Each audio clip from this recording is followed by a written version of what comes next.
Let's check the options menu. Okay, standard 3-button control. I like it. Oh, the YM2612. Okay, so you can make sure it uses the right sound. As I said, if you take this ROM and you put it on like an EverDrive, you will be able to play it on a Sega Genesis. They also sell physical versions of it, if you can manage to grab a copy.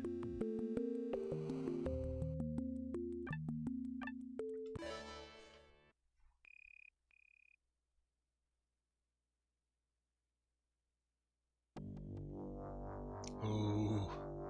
Man, I love the Sega Genesis sound chip. I grew up with the Genesis, so it's definitely my jam.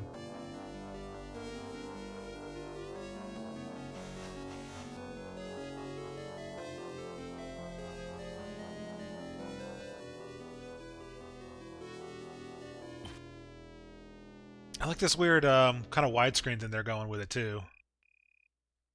Because of course you're playing it on a Genesis. Yeah, no, this is absolutely made for the Genesis. As I said, they wrote it in the Assembly 26000 code. The game was originally released just on the Genesis.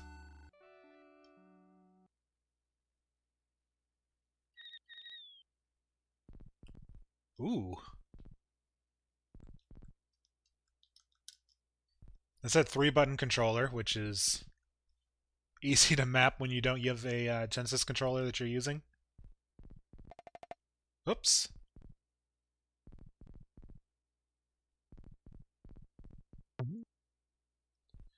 Well, time for you to be the one to introduce it to them.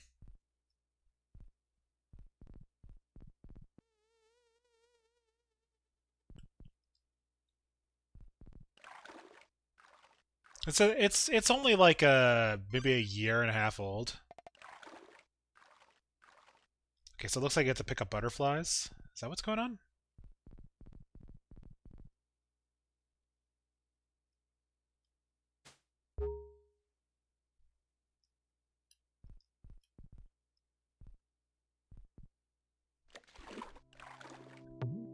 Ooh.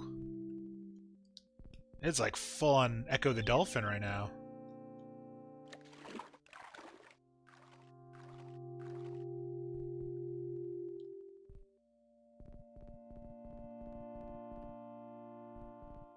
Let's see if we can find anything else in here.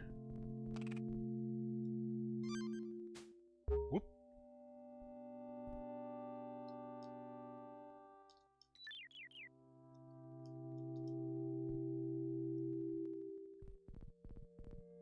The control is very tight.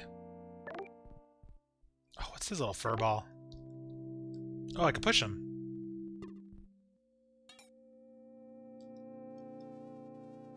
I must have to push him down. That is a cute pushing animation. I picked an absolutely adorable game to start the year with. Oh, okay, I probably got to push it to the incubator.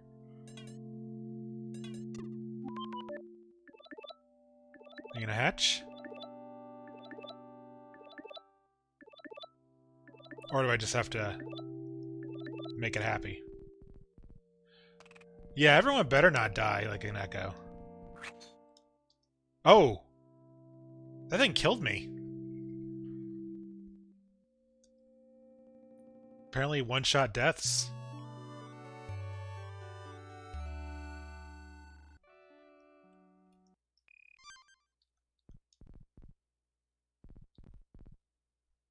Yeah, I mean, have you looked at the story behind Echo? There's like all these strange, like LSD kind of tests with dolphins, and yeah.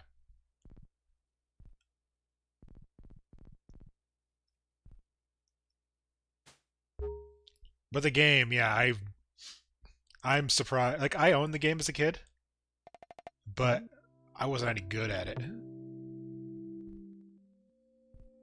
Oh, you actually studied the story without the context. Interesting. Did you go to like oceanography stuff, or is it just? That's pretty weird curriculum.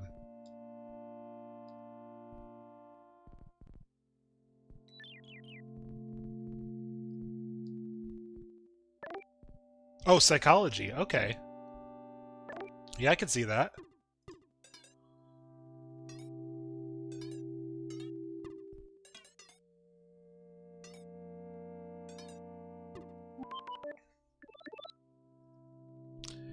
A-Train, Happy New Year, man. I just started this game, so I don't know how it is yet. I'm liking it so far. The music is fantastic. Dunk.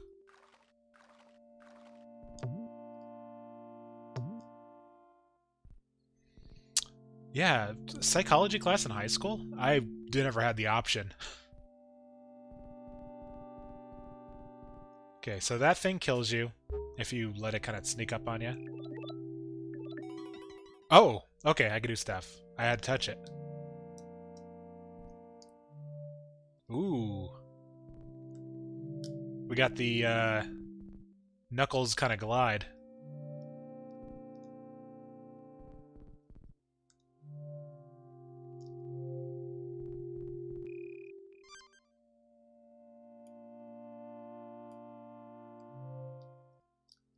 Okay, it's a limited time thing. Yeah, he's a strong little guy, too.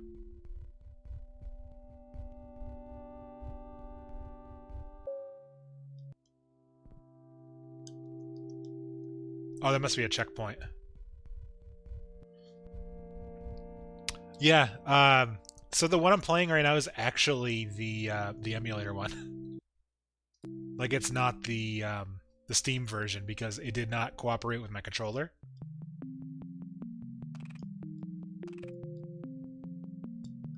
Oh, you stay away, little guy.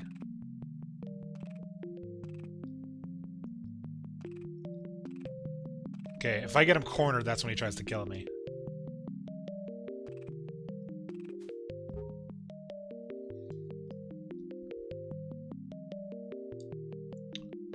I mean, I'm definitely impressed with what I've been seeing so far. And I grew up with the Genesis, so hearing this music just brings a nice nostalgia into my heart.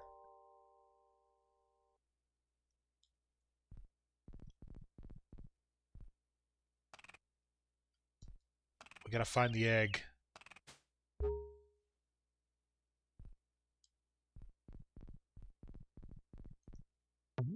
Dunk. Maybe it's this way. Oh, this was only a one-person job? Yeah, I didn't even know that. That's awesome.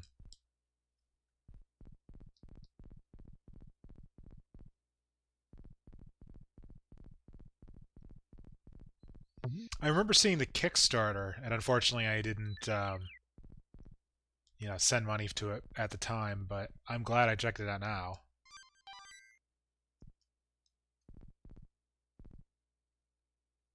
Okay, there's a little menu thing.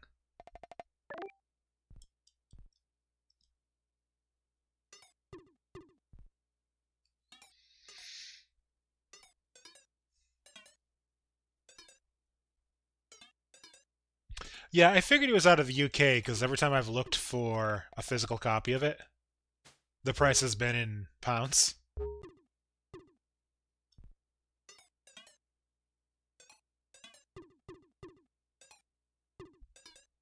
Then I think the box art says Mega Drive, so.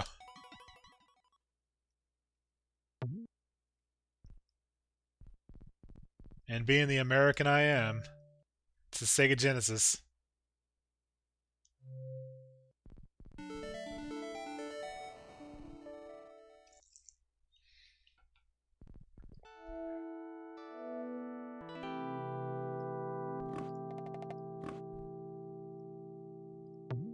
Guy named Matt Phillips, based not too far out of your hometown. That's awesome.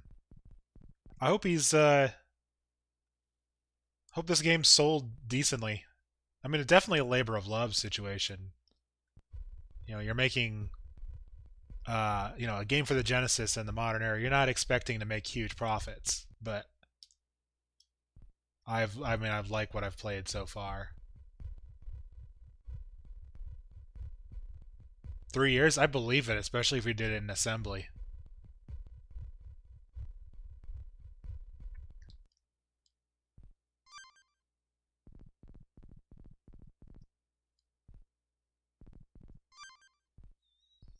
Yeah, I've been having an interest in like there's been some like consoles that have had a really large development scene still going. Like I think the Dreamcast is still pretty big. Um, the Genesis is surprisingly, but the Commodore 64 and like the Amiga and the Spectrum are like surprisingly really going on. And we didn't really have the Amiga. I mean, I think we did have the Amiga in the Americas. It just wasn't popular. Maybe I'm wrong. Maybe it never came out in the Americas. I know we had a lot of Genesis ports that were from Amiga games.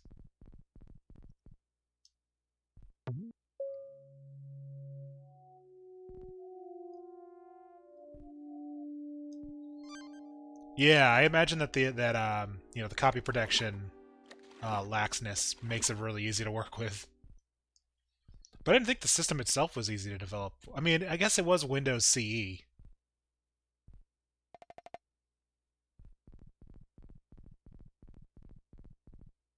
Oh, crap.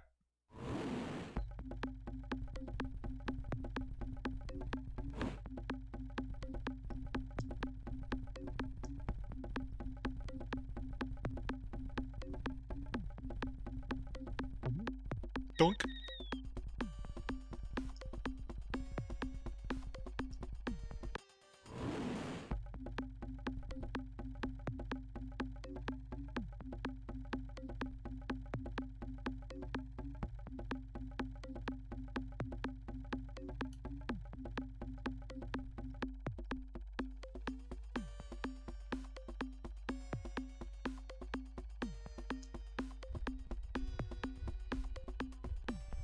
Did I run away from him?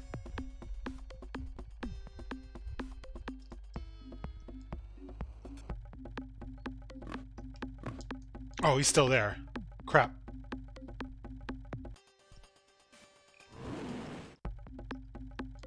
Or at least I can still hear it.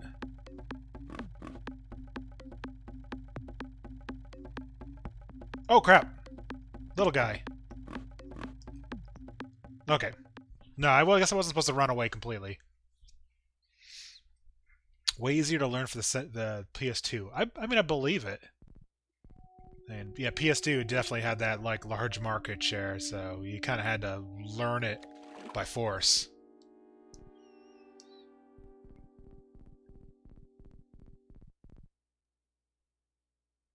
Okay, so I think we just have to oh, run immediately for starters.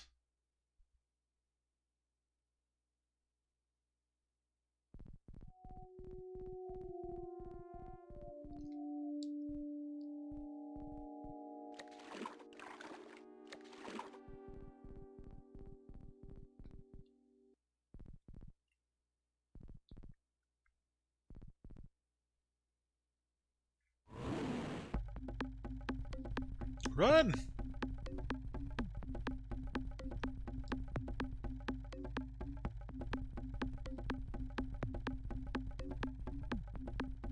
Oh, it's like slightly faster than me.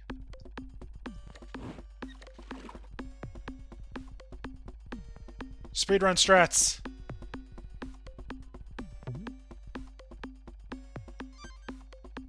Okay, we just have to avoid it somewhat. Oh, can I bonk him on the head? Yeah! Take that, you bastard. PS2 had a lot of coprocessors you need really good understanding to. Yeah, it's bonking time. Okay, we got a little guy. This way, maybe?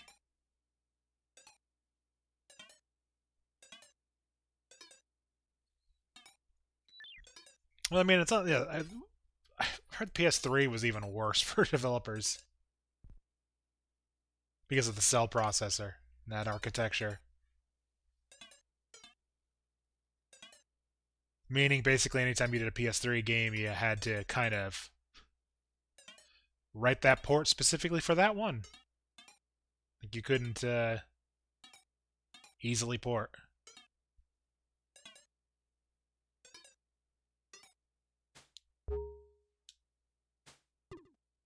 Oh, fun. Okay. Cell processor was hard to work with, but it's a whole new level. Very difficult to work with, and for the longest time, not the market leader, so publishers didn't want to spend too much cash on it. Yeah, makes sense.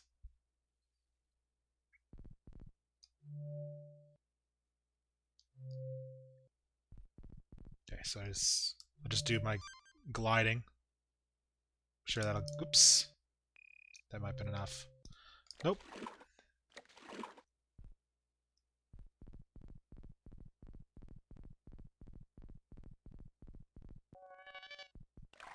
That XDR RAM opposed to normal RAM, which made it way harder to use. Ooh. Some of the decisions they made on that system were just kind of dumb, but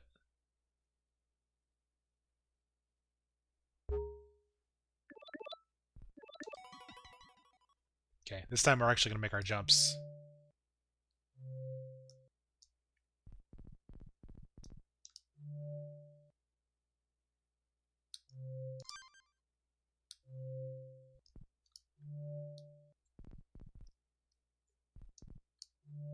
Okay. Yeah, we just had to get up higher. This is probably the end of the level. Or maybe not. Push the rock. Oh, wrong button. That's why. The 360 had 512. It was shared to the GPU, so they had a right to use both. Okay. We got red. Oh, that's just normal. Okay. Or is it? Like, did I press the wrong button again? Then they found out that 256 isn't enough to do more on the fly data streaming and push the graphics all the way to 260. Yeah. I mean, I hope the current generation's a little bit better. I mean, I'm sure the Switch is kind of screwed with all of that, but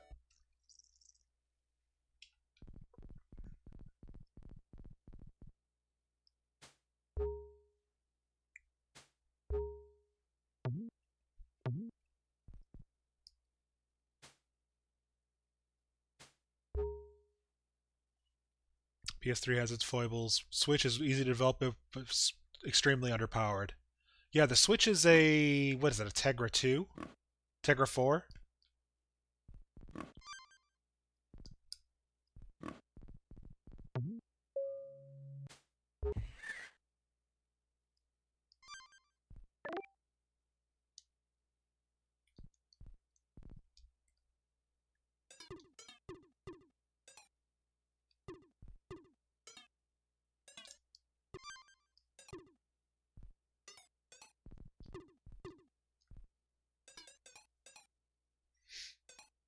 Hey, sometimes you just gotta talk to the people that want to talk to you. You gotta give them a little bit of time, and then you get all your fun.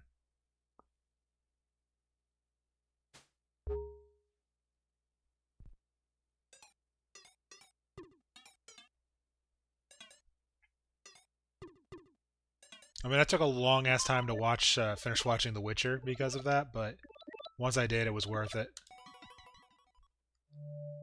What?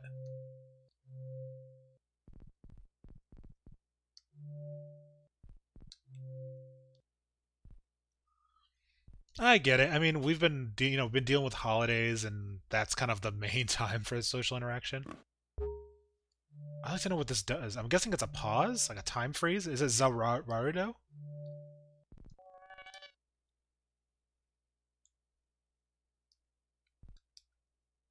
That's my guess with the color changing.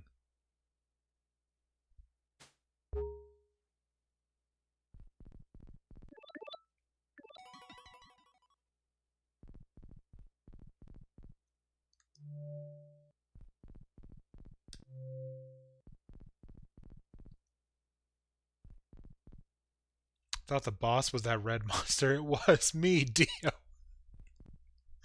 Uh, I appreciate a good JoJo.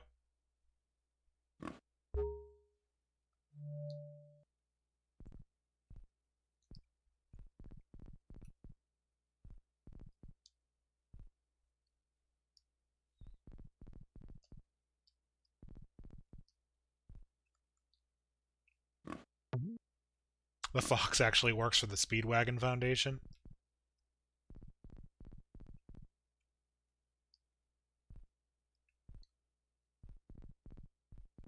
JoJo messed with your head when you first found it. Dio's your favorite. Oh, because Dio's your favorite band. Ah, yeah, that would explain the Holy Diver bit alert you have. No, I had heard about you know JoJo just from random anime recommendations, but I did not expect what we got out of it. Can I refresh? Okay, you can refresh it.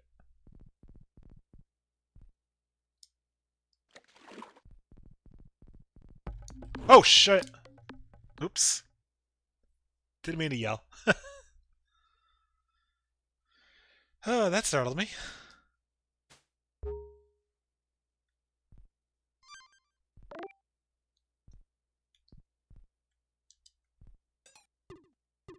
I do need to get one of those like 8-bit Genesis or probably Sega Saturn controller. PS4 handles saving a little oddly. It's all problem for saving large files. So it's only a problem for Bethesda, is what you're saying. I mean, I don't remember. I did play Fallout 4 on the PS4, but I remember Fallout 3 had absolutely horrible um, file sizes. Okay, it does freeze. That's cool.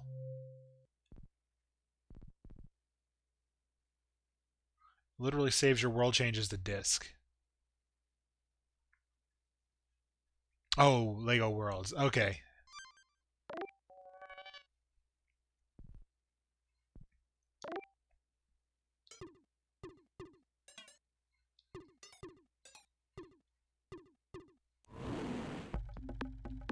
Okay. That's bonkum. It's bonkin' time.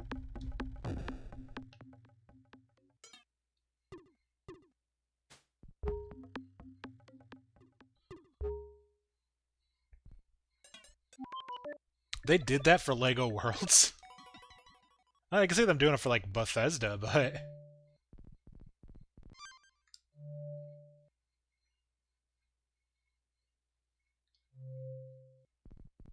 or like EA or something like that, but not something like Lego.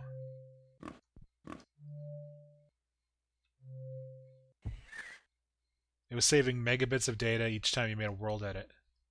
Oh, okay. That makes more sense then.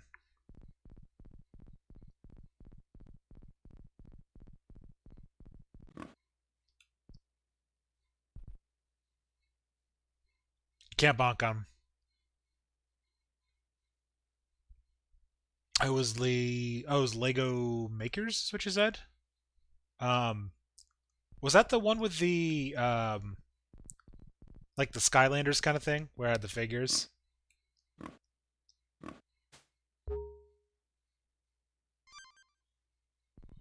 Console is the platform holding us $10 for every game printed, not sold. Man, so so Fallout 76 really did fail, didn't it?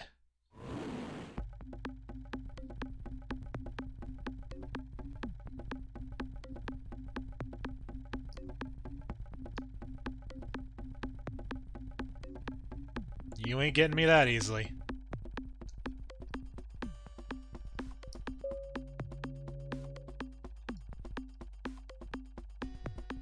Can he jump? Nope. He could just be a jerk. Ah, he bit me. Oh, right. Okay, I remember Lego Worlds now.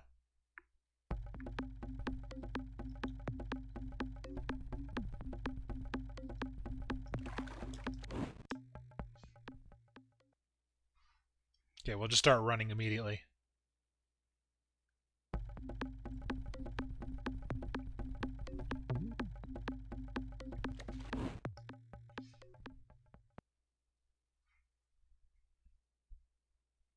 I never played it, but I must have done all right.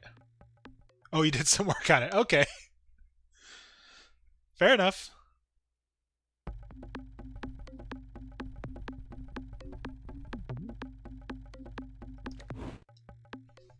Okay, I just have to be careful.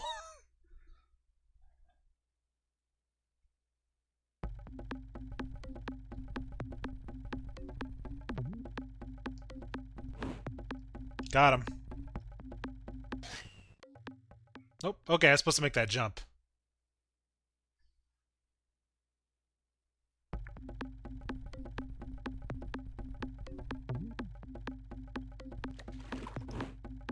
Nope. They were trying to port it to mobile phones a year before that was abandoned. Oh. Yep. That's gotta suck. Yeah, he's fast.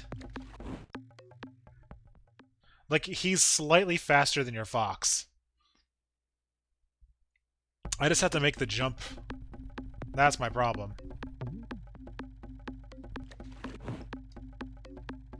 Nope. He just gets you kind of in a panic, so you just don't think to make the jump as far as you need to go. Like, you jump a little too early. Ah, but... I do like how there's not lives, though, because I can make these mistakes as much as I need to.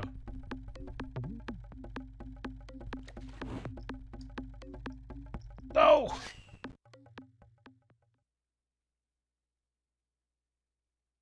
It was inevitable. Resolution's like 1 grid cell. Okay, yeah. Nope, missed the jump.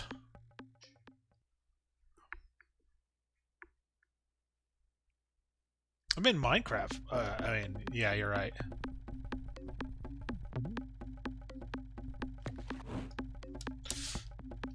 That is a, like, you have to jump right when you get right to the end, and if you don't, you just fall. Oh, you know what? I think I'm making it more difficult for myself. I got a feeling I'm making it too difficult for myself.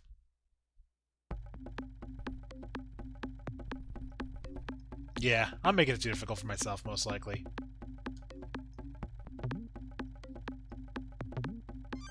Yep, absolutely am. Because there's blue.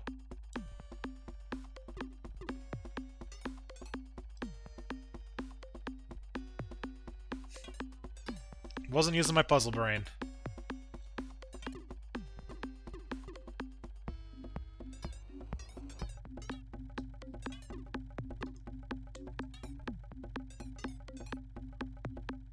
Extreme simplification, but it needs more processing for the world generation than Minecraft. Some of the optimization was horrifying.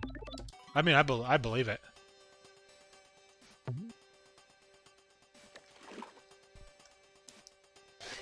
Nope. What does the blue do?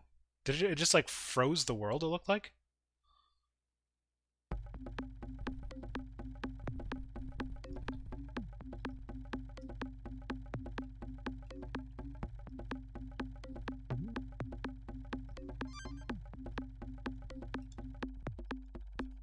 So the only reason I keep jumping over these things is I forget what my own controller setup is.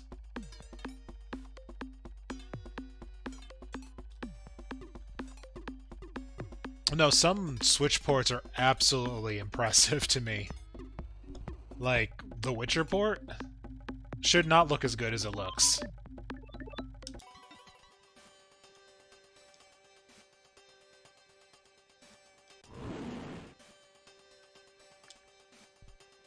Okay, I can just make my jump. It freezes him.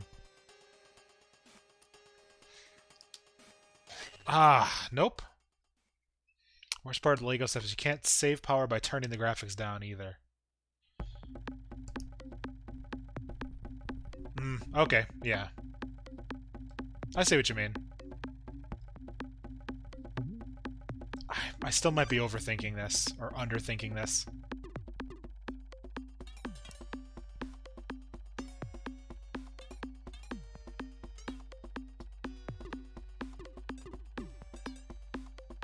I like his little rolling animation.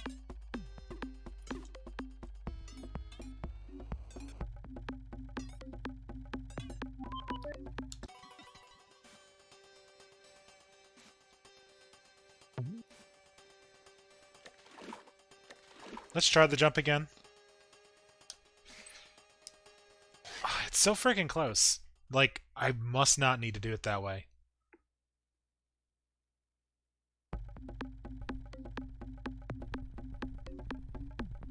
I'm just gonna do it.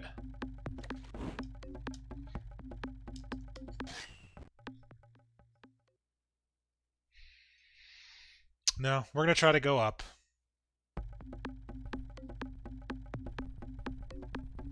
I definitely want to drop a rock on him if I can.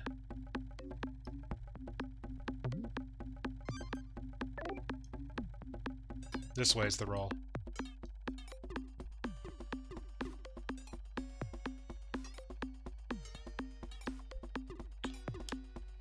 So many complications over Minecraft 2. Minecraft refuses uniform size blocks.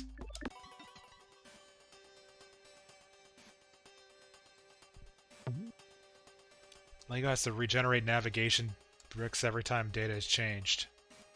Oh, okay, it was that jump. I just had to not be a dingus about it.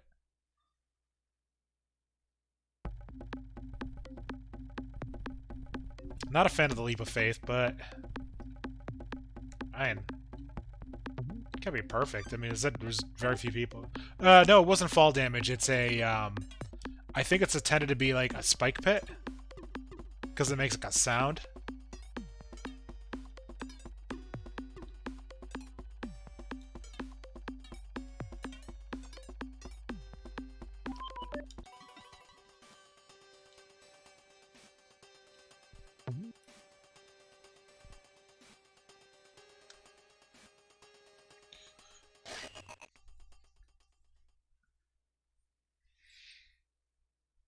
Yeah, what is the blue supposed to do?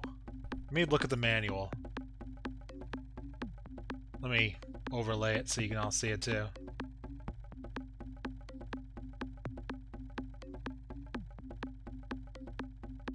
The blue... Beast... Oh! Okay, I should have read the manual. Blue ability, Beast Taming. It'll allow you to control the mind of a beast. If you hold on to it, monsters will stop giving chase. Okay, you tap B to mount it, C to jump, B to dismount. Okay. Yeah, I should have read the manual. That's on me. It's a Genesis game. You read the manual.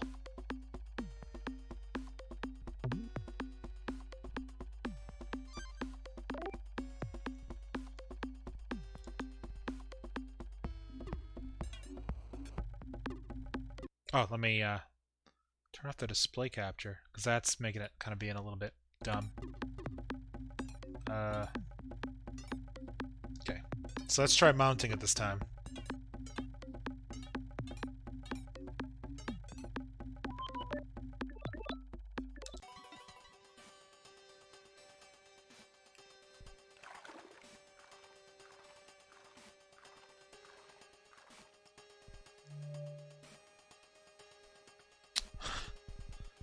Come, my Spectre.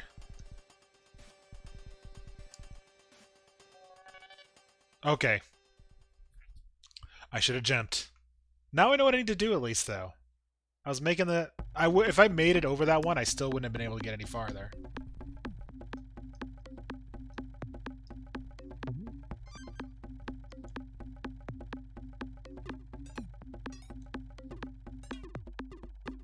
So that's good to know, that if I just happened to cheese that, I wouldn't have had no way of making it across.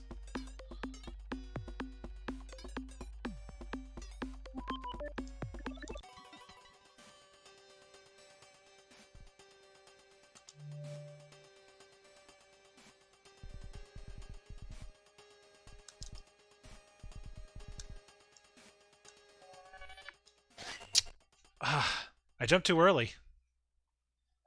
I'm making, like, rookie mistakes tonight.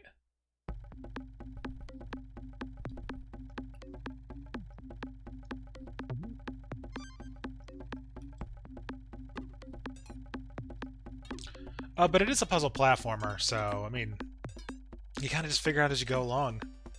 That taming thing I wouldn't have figured out unless I looked at the manual.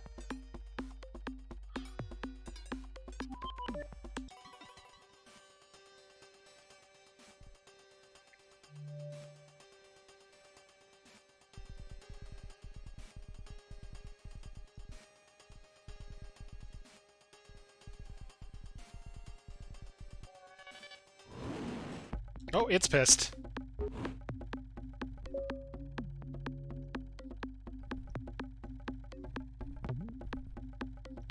We got a green boy.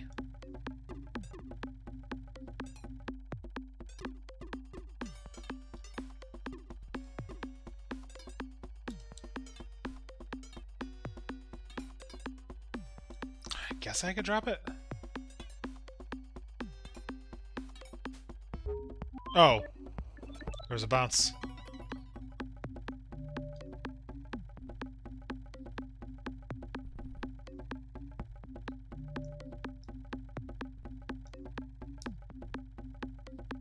If I touch him while he's in this, okay, it's still good.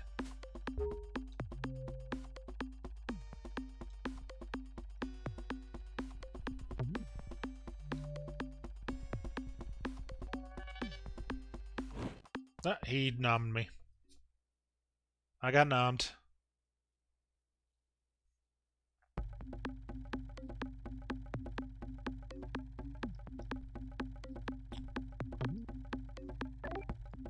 Yeah, I got a lot of planned improvements for the stream for this next year. One thing I've got to get these, like this overlay a little bit more uniform.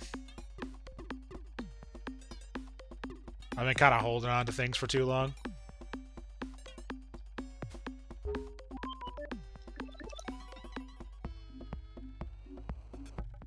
Okay, let's think this through.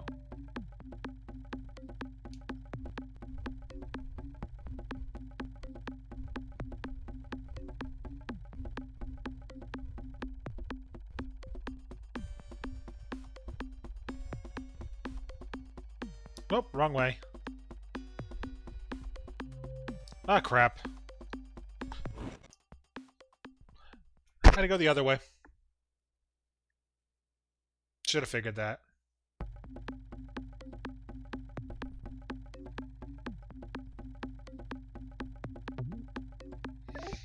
Something about this this design makes me think of the Just Can't Wait to Be King level of Lion King.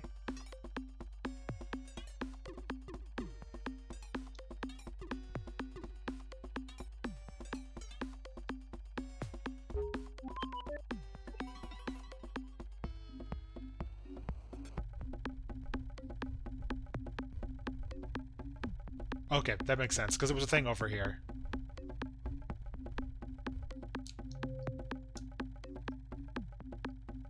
Okay. That's bonkum. Gotta sort your stream out too at some point. Needs a coherent theme, just not figured out. Yeah, I mean, I've got ideas. I just need to put the time into it. Like, I know the areas of my stream that I'm least happy with. And my alerts are one of them.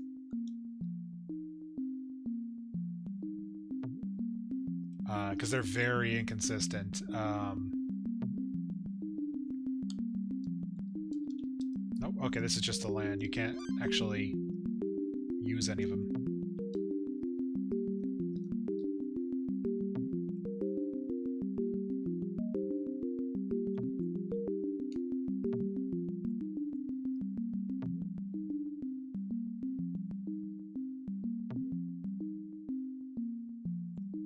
Oh, don't fall.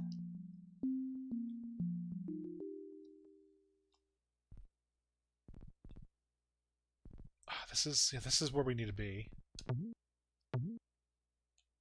Is it down here? Alright, the most important about any stream is the audio quality. Mine's good. No, I mean, I need to make some adjustments to my audio. I don't use any kind of gain or what is it, like the audio ducking kind of stuff. I mean, I know my the Steel series kind of handles some of it, but I would like to clean that up a little bit.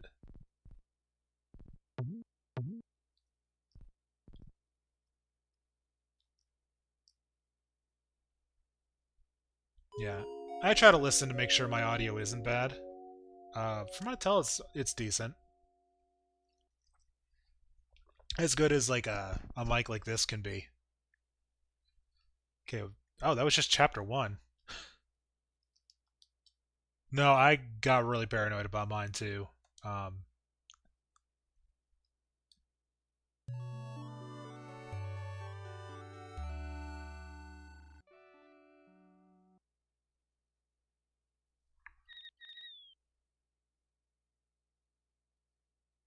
yeah, this is just such an adorable sprite. Uh, Echo, Mike Echo, you can. Oh, it's a Blue Yeti. What you may want to think about is I don't know if your room may be causing the echo. If you have a lot of. Oh, his ear? Yeah, I don't know if that's just the way the sprite is, or maybe he's supposed to have a chunk out of his ear? No, because you can see it down here too.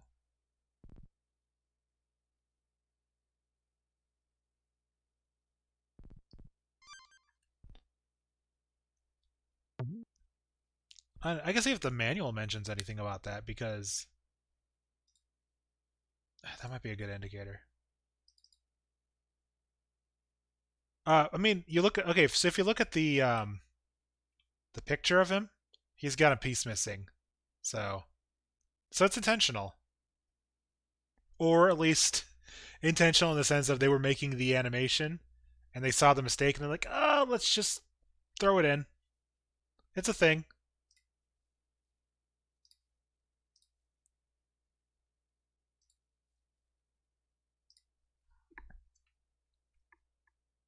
Oh, get that out of there. Uh, yep. Okay. Had to make sure.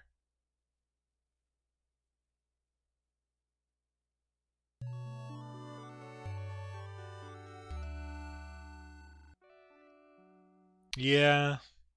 Uh, small team. We'll chalk it up to that.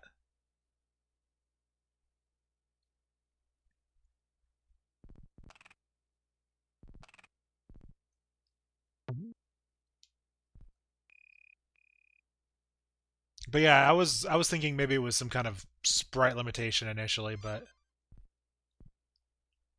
yeah, if it's intentional in the design, um, and as I said, the version on GOG and Steam, it's the exact same game. There's no um, remastering done to it. I think it's literally just a emulator wrapper. I don't know which emulator though. I couldn't figure that out.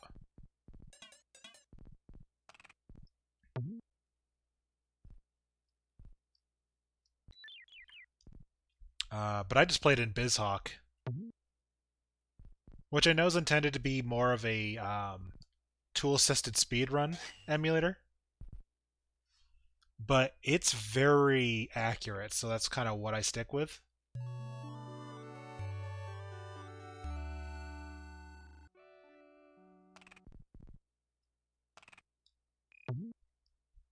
So what I do my PlayStation emulation with as well is BizHawk.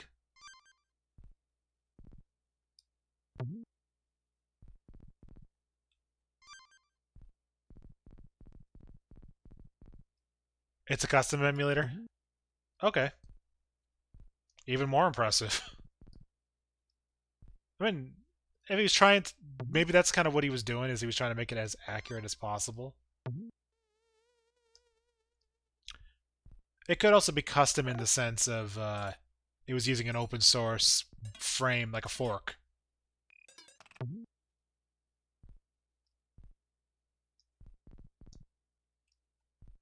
Not like the Bubsy twofer where it's like Z-SNES blatantly ripped in there. I think it's Z-SNES they use in that. Or no, SNES 9X.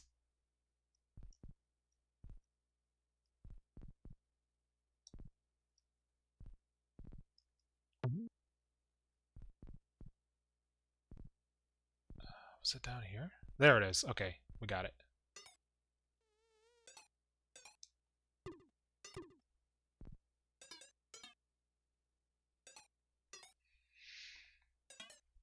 I mean, I had the first Bubsy on the Genesis. Um, and I think I actually had the second one too. Not come to think of it, my sister still insisted that it was a good game. I've played it more recently. I know that it's not.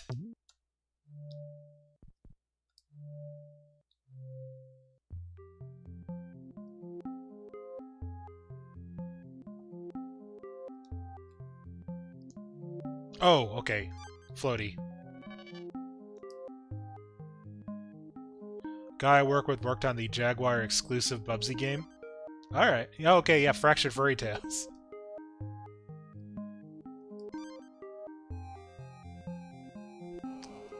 I mean, I've heard stories about the Jaguar one. Like they were not provided the um like any of the source code from the original games. So they had to basically create the whole thing from scratch again.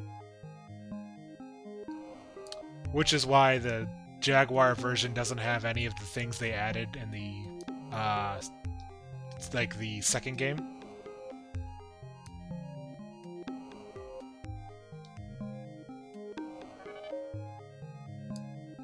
I was gonna say, if he worked on a few Jaguar games, he worked on all the Jaguar games?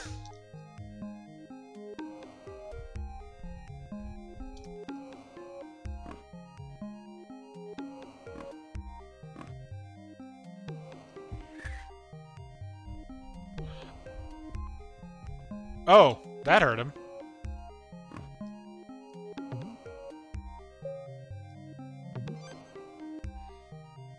Like 4 of them.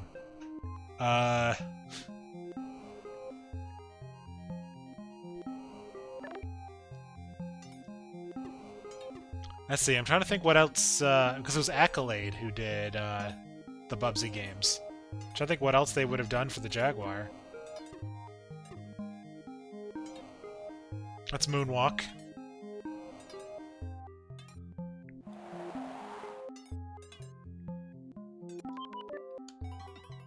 I mean, granted, he probably worked for another company that they outsourced it from.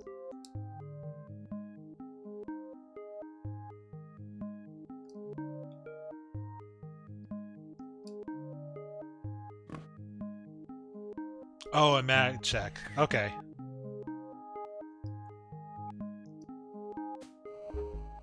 Right, maybe Accolade was just the publisher of Old Bubsy.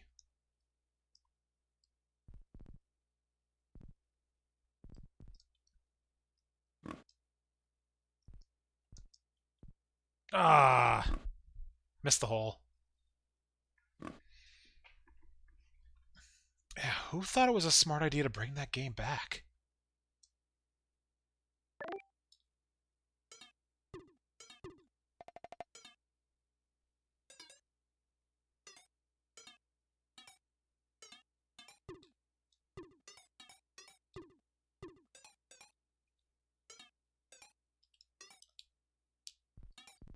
The hell? Oh, okay, the wind kind of just goes. How the hell did I do this last time?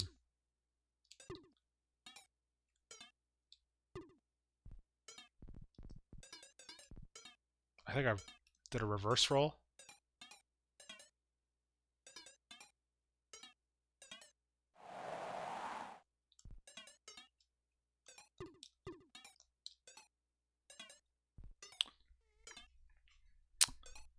Factory Fairy Tales Zool 2. Wow. That's some horrible luck he had, isn't it? Oh, do I need to, like, bop something? How did I get through this last time? Oh, do I need to pay attention to, like, when the wind knocks down? Yeah, okay. And you can use that leaf. Okay. Clever. I just happened to luck out the last time. What was it? Zool was that, like, was it Chupa Chups game?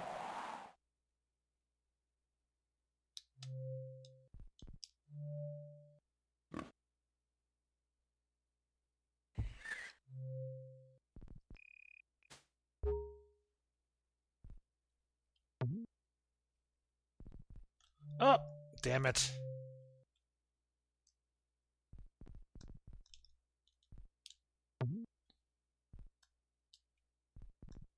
There we go.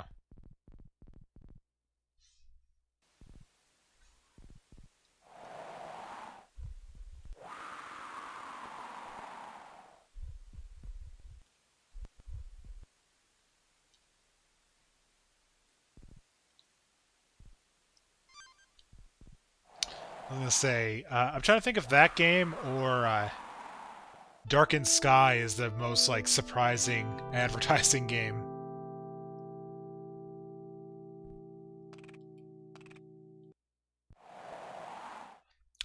I'm sure that there's a story inside the manual. In fact, let me pull it up one more time, and we can look at it. Yeah, so Darkened Sky was a Skittles game. Was that the name of the game? Was Darkened Sky? But like you don't see it anywhere on the box art.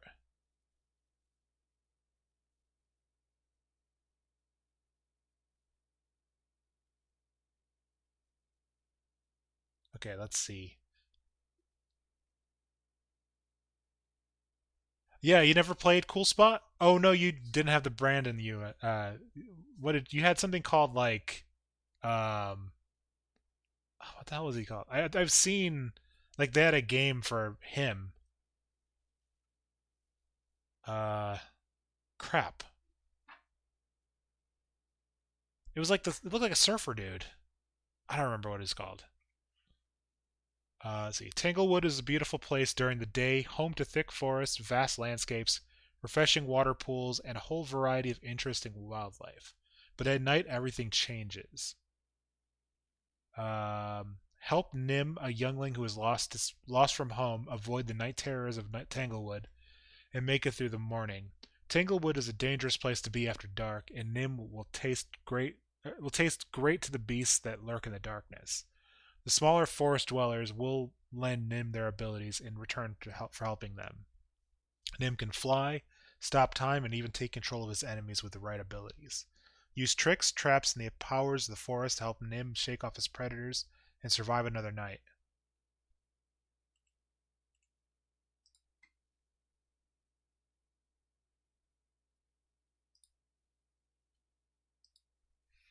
Had 7 Up here. They didn't know why they removed the branding. Just think 7 Up looked at the 1 Up icon looked like the 7 Up logo, and oh, yeah, mission is survive exactly.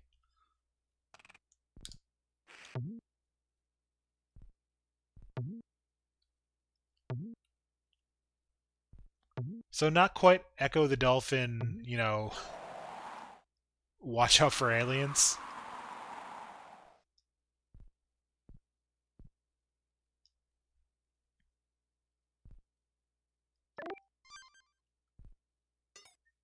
Yeah, Cool Spot was like at least the Genesis Cool Spot was actually a really solid game.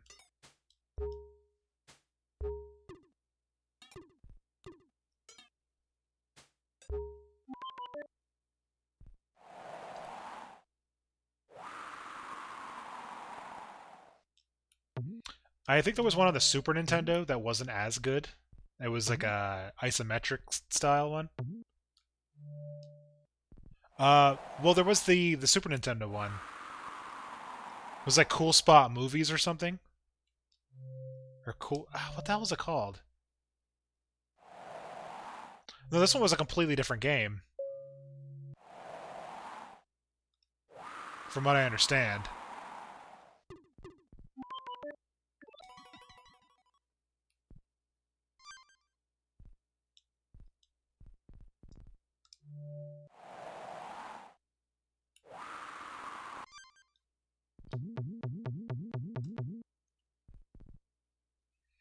The platformer wasn't Wolf's Yeah.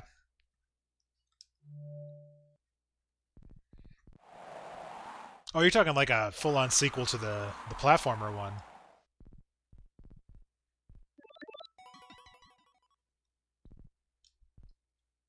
Yeah, Spock Goes to Hollywood. I've got a feeling this is. Oh, no, okay, this is fine.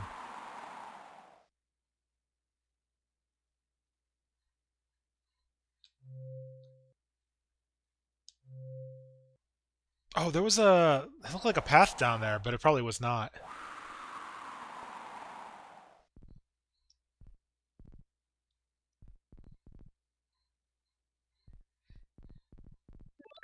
And then, of course, there's plenty of advertising games that were not. They were advertising second. Like, Yo Noid was a different game before it became a Domino's thing.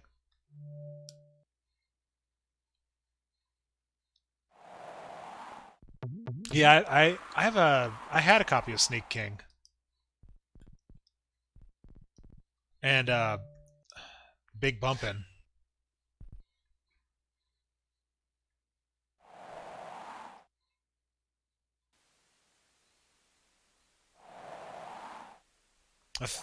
Three Burger King games were made in the UK but only released in the US. Oh, you had to import that?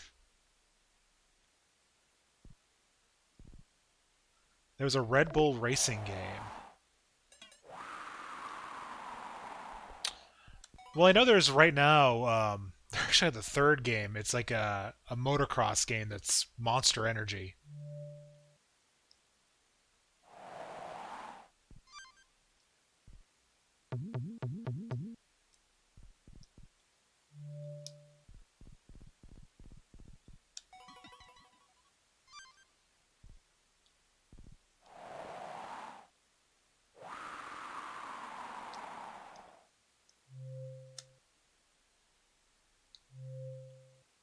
Nope. Okay, I do go under. That's what I had a feeling.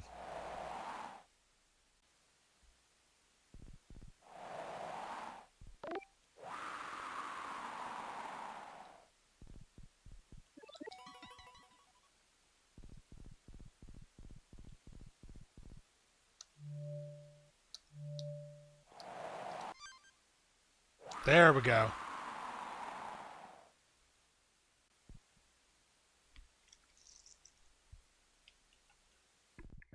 Yeah, I never played Wipeout.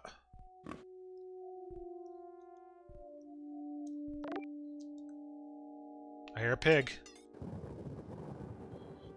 Oh, nice thunder.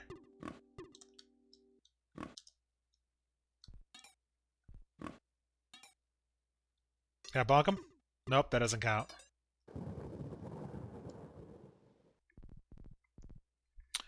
Remember Fisher enjoying a cool, refreshing airwaves chewing gum before murdering terror. I think I stopped playing the those Tom Clancy games before that happened. Whoop!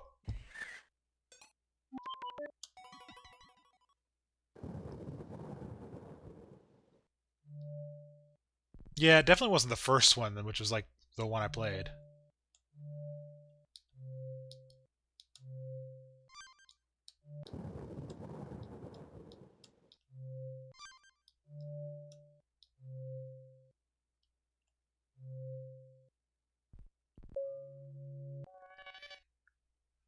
Oh, we got a cutscene.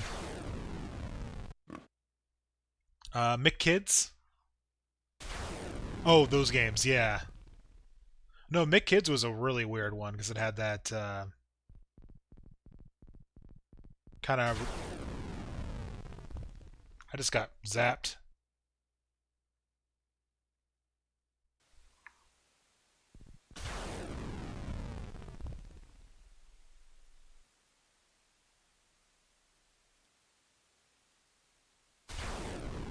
Okay, I have to be under a tree at the point when those zap happen.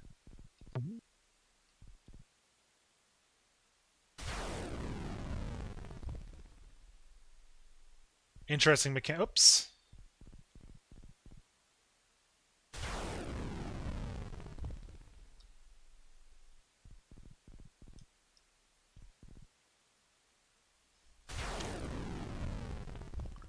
It was a Game Boy exclusive game called Spot the Cool Adventure. I I'm glad I get all this thing saved because I gotta look up these games. McDonald Treasureland had the best rendition of Swan Lake. I believe it.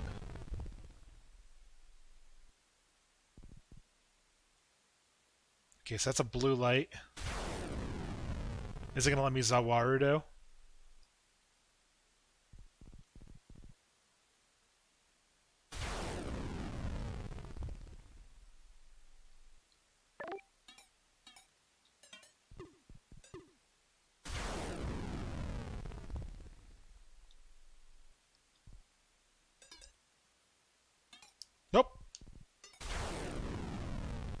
I ain't getting zapped. Not again.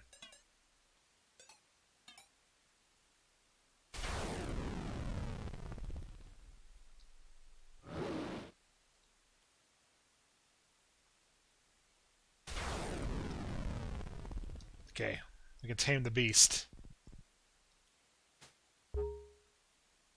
Nope! You bastard.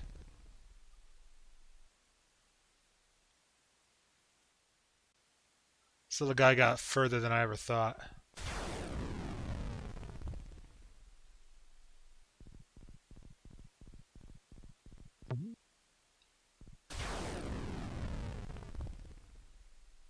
Nope, I ran right into spikes.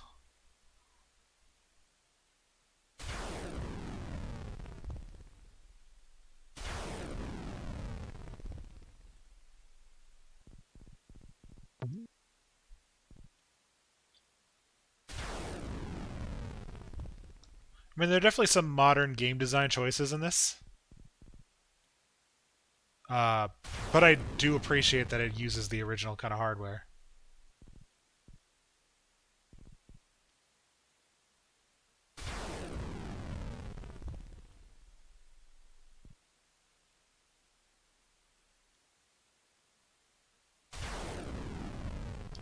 Oh, I gotta go up.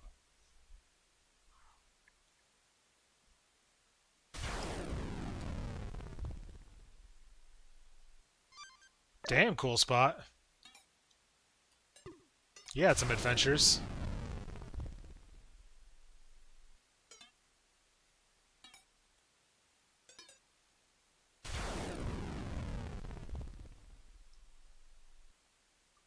See, Spot, cool spot. Spot goes to Hollywood, and Spot goes to Hollywood had a Sega Saturn release.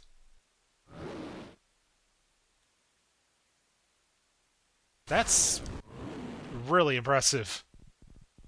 I gotta find a copy of that.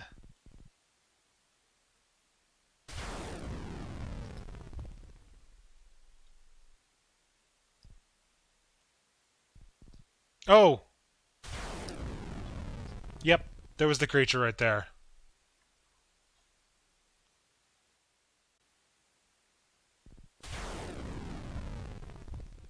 I had Dragonheart on the Sega Saturn, which is an absolutely garbage game.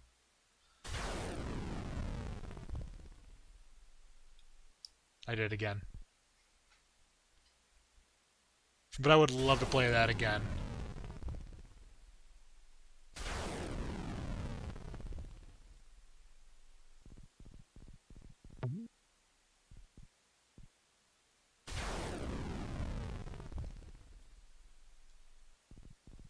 Oh, my mouse is on that screen.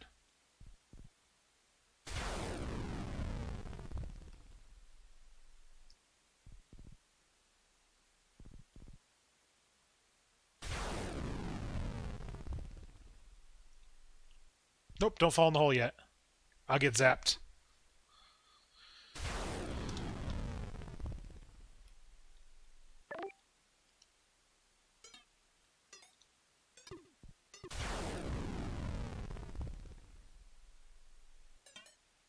Run, little bastard.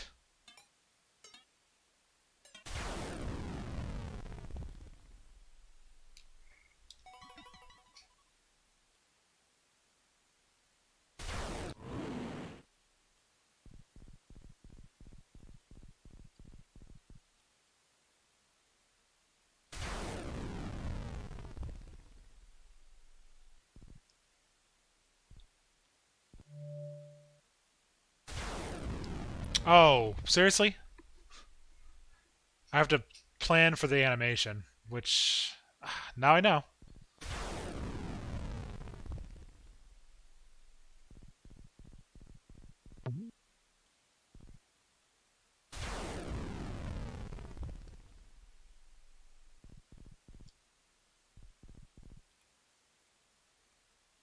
The Saturn PlayStation 1 looks like a revamped version.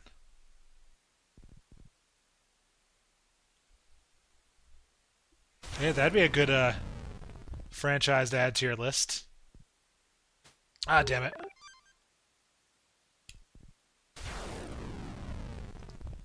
Just do the cool spot quintology.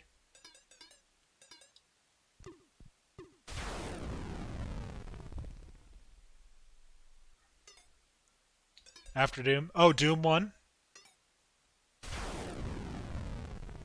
I didn't happen to catch that. I voted for Siphon Filter because I only saw the first one.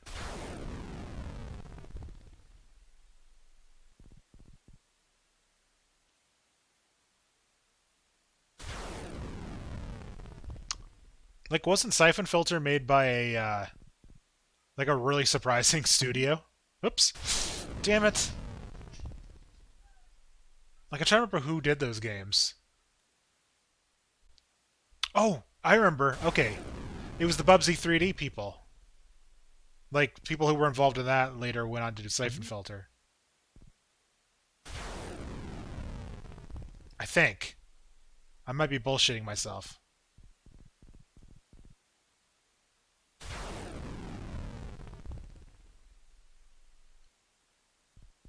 Yeah. Okay, SE Band.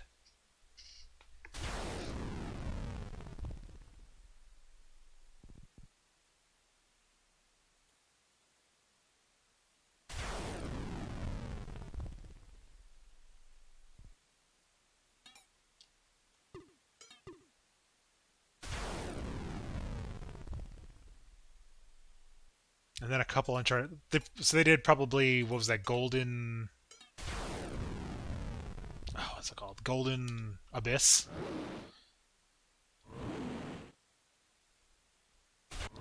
Oh, yeah, Days Gone did come out, didn't it? Whoops. I remember liking when I saw it in E3, but I just kind of forgot about it. Nope. Damn it. Oh, lucked out there.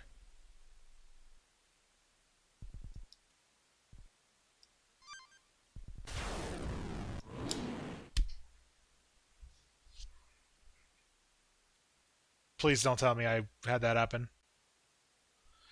Picked up a chunky special edition of it for $20 when Death Stranding came out. Gonna boot it up one day. I believe you, man. I believe you.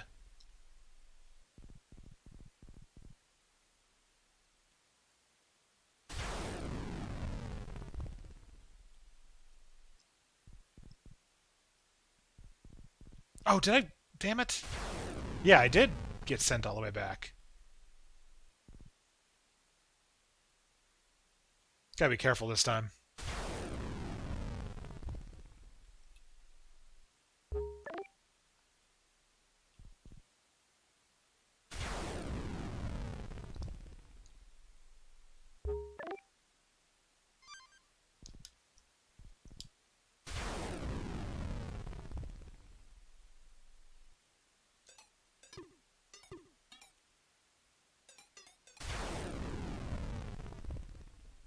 Yeah, I mean, Bubsy 3D, they wanted to basically be the first 3D platformer.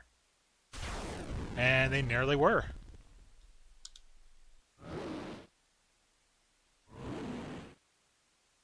Siphon Filter was 3 years after. Hey, redemption arc.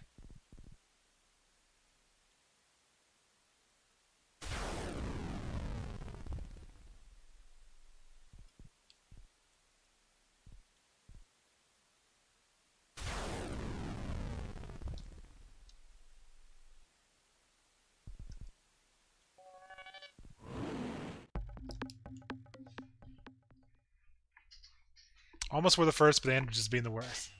What the hell just happened? That was a delay.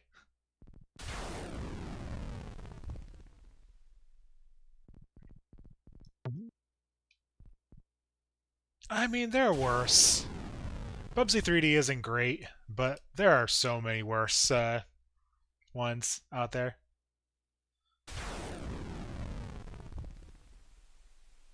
Like, it tried to do things that you did see kind of happen in other games. Like, was it Jump and Flash? Did the kind of jumping the way that they did? Oh, yeah, I did remember hearing that.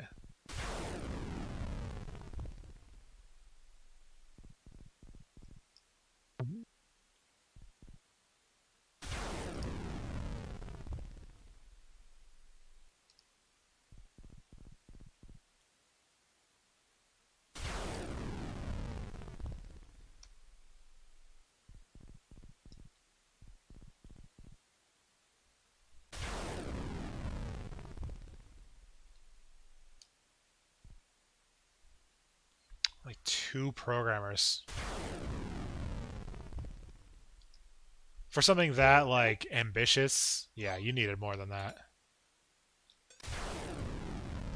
Damn it. Almost had it. I got a little cocky with the timing.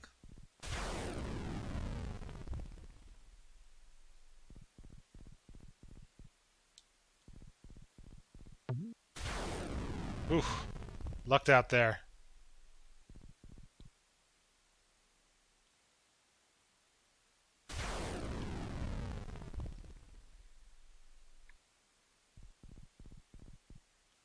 Counting on the novelty of the genre-winning sales with Mario. Yeah, they were at well, it would have been E3 at the time, would it have? I remember they saw it and they basically were like, "Oh shit."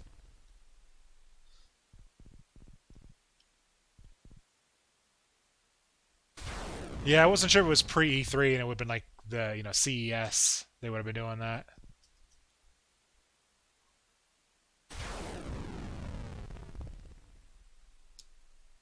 Nope, too early.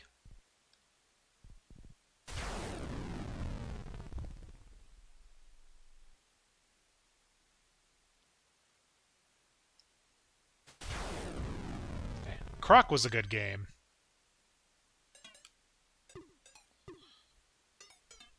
I will defend Croc. Yeah, I remember hearing that about Croc, is that it was supposed to be a Yoshi pitch.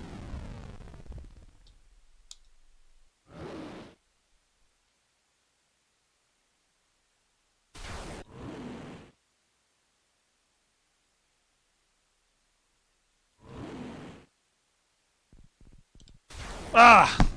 It took too long. Nintendo was so upset they cut ties with Argonaut over it. And petty squabbles.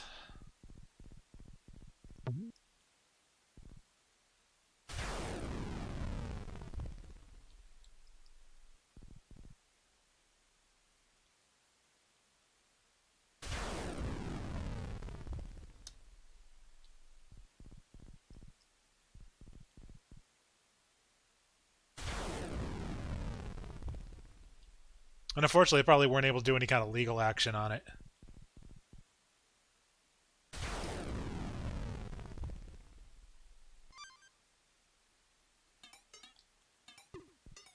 Although we still really haven't had a 3D... Well, we've kind of had 3D Yoshi games, I guess.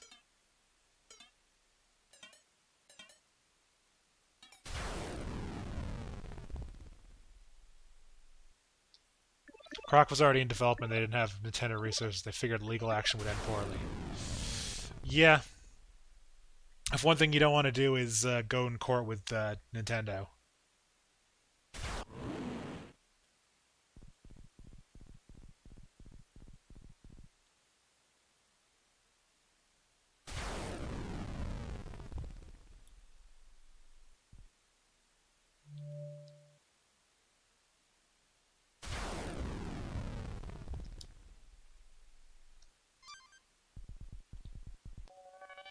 Okay, perfect. That's all I had to do was a little bit longer and ram him into the crap, and I would have been good. Yeah, they ripped him off and beat them to market. Yep. That's Nintendo for you.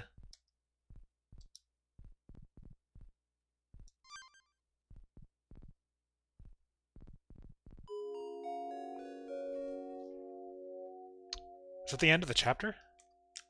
Argonaut got fucked by Nintendo. They basically ignored historically, despite being instrumental in the design of the Super X.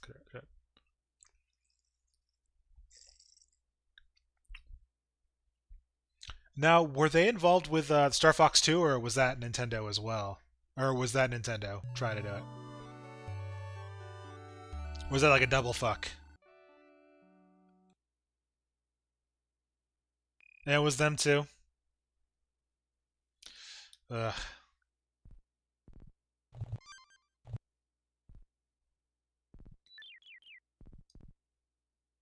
I can imagine they would not be. I wonder how they feel about it now that it actually has been sort of released.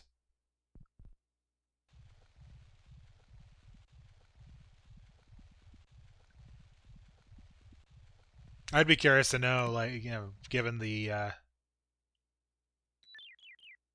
was it the SNES Classic that has it?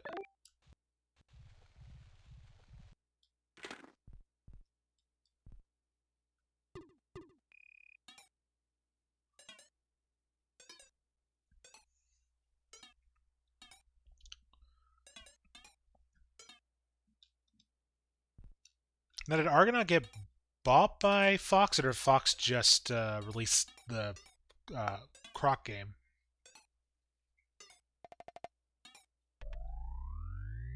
What? Oh, it's a generator. So that probably lowered the bridge. Got it.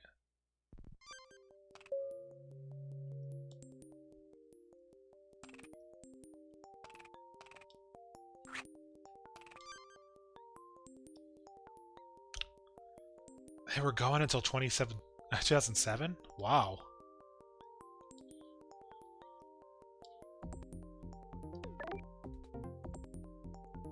Ooh, this feels like a Psygnosis kind of Genesis track. Little Wiz and Liz.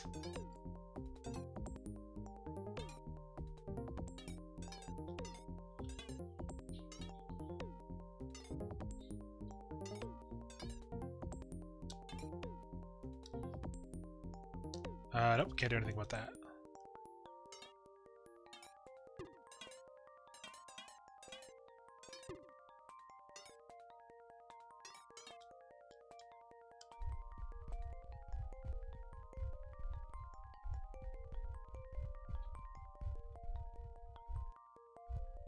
Can't put the rock in the bucket.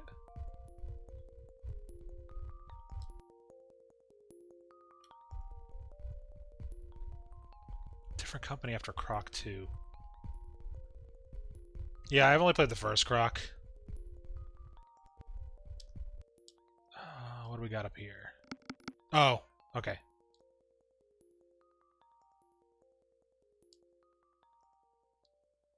Okay, I get it. Puzzles. I got them.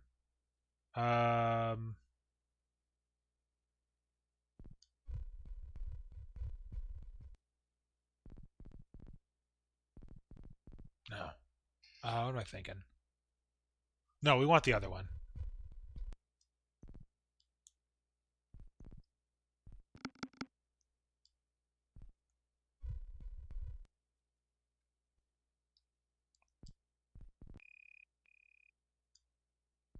Maybe? What am I thinking?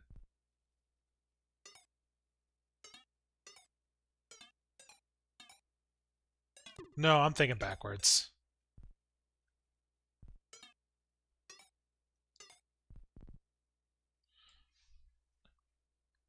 You bristled slightly when Game Historian didn't mention them at all in their Star Fox video. Just said, yeah.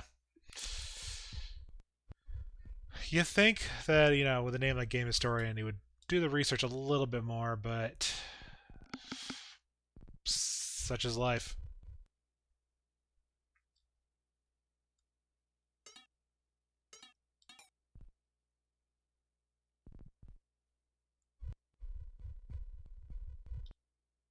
Okay, this is what I'm supposed to do. Because now it's up there. I do this.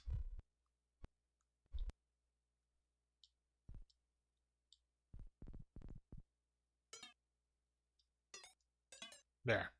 Now I can... it's a simple puzzle. Would have been, ripe for that kind of era.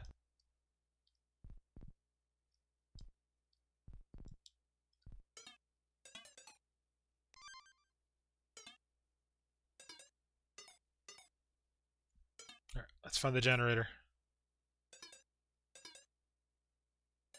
There's a little dude who's gonna try to destroy me. Okay. Oh no, there's one up there.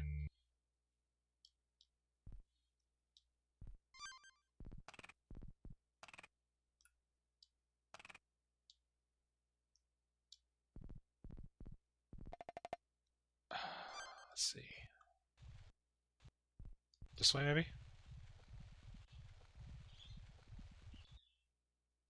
People say it's the Mario trick. Uh. Oh, gotcha. Mathematic Argonaut rotational I/O chip.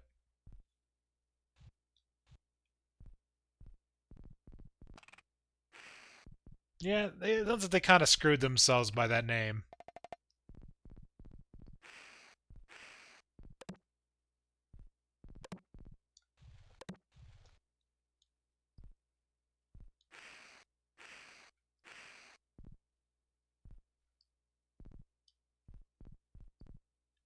Okay, this way.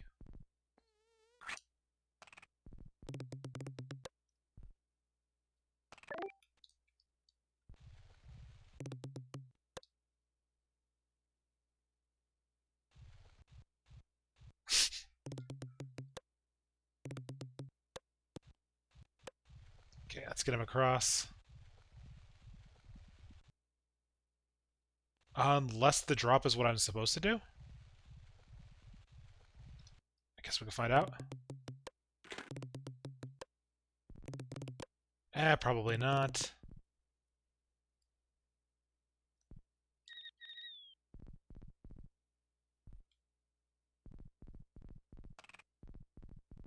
Oh no, there he is. That's what I was supposed to do. Yeah, I mean, it would make sense if they had a good working relationship to, go with a cute little name like that.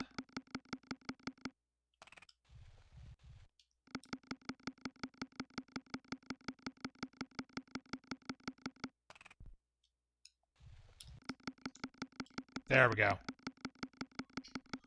Biggest problem after making that chip was the company was more hardware design than software. Tried making chips for the console manufacturers, including the CDI. This wasn't a success and it damaged their relationship with Nintendo. It sounds like Nintendo was looking for a reason to not work with them at that point.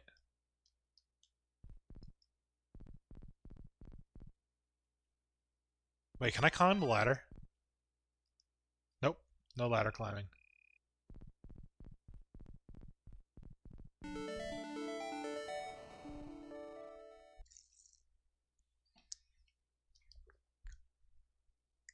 Okay, so I have a feeling like well, you can't. The code that's down there is what I need to put in for the password. But I will do a save state, and copy that because I don't trust myself.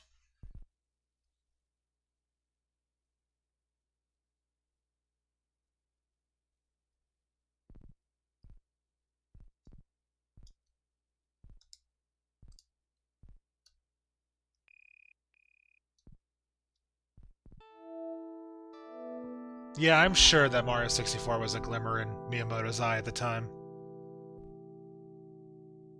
Lecturer said went to an E3 meet with Miyamoto who told him a 3D platform would never work. Just forget about it. 6 months before they revealed 64. Yeah. It's kind of like when you have talk to your parents and like, oh, we're not getting you know, it always happens when you're a kid, oh, you're not getting the Sega Genesis, it's too expensive, and then it's because they bought it like months ago when I was on Black Friday.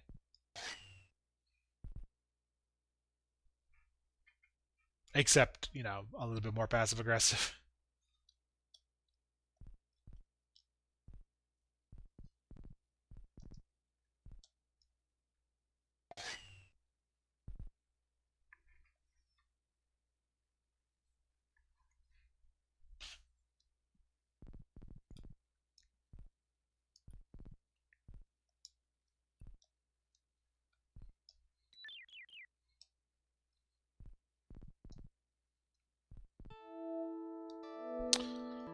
I mean, if you're gonna trust anyone with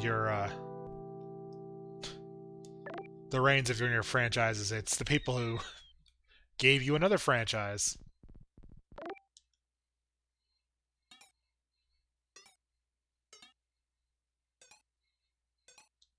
But yeah, past is the past, though.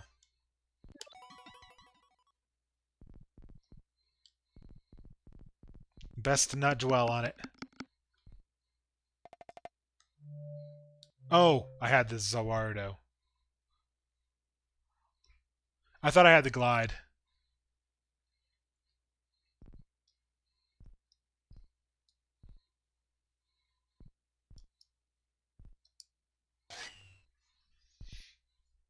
Hmm. No, I mean, they are cutthroat businessmen. Um, First and entertainer second.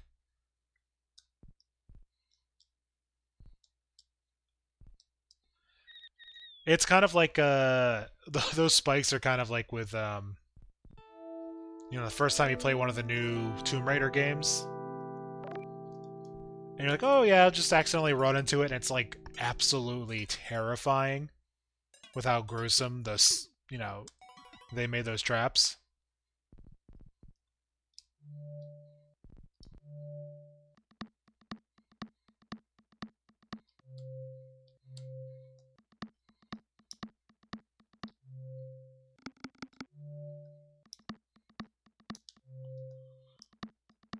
I was wrong.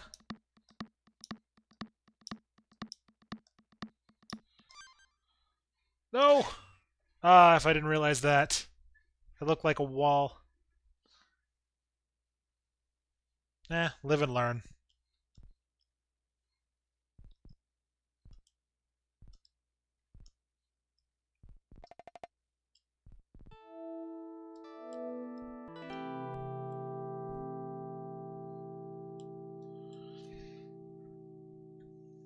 Um, yeah. I mean, get like who is it? There's that Irish guy, O'Dwyer, who does all those no clip.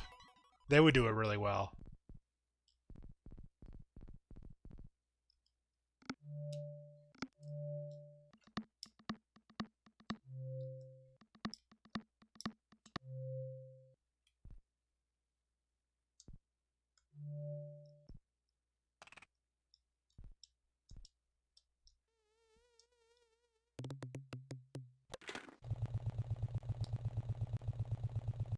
Okay, don't jump on top of the barrel.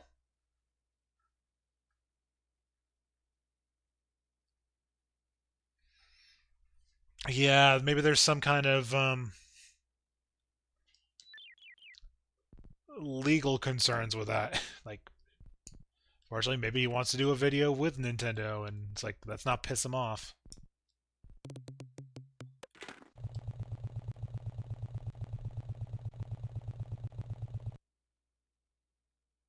Who knows? But they're doing great work.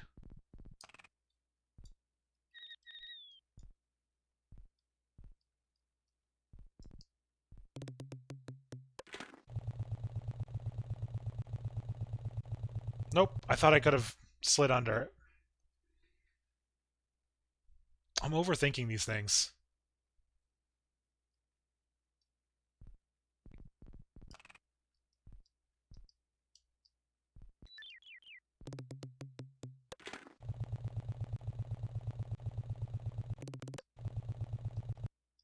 There we go. Yeah, I thought I was under it, but I guess the hitbox is a little too large.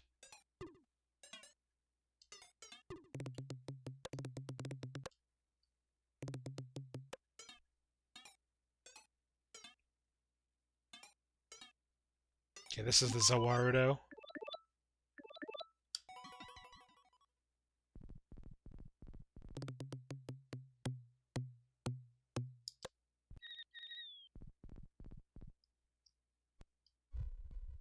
Oh, never mind. I can log roll.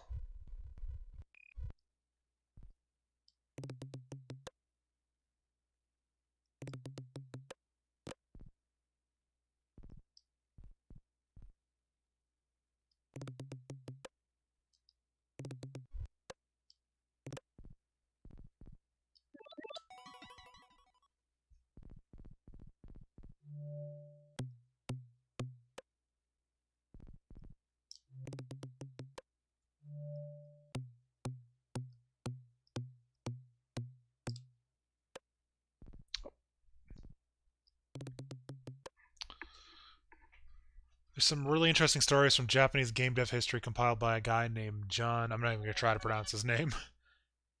Um, yeah, there's some Hardcore Gaming 101's got a couple books out there dealing with things like that. Like they have a Japanese gaming obscurity book.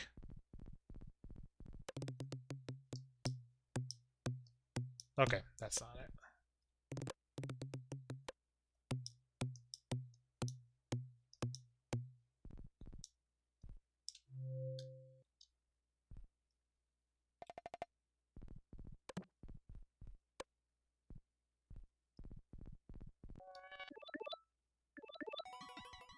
Okay. Books you put out are like 7 inches thick. Hey, I like me a thick book. Oh, did I? I may have screwed myself.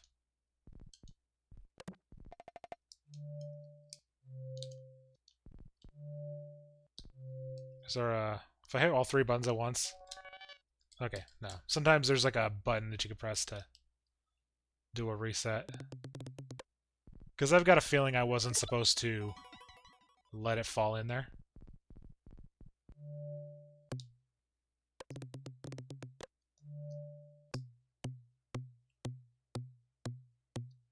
Oh no! Okay, I was.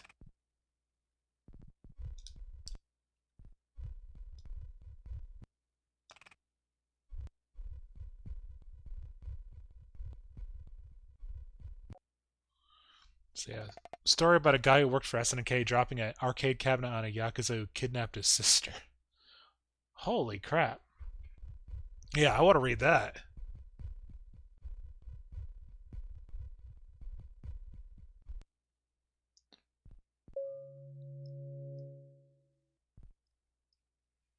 No, there's a really good like market right now for people dealing with like writing, deep analysis and just game history.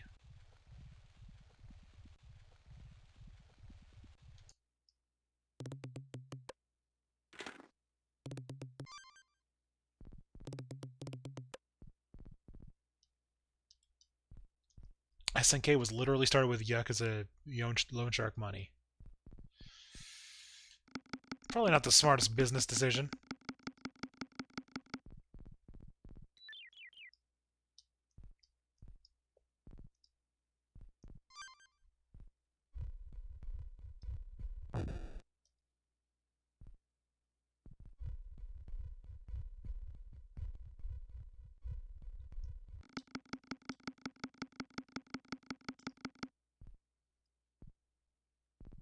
Let's see. We got a yellow. That's the gold. That's fly. That's the flying one.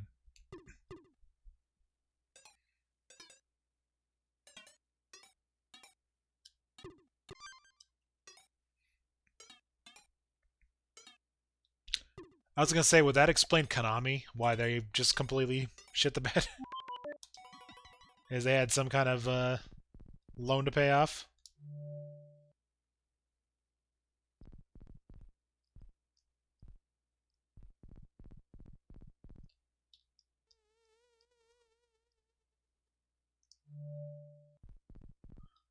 Because that's the only reason I can think of someone like, completely ruining their reputation in a short period of time.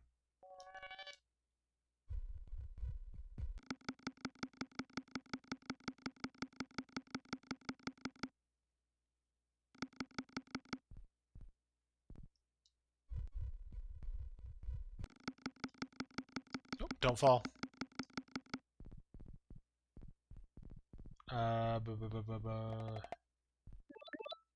Oh, there he is.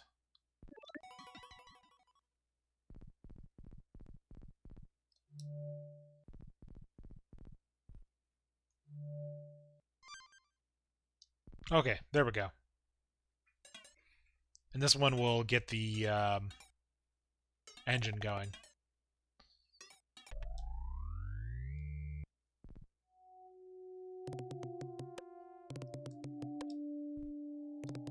Let's see. Dug out the story of the guy's sister was kidnapped by local Yakuza over a dispute over arcade takings. He grabbed a forklift from the warehouse, lifted a cabinet, drove outside the Yakuza office, and smashed it. Holy crap. For some reason, I thought this was going like full on Shenmue when you started bringing the forklift in.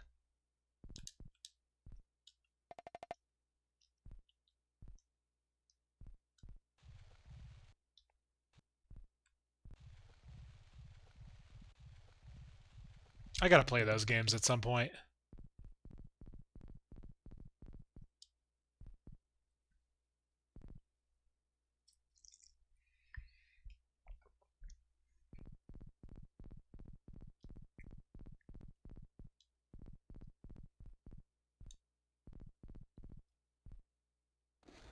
Oh!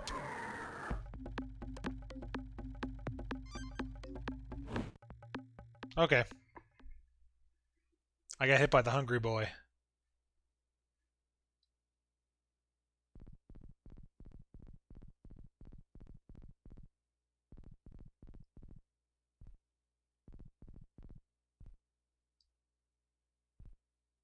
Hey, you hungry?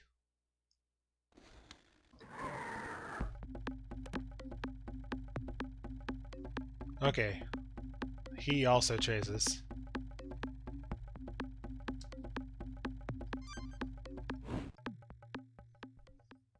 But I'm trying to figure out why. Oh, maybe I just have to ride him.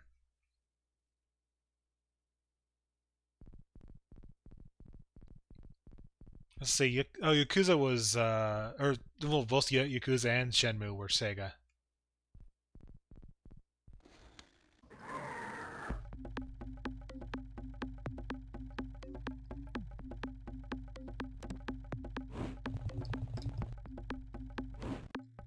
Okay, I was supposed to do that.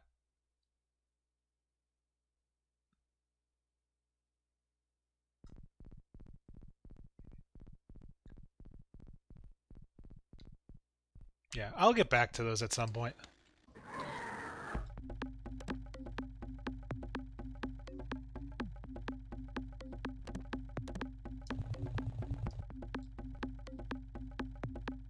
I have a bad feeling about this. Nope. It's an okay feeling.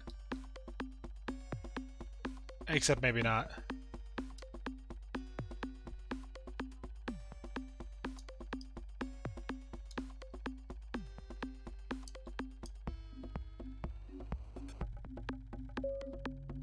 Okay, I've got a box.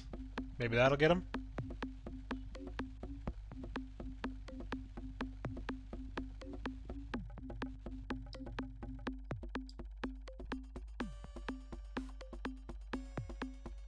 Okay, I was supposed to let him across? Don't be stupid.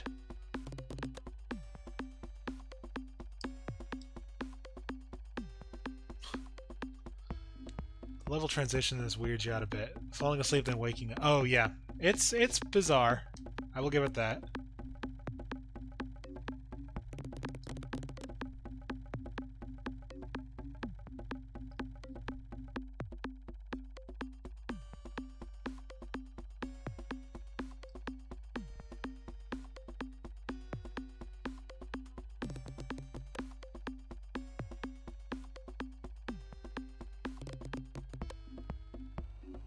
Got him.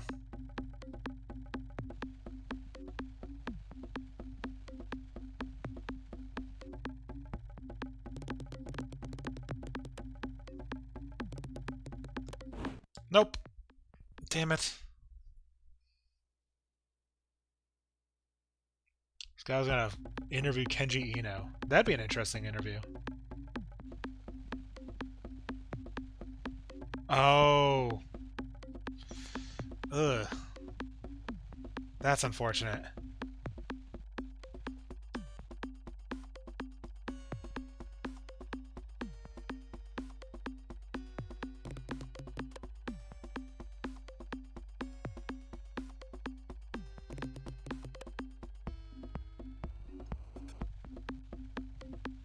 I'm gonna do it this way.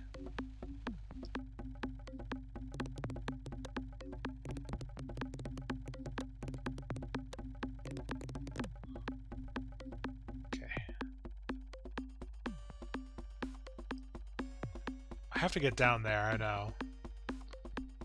I just gotta figure out how.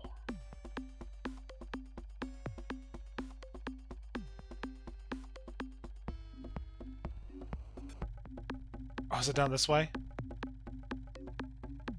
I was making it too difficult on myself.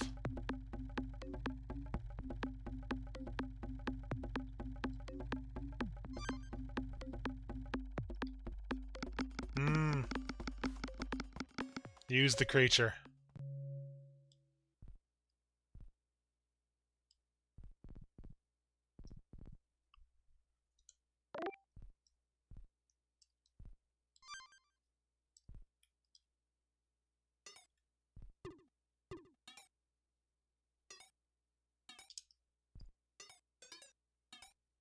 Yeah, Eno was definitely one of those auteurs who would have produced some crazy things if he had not passed.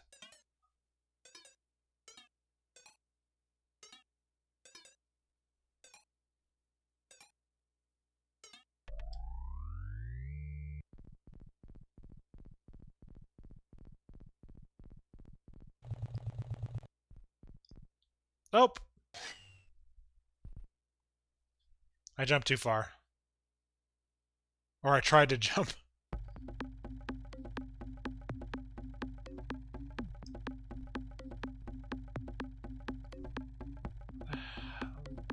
Oh, right.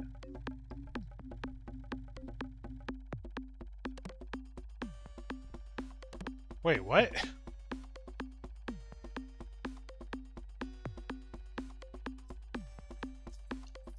About him. Oh, that was with was that with D? Because of the cannibalism?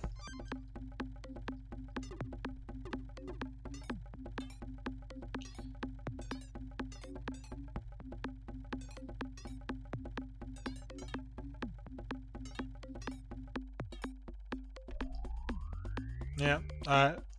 Did you have a chance to play the other two? Was it called Project Zero and D2?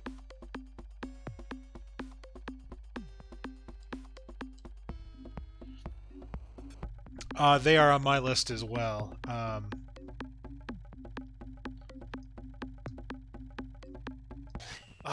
Seriously?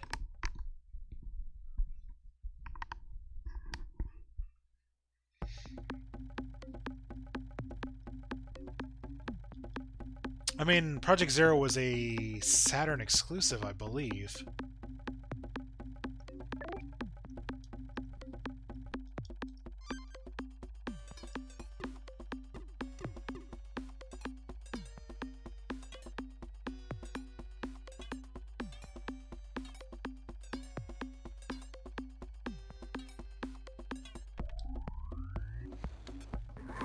Oh, okay, I was supposed to launch him out.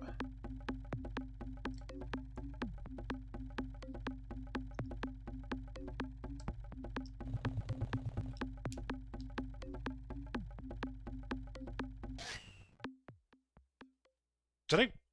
How the hell did I kill... Oh, because I made him run back.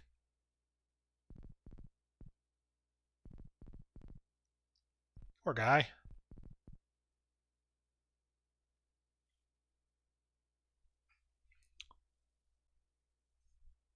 Yeah, I mean... Project Zero was a Saturn exclusive. D2 was Dreamcast?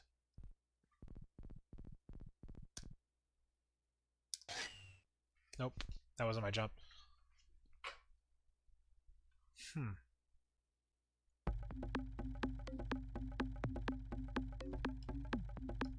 Was I supposed to get it on my team?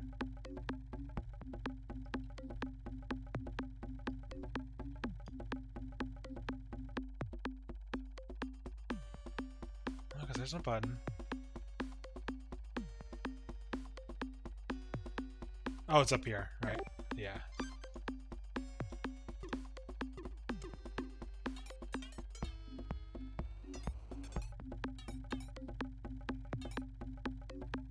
Let's see. Okay, press the button, make it pissed at me.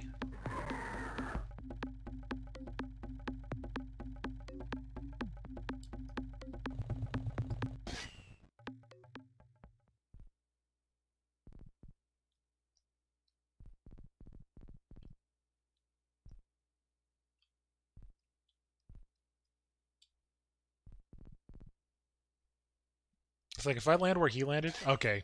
I was gonna say like, does that block the spikes? That was the only thing I could think of. I'm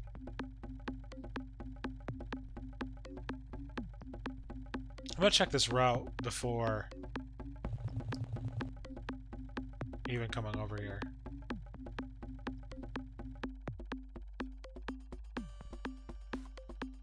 No, there's no purpose. So I'm trying to do something I don't really need to do.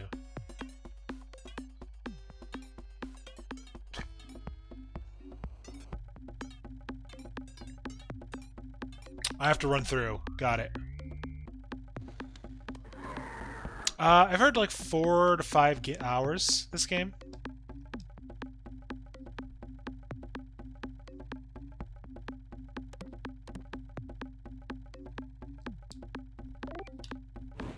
Ah, I goofed.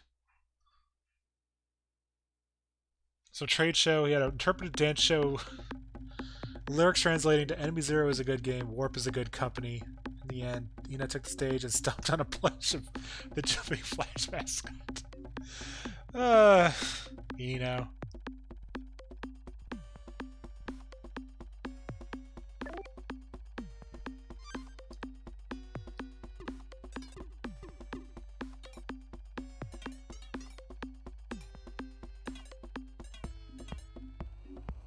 Yeah.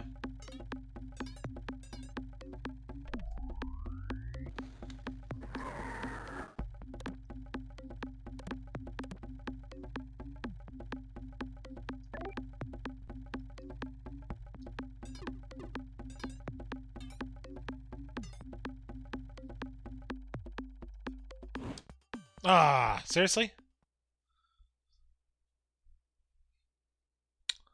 Fuck Universal Interactive. That's... Is that who did like the Crash Bandicoot games? Or at least produced them?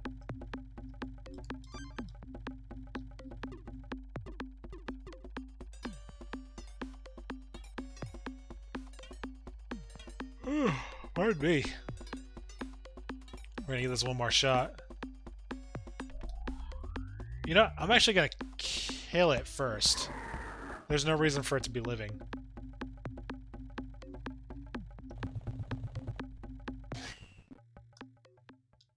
Because then now I can just run through. And not have to worry about any of that. That's what I'm supposed to do.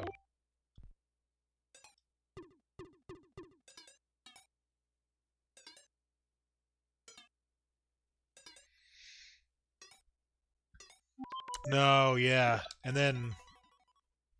What did it... Yeah, it was... I mean, it was Universal, and then they stopped doing it, and it became... What, Vivendi, I think, was doing the later Spyros?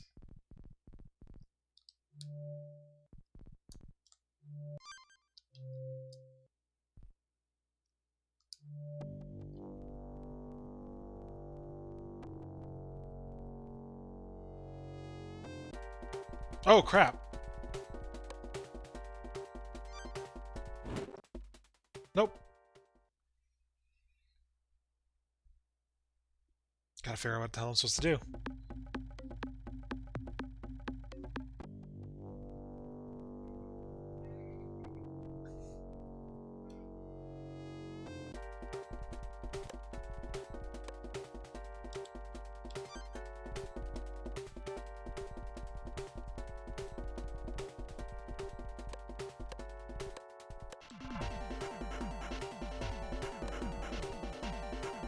Okay, drop the box.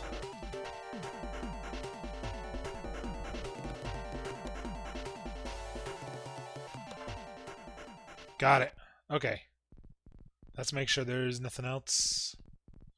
Made 2 Saturn games, 2 Dreamcast, then renamed. Had a string of failed projects. Yeah, the WiiWare one. That was the one where I mentioned it was that Cube game that like was his undoing.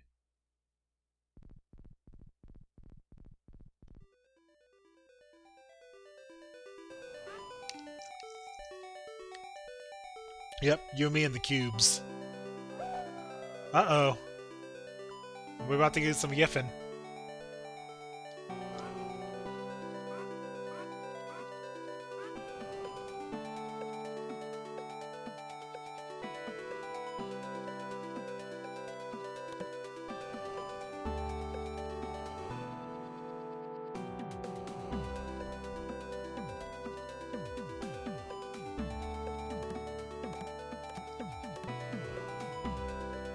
Fez was Phil Fish. He kind of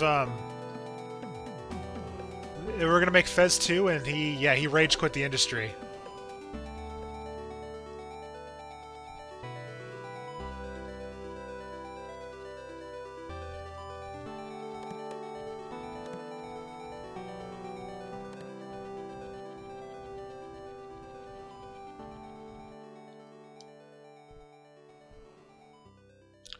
Like if I remember correctly, people said some like not so nice things to him, so he quit the industry.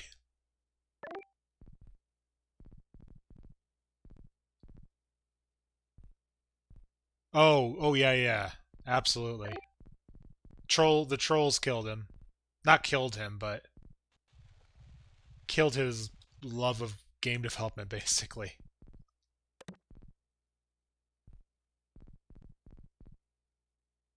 Yeah, no, I mean, he had what was it? He had Kaufman as his avatar before he like rage quit the internet. So like he was definitely his intent was being provocative himself. Oh, what? Hmm.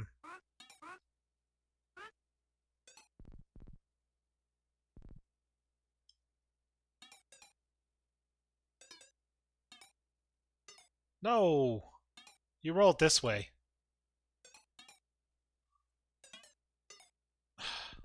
This is gonna be a little bit.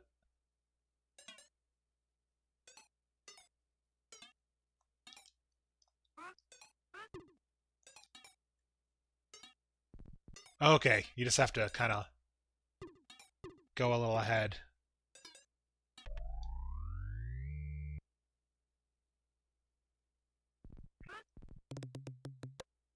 See ya. Oh, I thought I killed it accidentally. Okay, this is perfect timing. Because it's now 11 o'clock. I got chapter 3. Condemned the industry for its negativity, called all Japanese games shit, and all Japanese developers incapable of moves. Yeah, I worry what would have happened if he stuck in the industry. I mean, we saw what happened with Notch. I mean, Notch was kind of a yeah. Okay, let's not get into the whole Notch thing right now. Because I'm gonna copy that pass. Perfect.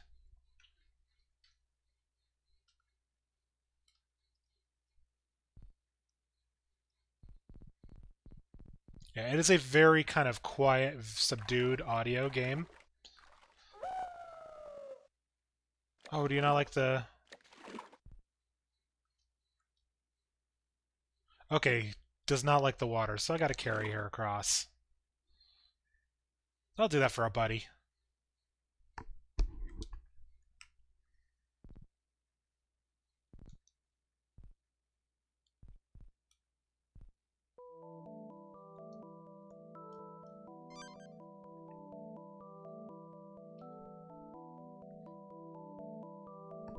Listen, I love everything about this game so far. The music is great.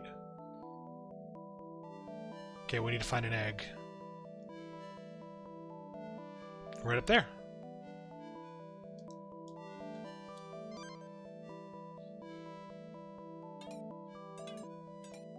Thank you, buddy. Let's go and, they're not eggs, they're like little creatures that, we can put on there and we get special powers.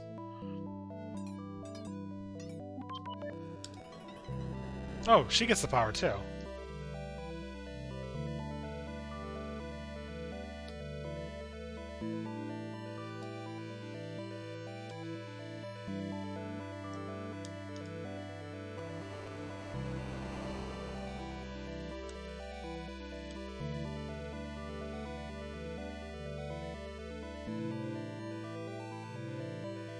Hmm.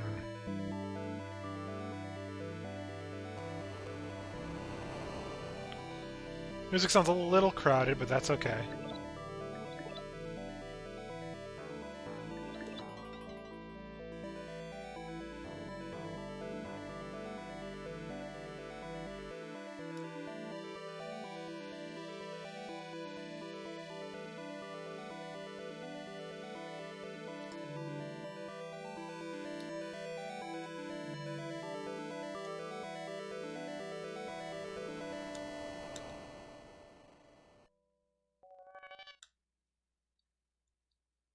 Okay. No, we gotta figure out how this puzzle works. I mean, she will copy me completely.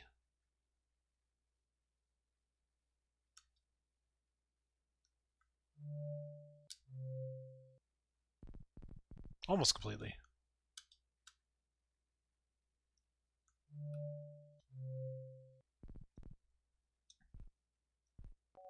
Okay, there's a bit of a delay to when she will copy.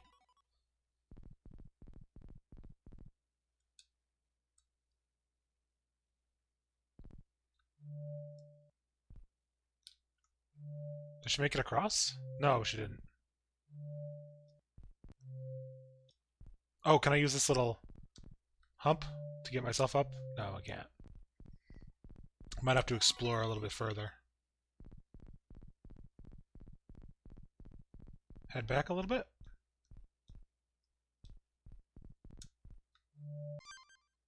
Ah, okay.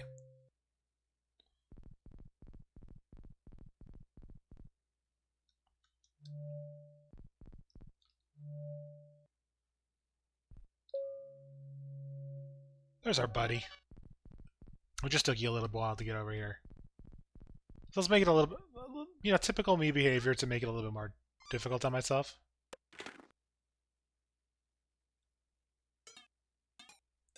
How did that drop? Oh, because you pressed the button.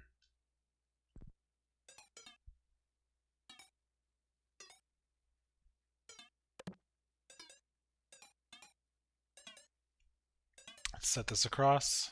I think that's just going to break on me. Nope.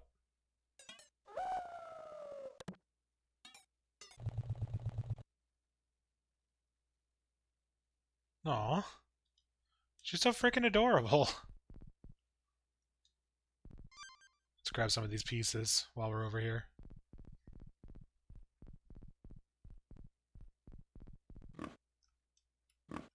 A little howl, just makes you really feel for it.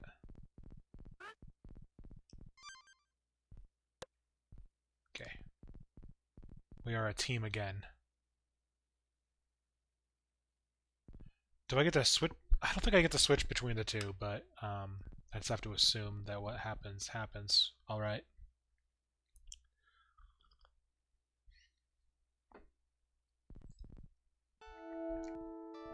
We're keeping it nice and casual tonight. Just I'm in my pajamas and I'm drinking cocoa. We're just gonna have a nice, relaxed stream tonight.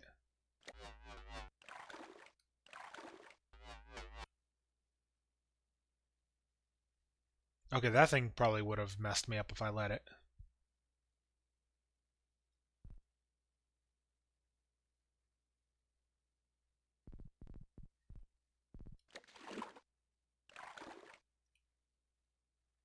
So I'm not going to.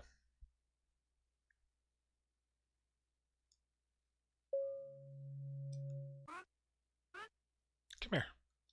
Hop on.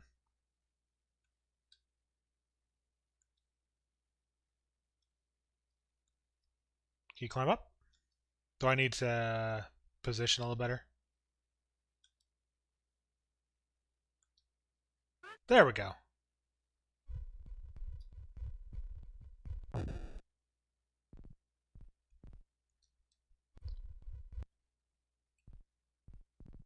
Oh, okay, that just gets me up there.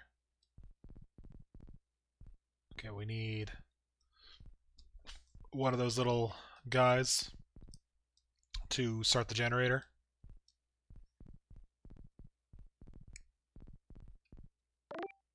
Big level.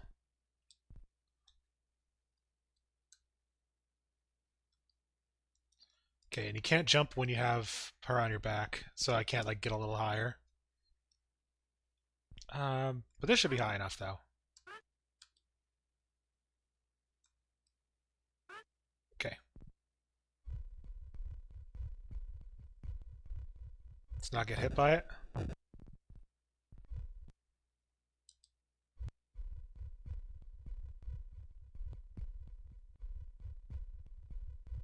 Okay. Bring this little guy down, which is a I think that's a glidey one.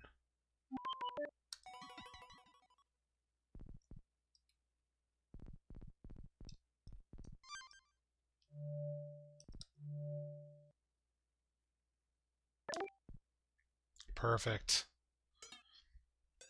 Now let's get this generator going.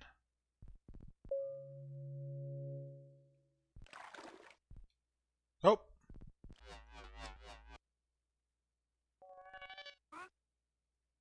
Come on. You want to come on?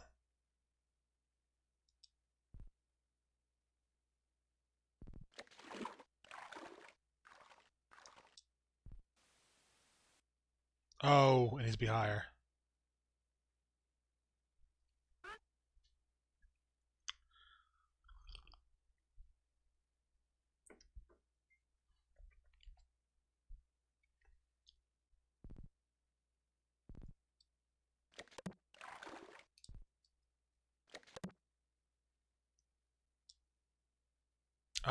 I have to get across.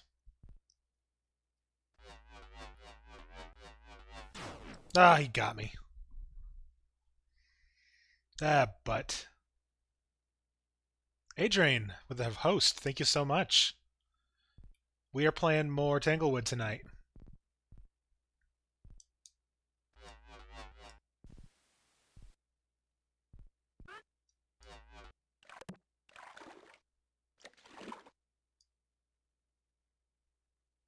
Let's not get killed by the anglerfish this time.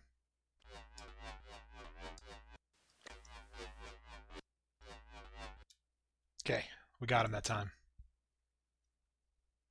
Okay, let's toss our other little buddy. Grab that.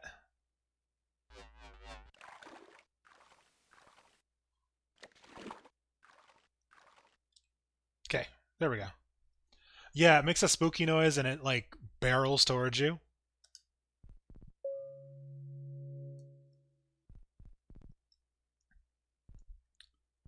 But the additional fox is a nice little mechanic. You get a little bit of the you can throw and have it do little things for you. Like I don't know if this is high enough. Nope. Okay, a little too high.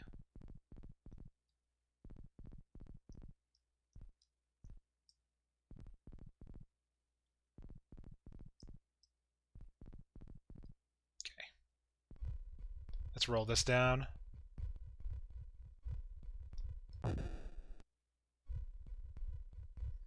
The puzzles aren't too bad in difficulty.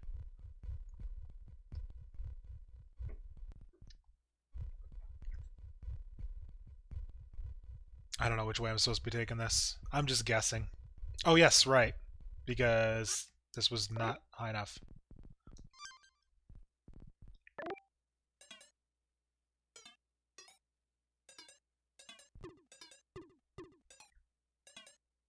Yeah, we'll just let this roll down. Let gravity take it. That Sega Genesis era physics.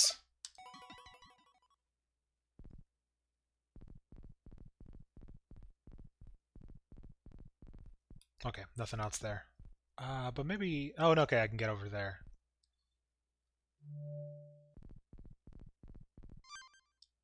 Oh, there was no reason for me besides to get that little collectible.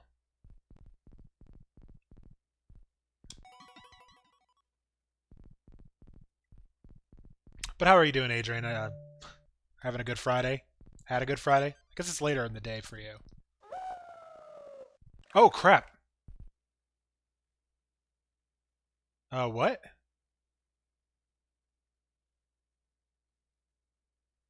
What the hell was that? Just because it got too far away from me?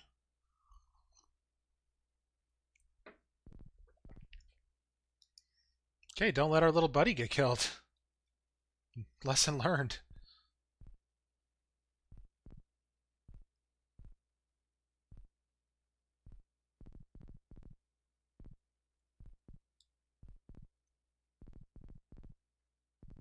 You did finish Turok Evolution? How long did that end up taking in the end? I know you thought it was going to be like a one-time stream situation, but it sounded like it ended up a lot longer than that.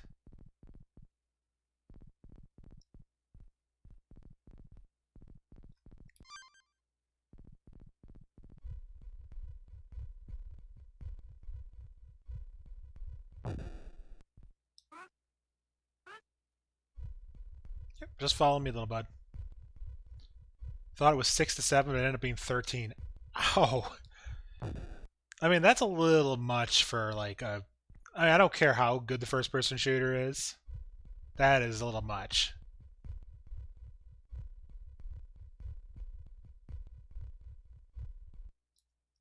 Oh, a lot from like bullshit deaths. That makes sense.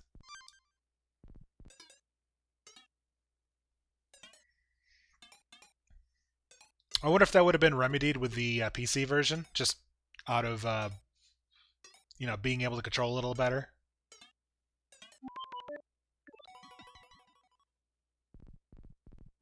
Okay, just follow me.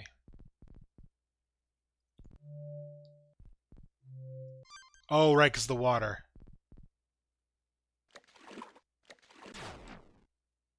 Ah, crap, I landed right on the thing.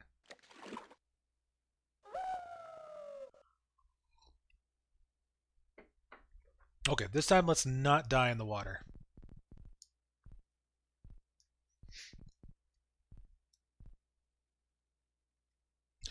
Yeah, like you seem to be really struggling with the aiming, especially with the fact that it did not have any kind of aim assist for a console game.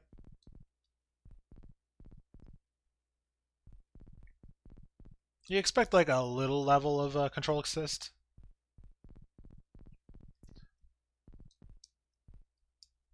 I do remember playing that one though, but I don't. I think I just had like a Blockbuster rental.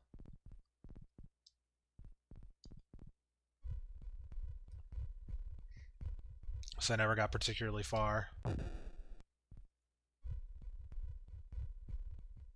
It was probably the Xbox version.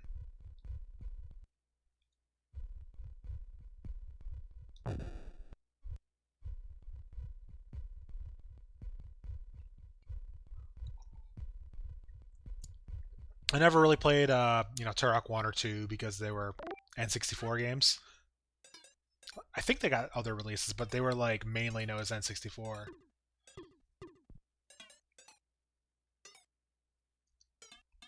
Made it harder on yourself than it needed to be. Yeah. What difficulty were you playing it at too high of a difficulty?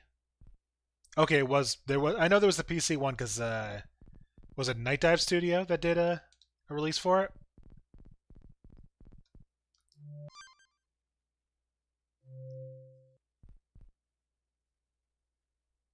I mean, I know there was probably out there before then, but I know Night Dive kind of brought it to modernize it a bit.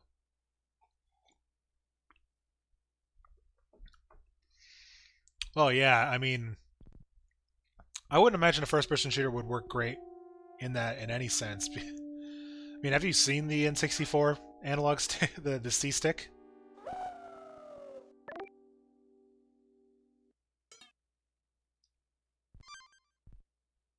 Does that count as a? Okay, that counts as a you died.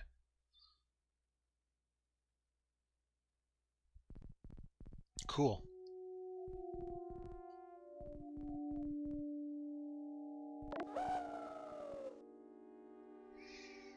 Okay, I gotta let her be the one who gets captured. It seems. Oh, my mouse was on the screen the entire time. Did I turn off the console capture? Or no, I don't think this game even has a mouse capture anyways. I'm just psyching myself out.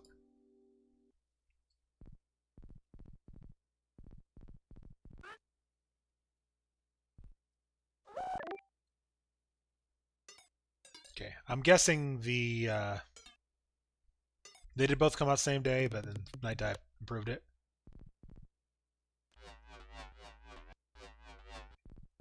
Yeah, Night Dive's been doing like fantastic stuff for like modernizing old titles. I'm excited to see what they end up ultimately doing with the System Shock stuff.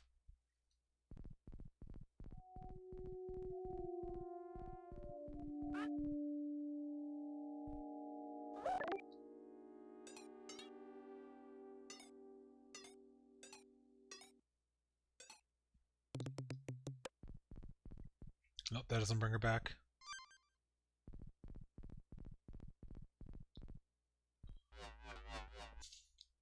Oops, why'd I do that?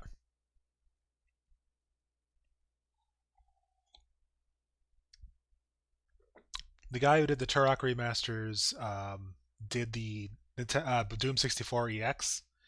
Is that what they're calling the that new? Oh, okay, that is the Bethesda re-release.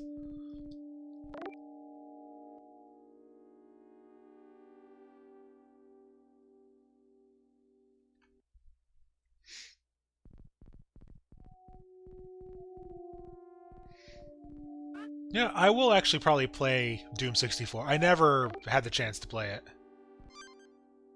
Again, didn't own an N64 until much, much, much later. Like, a few years ago.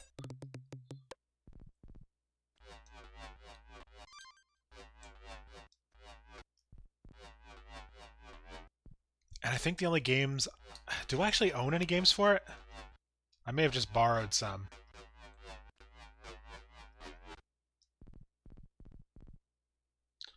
Doom 64 EX is a complete rewrite of the engine based on leaked source code. The way it worked, it pointed at a ROM and extracted the assets to play on PC.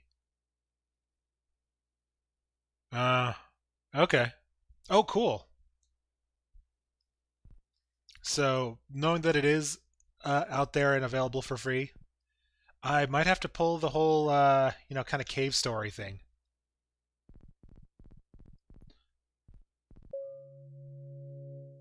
Hey, Brawl, how you doing? Hope you're having a good Friday. Or at least you're having a better Friday now. What the hell? Who is this beefy boy?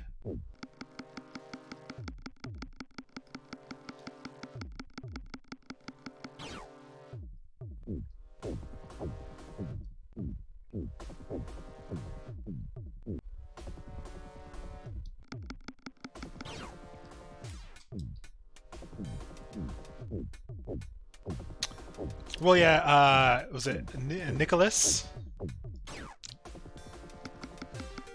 Basically, stole... I want to say stole the game from its developer.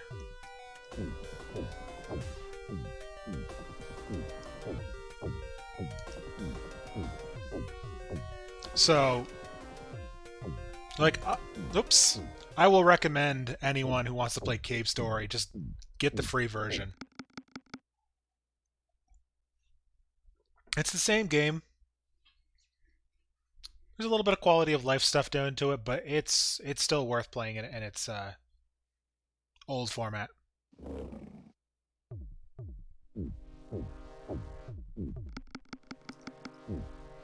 I gotta figure out what I need to do.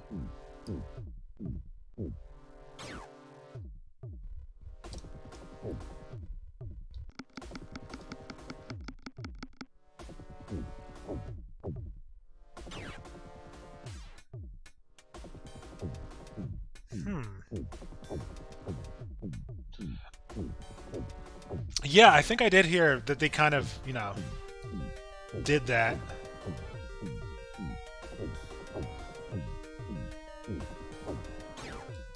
I mean, I guess it really just depends on your definition of shady stuff.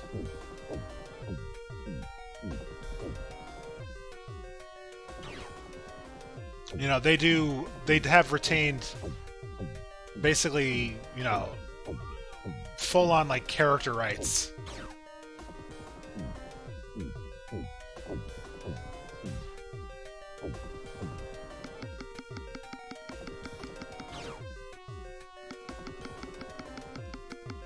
Ah, crap.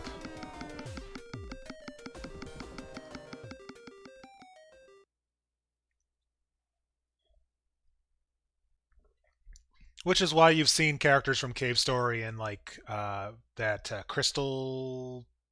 Whatever the hell they call the game. Some of the ones that they produced. Yeah, that's exactly what happened. It was, someone was nice and, they kind of took advantage of that a bit.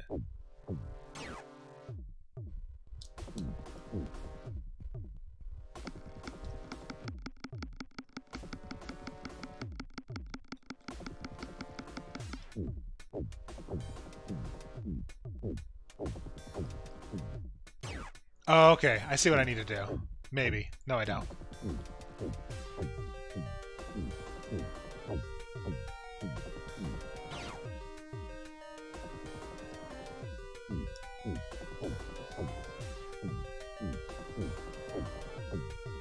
Oh, wait. I know I need to drop it on their head, because that's what you always have to do. I just have to figure out how to do it.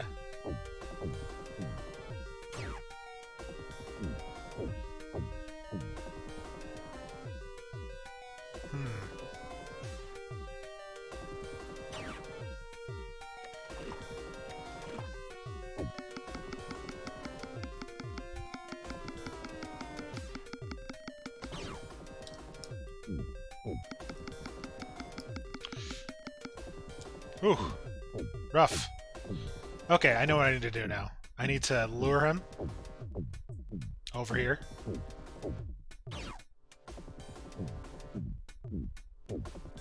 Okay, and now let's just run like hell.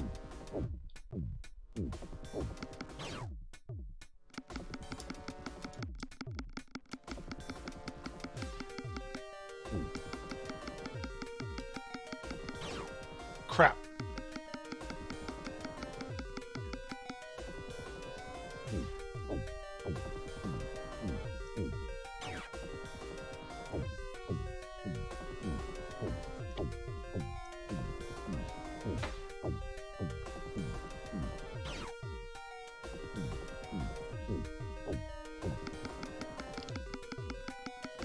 Oh.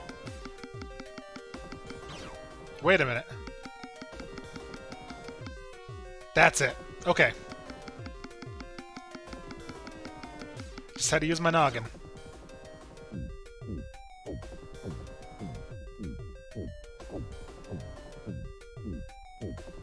I have to get it to press the button. It's bonking time.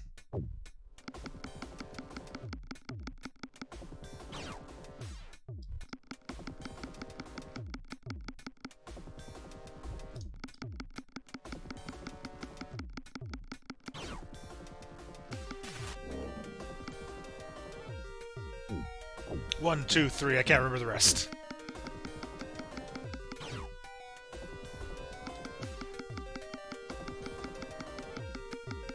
You want some bonking time?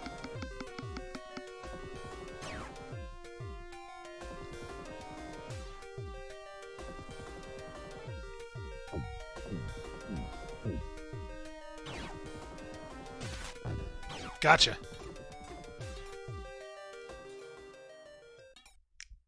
Decided to just do a double bonk.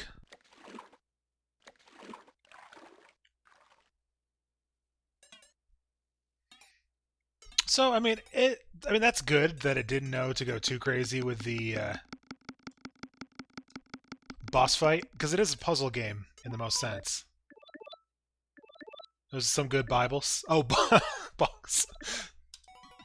Hey, you want to buy some good Bibles? Stuff will get you real fucked up.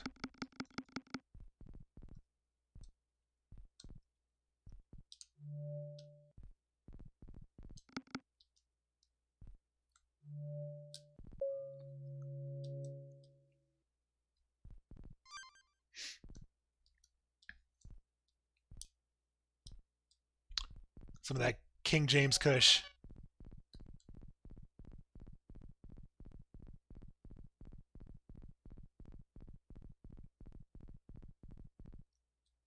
Nope. That's gonna make me hurt.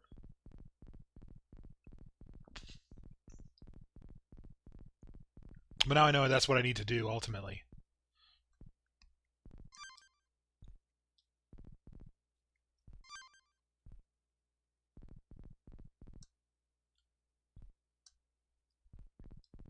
We just gotta find the little red guy.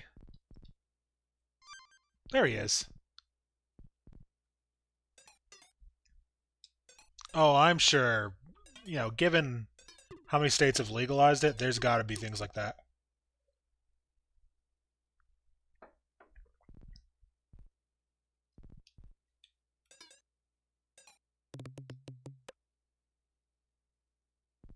Hey, little buddy.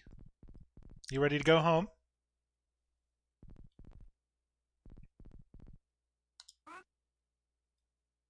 Here, I'll carry you, even though it makes it really slow. Nope. Let's go a little faster.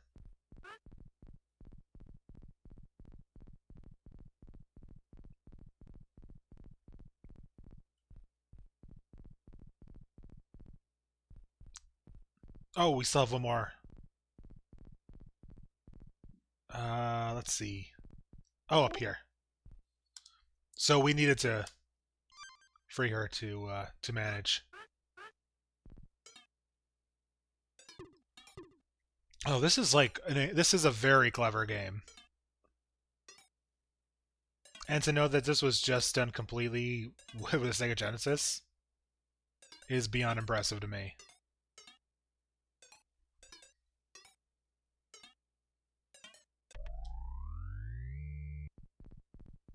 I'm guessing? Yep, okay. Elevator.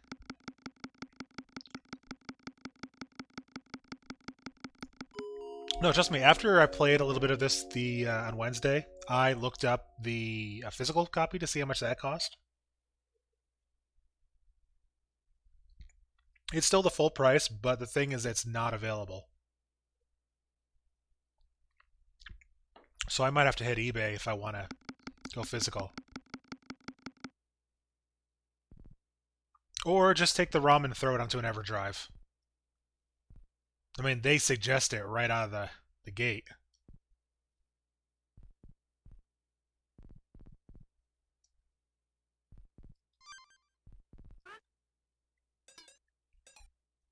Speaking of that limited print stuff, at first I was kind of all for this whole, limited run, doing their publishing and special reserve companies like that.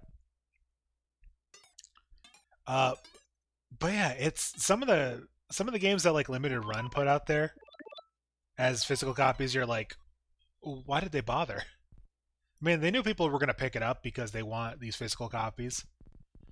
But nobody needs physical copies of, the former Kemco mobile RPGs on the Switch.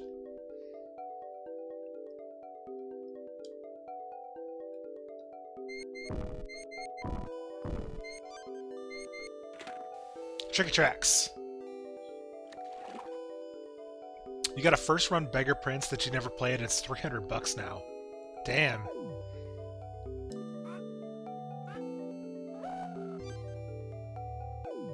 You coming?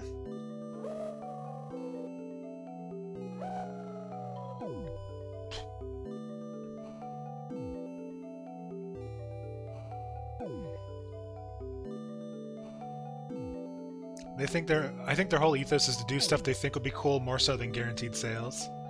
Yeah, okay.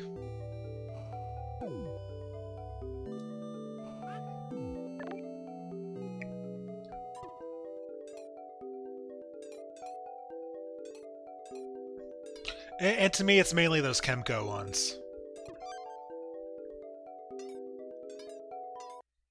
But then there's situations that you're like, you kind of get sad.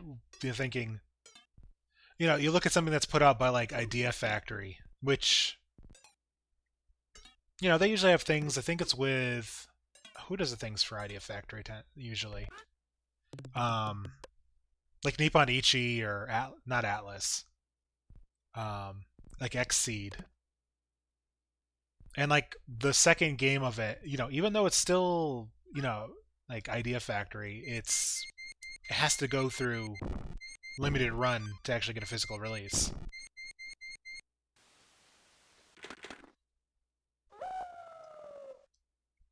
No, I mean it absolutely is cool. Um, it just makes me sad sometimes seeing like what is determined to not deserve a physical release.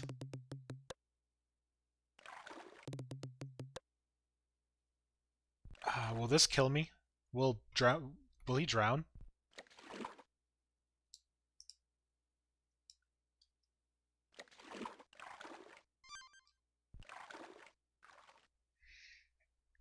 So, I mean, what was it? Mary Skelter was one of those games that got the first game got a physical release on like PlayStation 4 and Switch and all of that. And then the second game had to go through a limited run.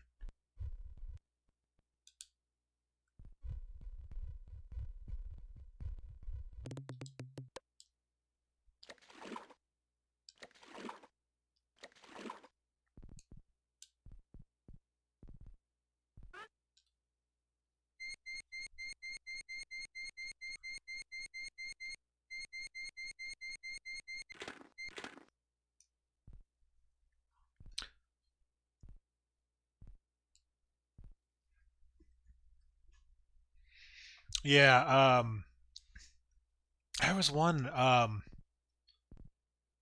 for like the longest time I was kind of bugged by this.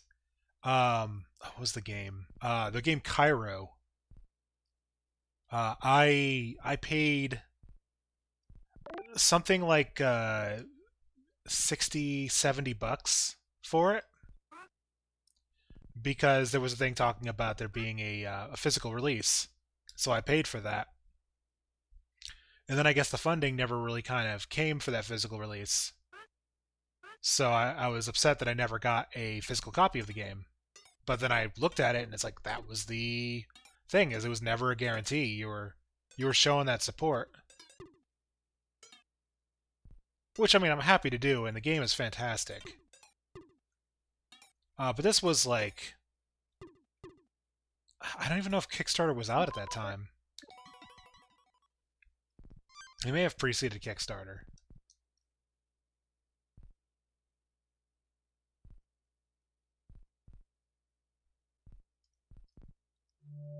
Physical copies of the Ghostbusters remaster are GameStop exclusives. That's unfortunate. What was it? Was it Xenoblade Chronicles that was a GameStop exclusive? I think so. Because there was those three games that were for the Wii that there was a real push to bring them to the U.S. And it was Xenoblade Chronicles. It was The Last Story, and I can't remember what the third one was. But I think GameStop ended up with publishing rights to that one.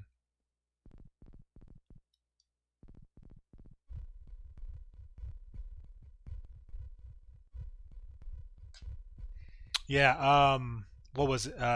Toki, the remake of Toki, which people don't even realize even happened. That was a GameStop exclusive physical copy. It was a nice physical copy, though. But it just people just didn't realize that it was out.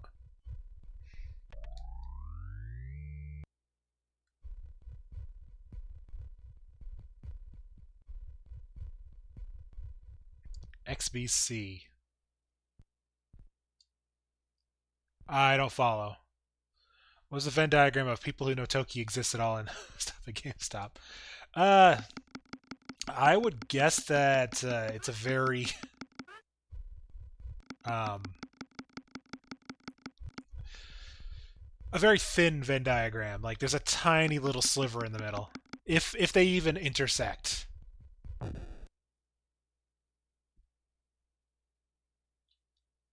Yeah, it's me.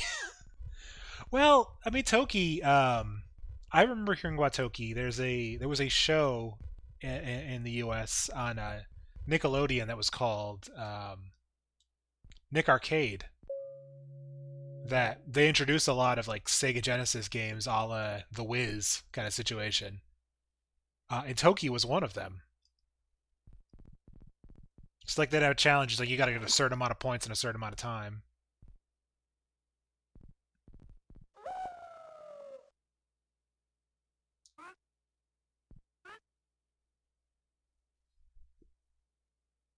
Yeah, Nick Arcade. There's a fellow Twitch streamer who has basically made it his mission to bring back the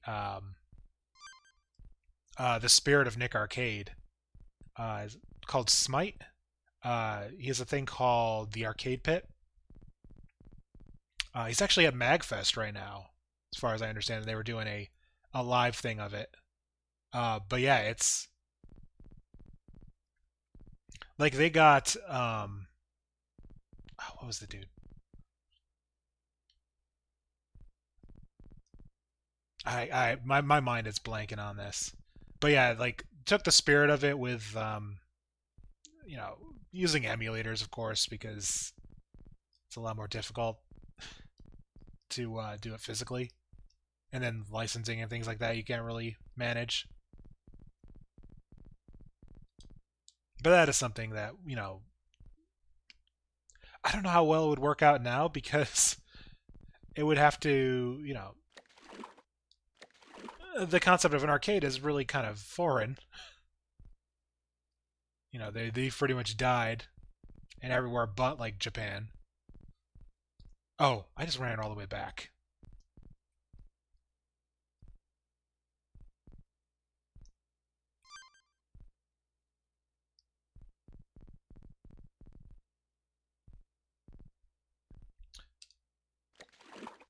But I guess in a way, the speedrunning community has kind of taken the reins of what like Nick Arcade was. Even in Japan, the whole arcades being a live thing seems more like a tourist attraction than anything else. Yeah, I mean, I absolutely believe that.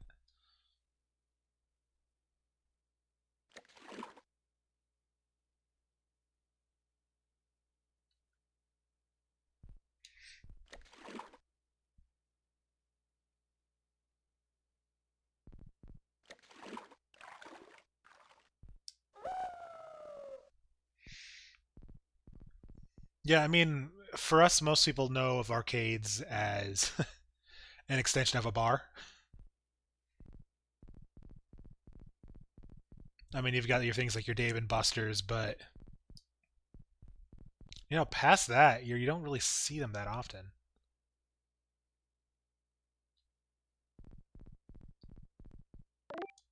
Okay, I gotta throw them up there.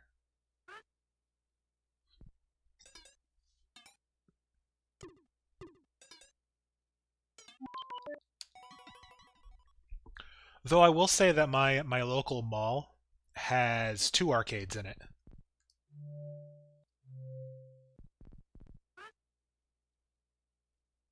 Oh, one of them is like a one of those ones with all the tickets. Mainly, it's like Pac-Man themed. Like actually, Namco has started like a franchise of I think they're just calling them like Pac-Land, and we happen to have one in our mall. But we also have another old style arcade. Oop, almost got hit.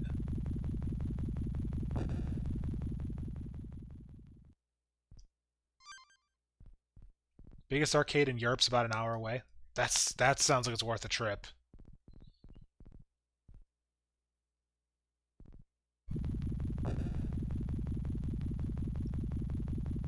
Oops.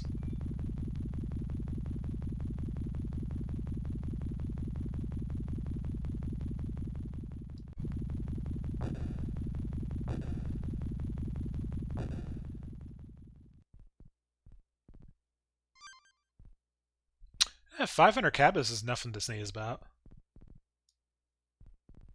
I mean, the one in my mall is very subdued.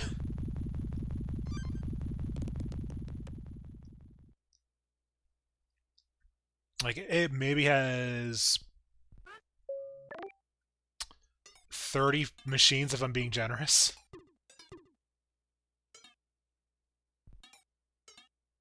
And like one of them is a Dance Dance Revolution one because of course it is.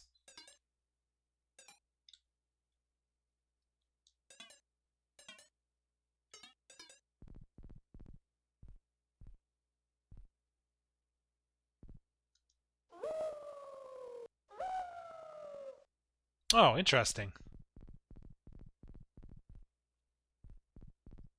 Let's go back and I want him to get him to push that ball around.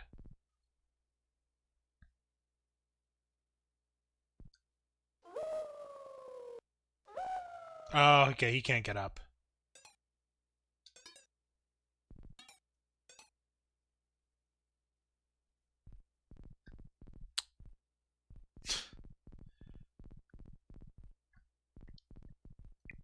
I mean, I'm sure that like New York City has some. I haven't had the chance to check that out. But yeah, a lot of them are basically remnants of dying malls.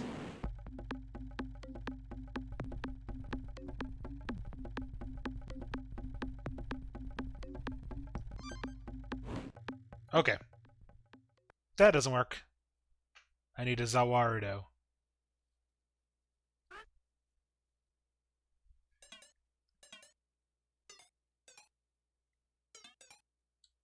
If you like arcades and go anywhere near Manchester, hit up the Arcade Club in Bury. Which I just probably Americanized the name. I'm sure it's pronounced something much nicer.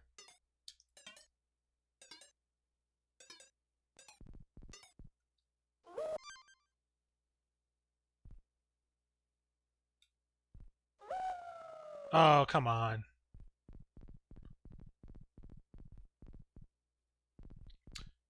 Pachinko is 5.5% of Japan's GDP. Hey, no wonder Konami's doing what they're doing.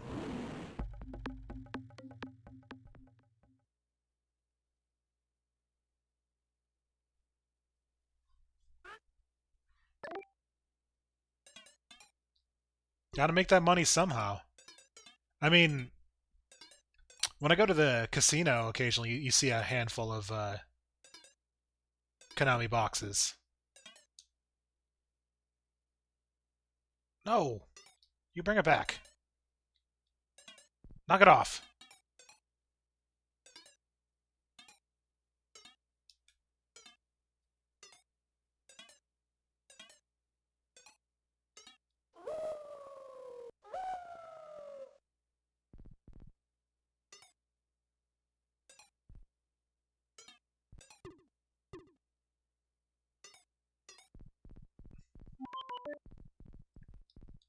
Okay, we got it now. Yeah, that's just run.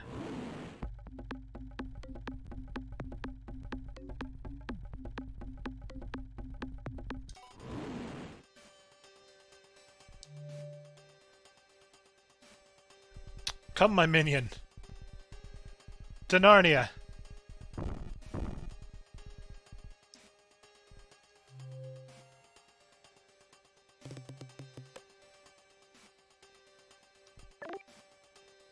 Nope, wrong way.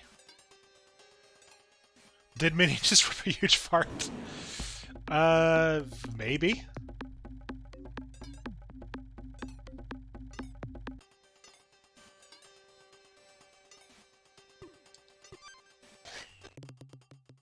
Oh! He died somehow. I don't know how.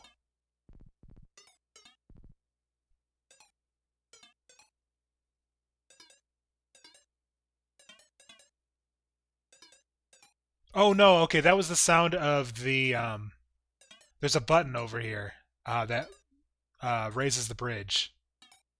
So that's what you heard.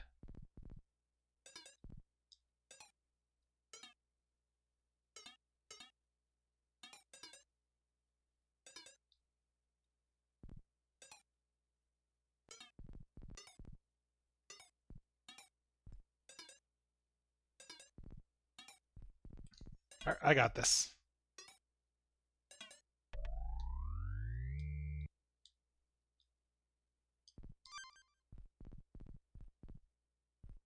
Now the question is, what did that do? Oh, elevator.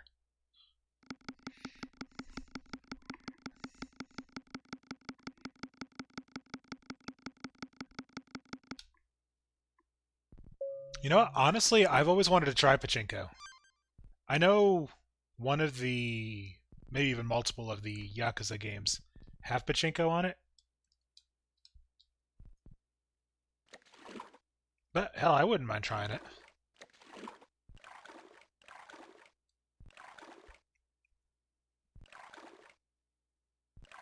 I've got a feeling I'm going to drown.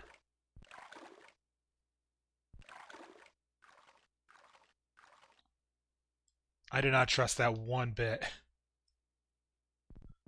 It's a cross between pinball and slot machine.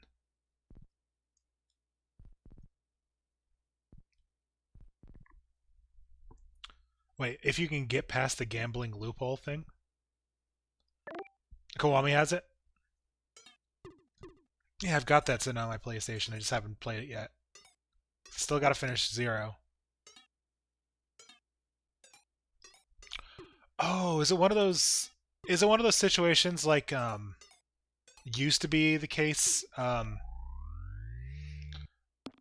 like, in states where marijuana has not been made illegal,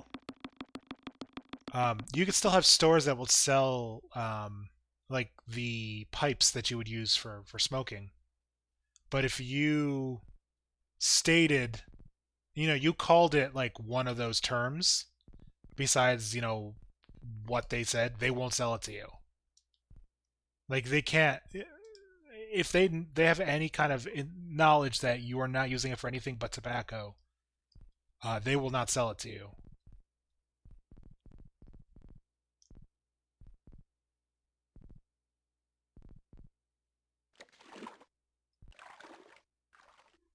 The way it works, you buy ball bearings to put in the pachinko machines, and the machines pay out ball bearings. Ah, okay, he got taken. Okay. So they pull like a,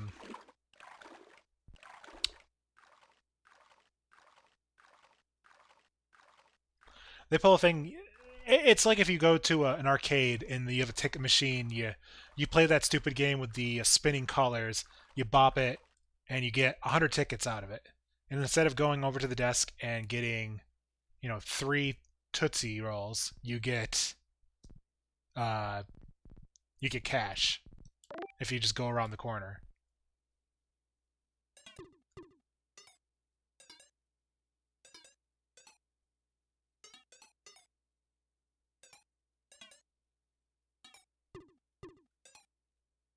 Except you need tickets to play it. Okay.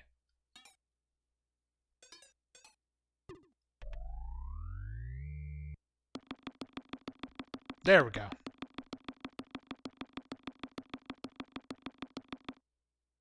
I don't know what happened last time. Was I just not paying attention properly? The ball bearings are usually worth 3 to 5 yen each. Oh, which would explain why there's so many of them in those things. There's an anime called... what the hell do they call it? Shit, I watched it recently. Kaiji, I think is what it's called. Where like the whole plot is, it's gambling in Japan, but it's incredibly high stakes. Like there's people, who are in like huge debt, and to get out of their debt, they're doing things like betting pinkies uh and like what was it, there was this one game where what they were betting was, so there was like these like headphones that came on the ears, um and when they were doing their gambling, they were betting on how many centimeters this drill inside of the headphones moved in. And they said, okay, you've got, let's say, 7 centimeters until it pierces your eardrum. Uh, and so that things like that, and not, he's like, oh, I'm gonna do like 1 or 2, because it's still worth a lot to even gamble that.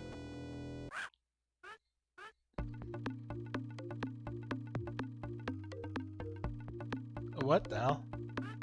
But not realizing that the noise was just so unbearable. Oh, we got a little cute guy. Hi, buddy. Oh, I love this.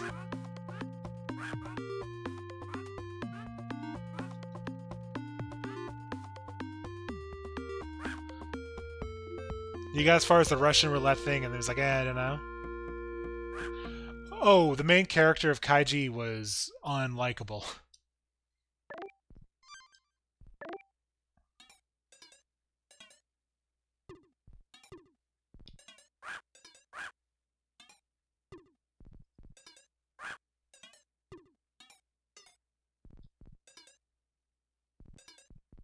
Alright, I'll let you push it.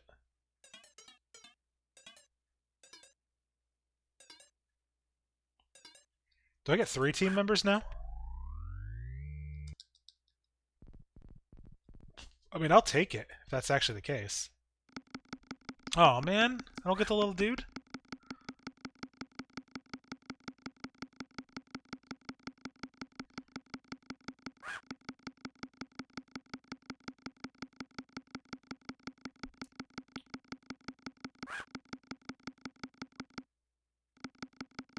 Why am I getting chased by a little beam of light?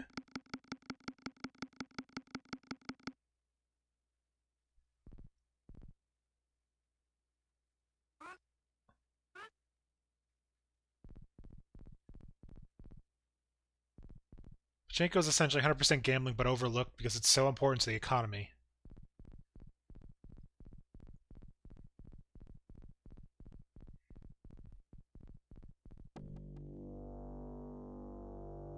Yeah, I know gambling is full on banned. Yeah, that's run.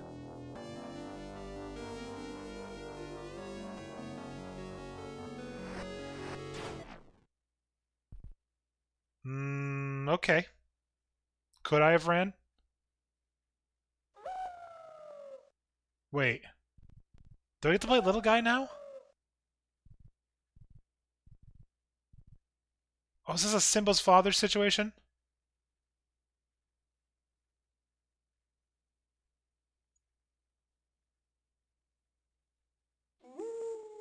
Oh.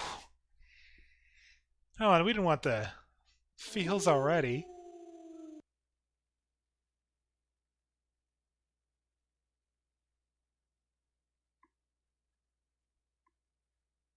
Oh.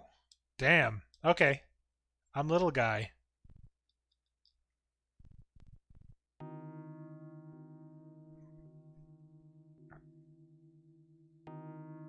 I can't believe they killed off the main character.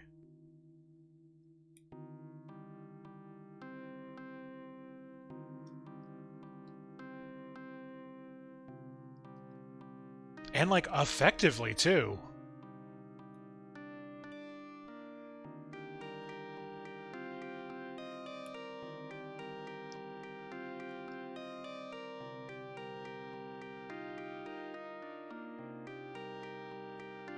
And the music is very appropriate for the kind of melancholy going on right now.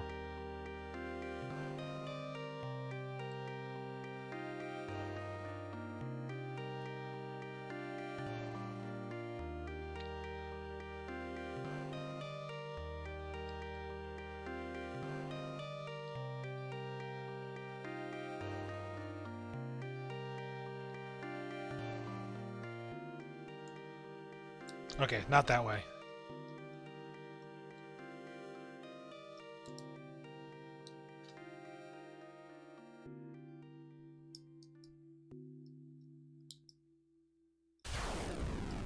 Oh, crap, it's storm again. Wait.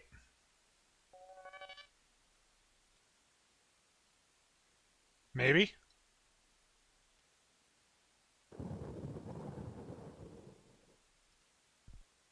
Okay, not the same situation where, like, every few seconds it goes right at you.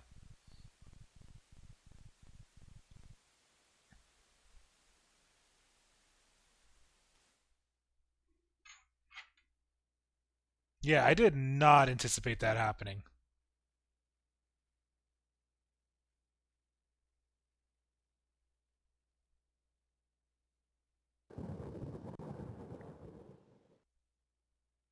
One second.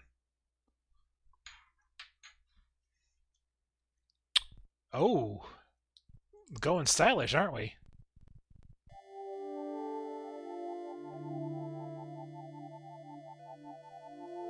Again, imagine like booting this up on your Sega Genesis or Mega Drive if you're wrong. Not wrong, sorry. Uh, if you're a countries that don't call it Sega Genesis. And seeing something like this, you would be like, sorry, I had to. I didn't have to.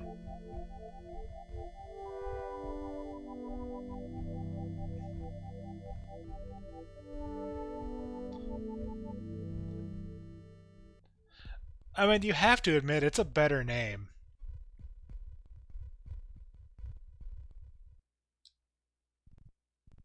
Maybe you don't have to admit.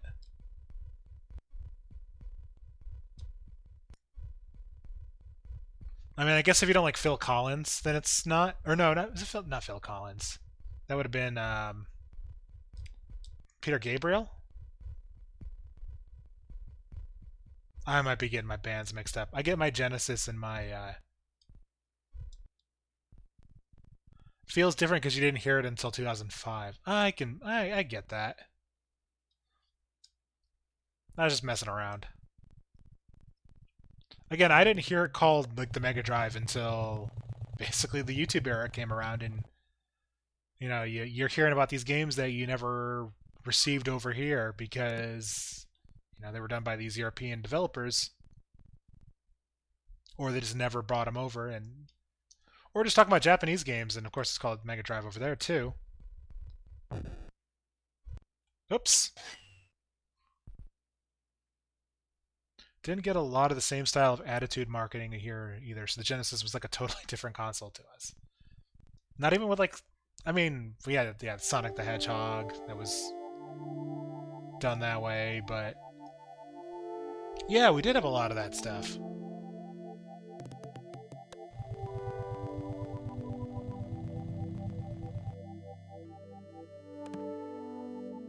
Because they were just in the Americas. That's kind of what we were trying to do. Yeah, it was the cool kid console. It was the Nintendo was for the younger audience, and the Genesis was for the preteens.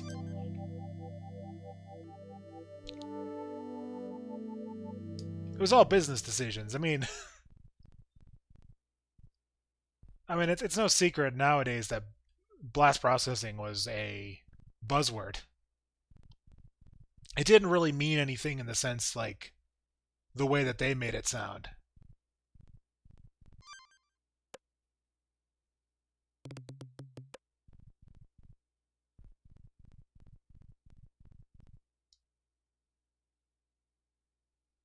You didn't hear it called the Mega Drive until listening to the Kane and Rince podcast? Oh wow, that's really recent then, Brawl.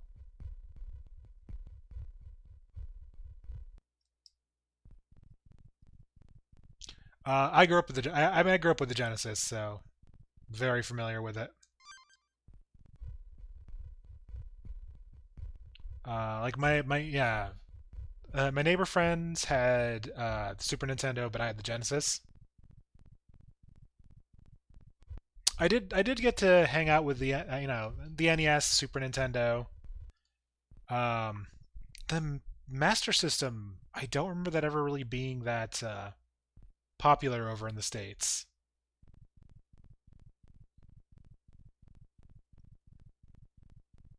I mean, it was pretty much. Oops. It was pretty much the NES for that.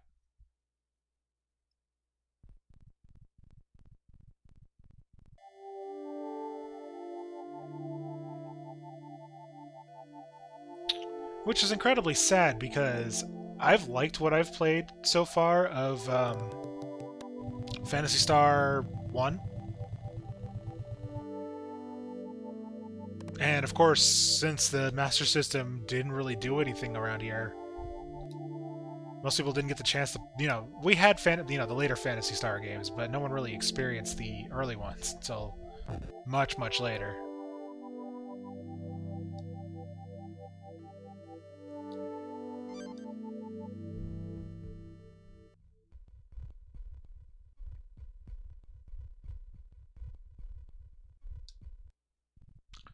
But Fantasy Star is one of those series that I'm trying to get through in like the background. You say you had a Master System, but really had a console itself with Alex Kidd built in.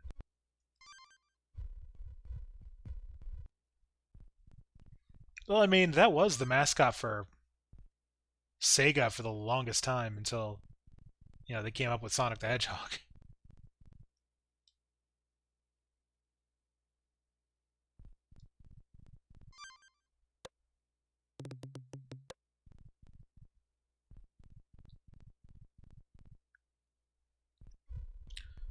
And hell, I remember having a I had an Alex Kidd game for the Genesis. I'm trying to remember which one it was. It was like, was it Alex Kidd in Miracle World? I think was the Genesis one.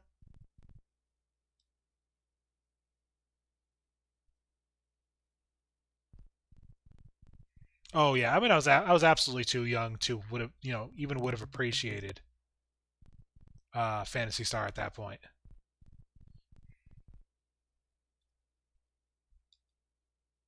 I didn't really get into the oh, Miracle World was the Master System.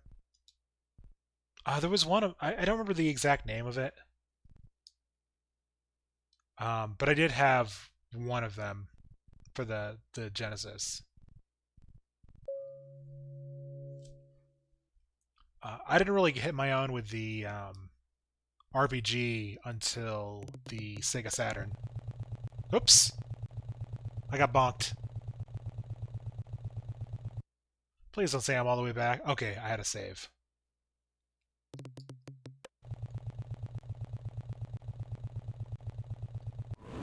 Whoop!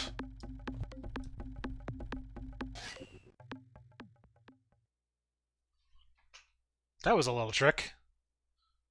You had the Master System when you were about 3 or 4 to maybe 8, so you don't really remember anything about the time either. Yeah. You had more important things on your mind. That age. Snacks.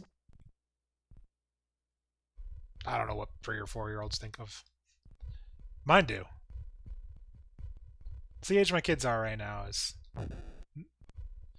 you say that my kids are they're kind of past the whole nap time thing right now.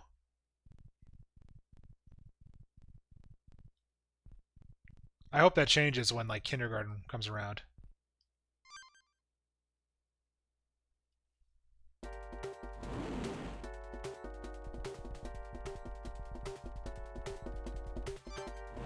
Whoops!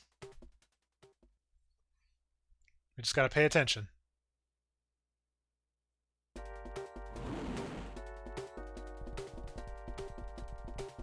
Yep.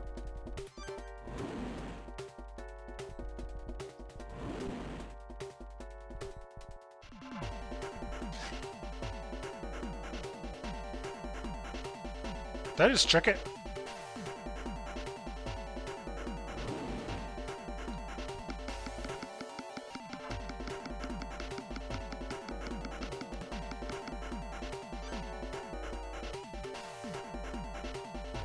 Oh!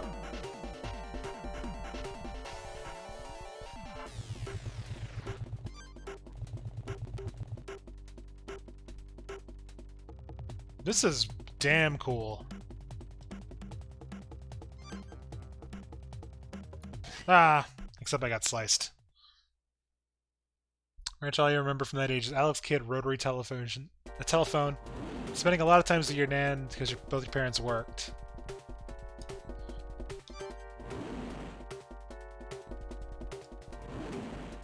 Yeah. Oops. Yeah, this level is like really cool. I like the whole use of the shadow. All hail.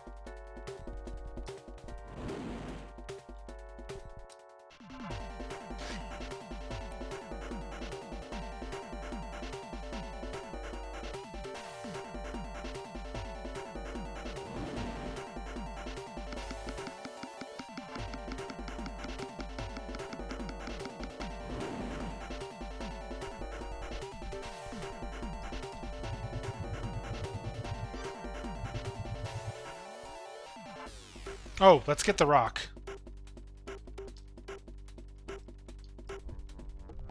That's what we were missing. Yeah, no, I can see the Another World vibe. Or as we called it, Out of This World. Because again, we gotta be different.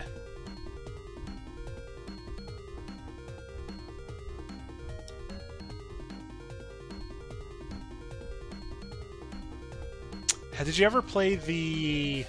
Was it... I think it was on the... Ah, crap. Was it on the Sega CD? The Out of This World sort of sequel? Yeah, yeah.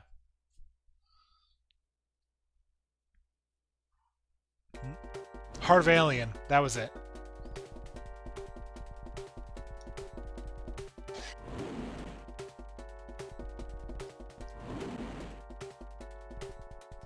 I remember my cousin had that game, but he did not have Out of This World. Oh yeah, I mean, nowadays, absolutely don't play it.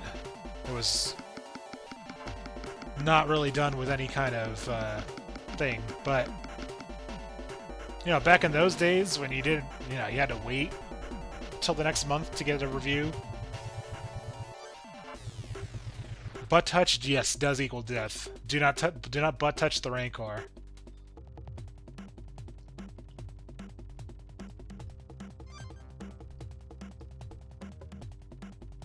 I mean, I had the Sega CD, you know, the Sewer Shark and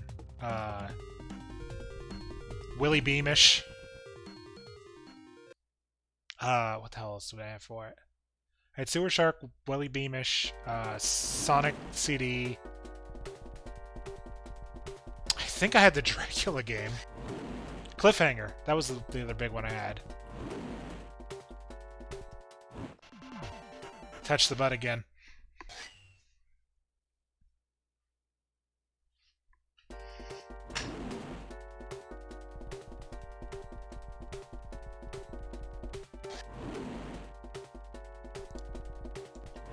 But if you ever get the chance, Cliffhanger on the Sega CD is hot bullshit.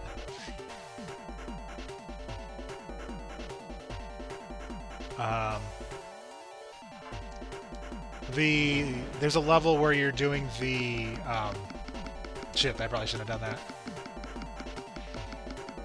that. There's a level where you are being chased by the avalanche, which is like near impossible.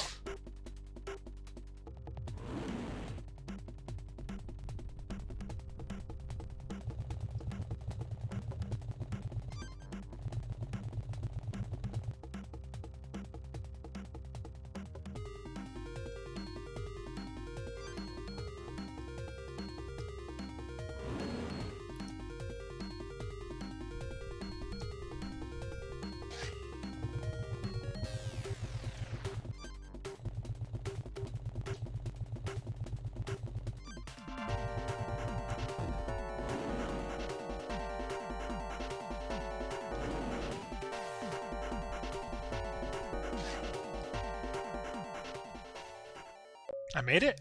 Holy crap. That was quite a bit.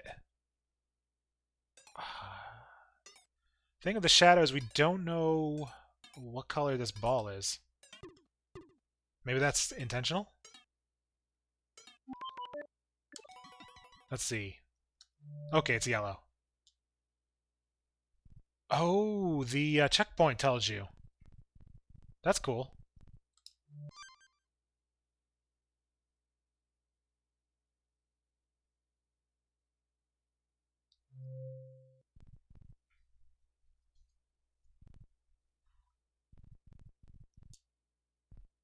Oops. Gotta pay attention.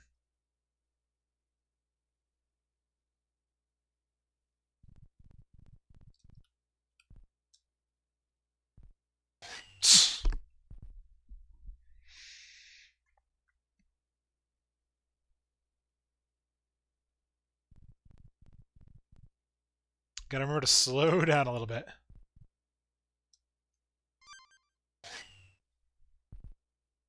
A little bit of leap of faith thing going on, unless I can point the camera down. Oh, I can. Yep, I just need to slow down. This we know is the case. Except it's still a little bit past the distance.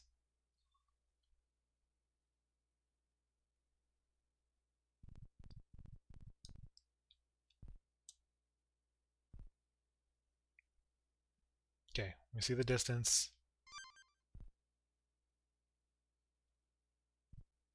I've seen any of the PAL exclusive games from those old consoles. There are a couple of them. Some of them ones that were only available here on the Sega channel, like the Wily Wars, the Mega Man. The Bramble is giving you Lion King flashbacks. This whole game is giving me Lion King flashbacks. The fact we just lost our protagonists. We're playing the little guy.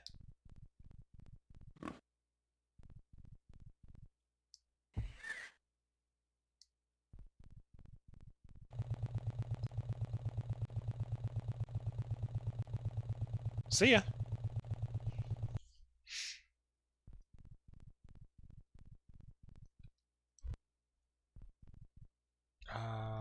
Okay, there's a fuzz up there.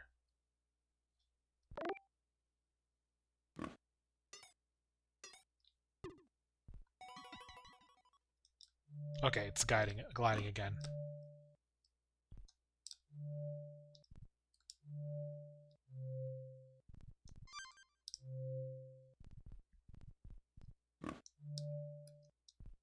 Run!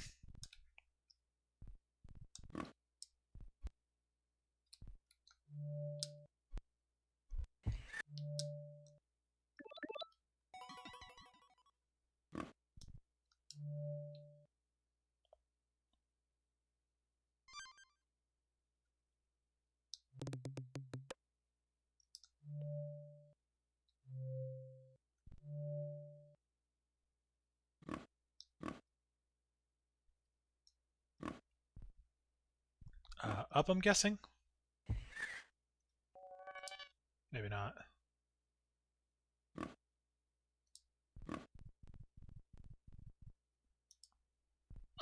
Oh, pardon me.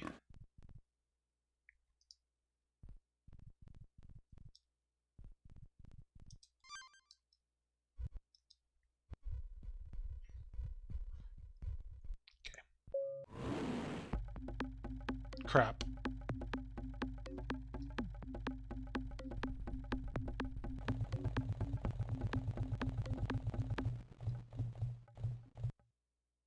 Alrighty then. Let's roll it.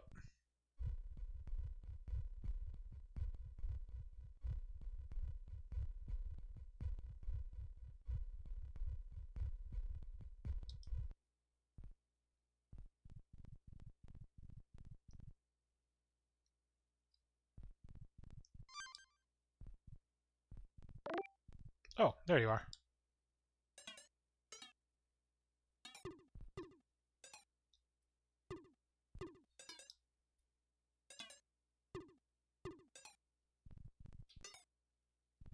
This way.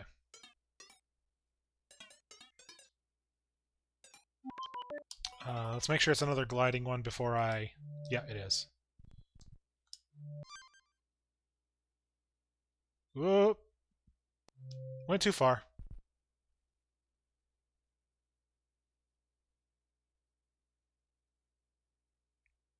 Okay, I don't think it knocked us back too far. Yeah, we're still good.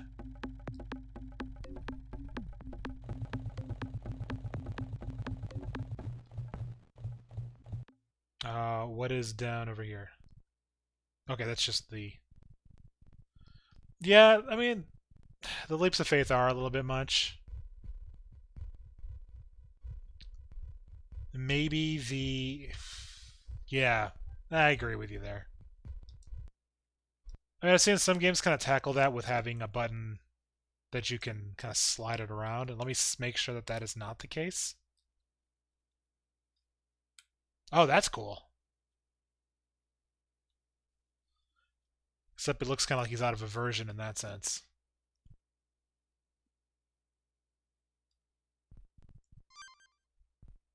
And I didn't actually use the save state when I started. I went ahead and used the code. Checkpoints look like the transporter from Cronenberg's The Fly. Yeah, I could see that.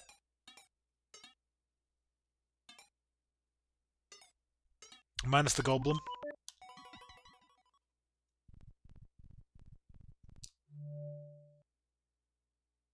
Okay, I didn't jump high enough. That was a little poopy.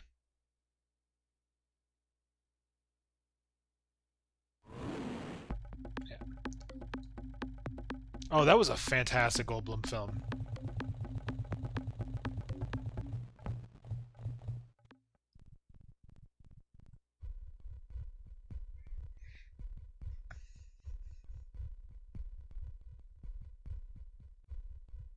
I mean, the original movie is not bad, but yeah, Cronenberg definitely knows how to just make you feel uneasy.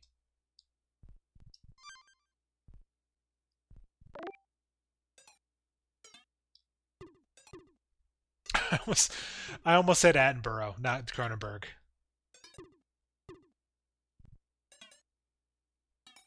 Could you imagine if David Attenborough did the Fly?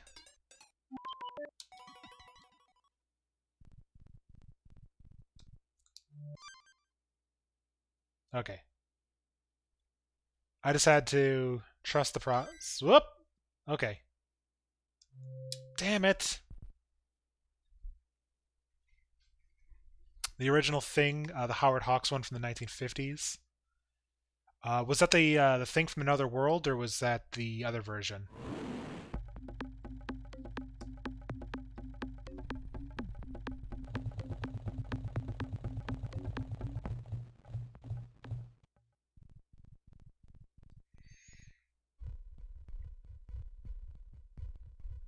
So, like, what's impressive? Speaking of the Thing, there was that prequel that came out a couple of years ago.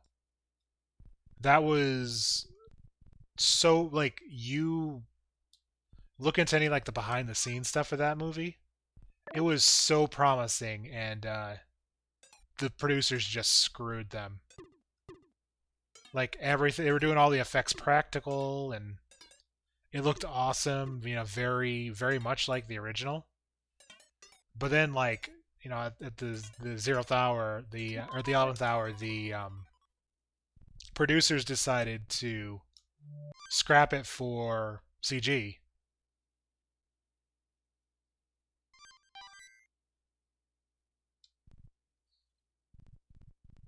Yeah, if you can, they have them up on YouTube. You could look at like what these practical effects look like, and they were like impressive.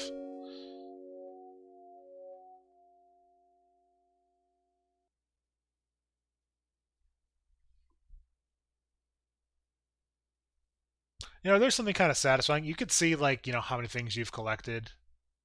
But instead, I've got the Steam version of this as well.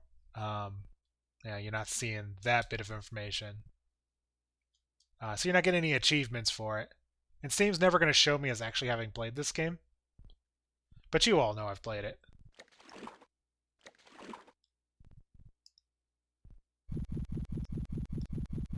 It wasn't because they didn't think it would work out well; it's because they didn't think it would sell. Yeah, it's Hollywood for you. Oh, am I dealing with tremors?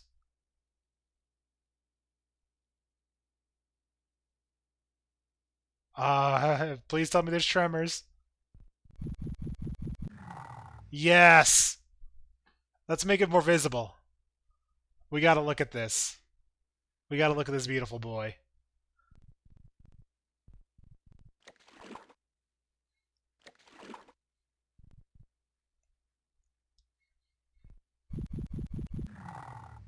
We got tremors.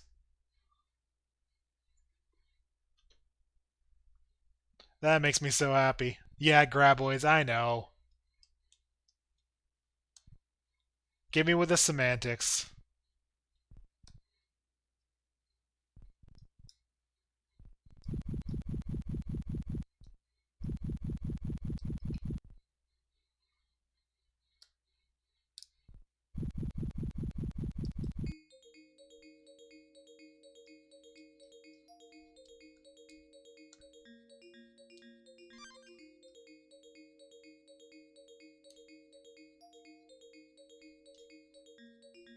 It's always impressed me how many Tremors movies there are.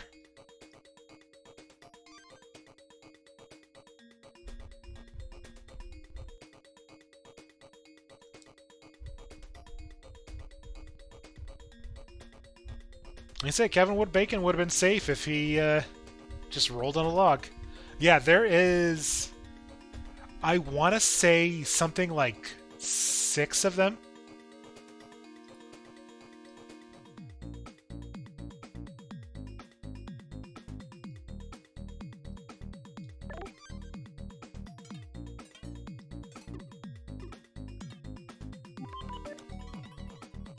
Alright, that was a tangent. I know. Oh, crap. It doesn't care if you're... You just have to be away from the sand, or it's just gonna nom you.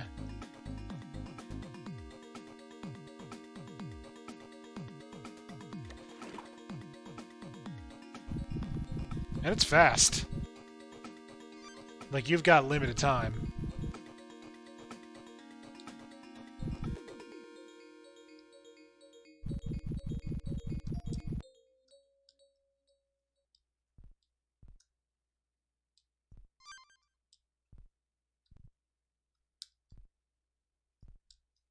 Can't say I expected graboids in this game. Not even an entry on the cutting room floor. Well, I think I know what I need to do. I gotta do this research, and I have gotta get that information out there to the people. Everyone must know about this Tremors game that never happened.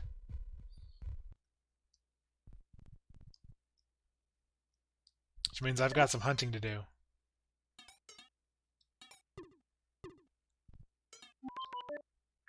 I mean, hell, just the other day, the Sega Genesis prototype of Akira was put out there.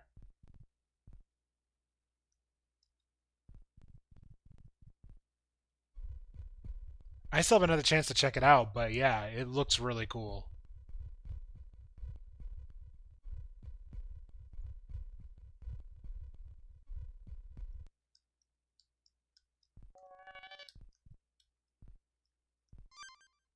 Okay, the timing on that's a little off.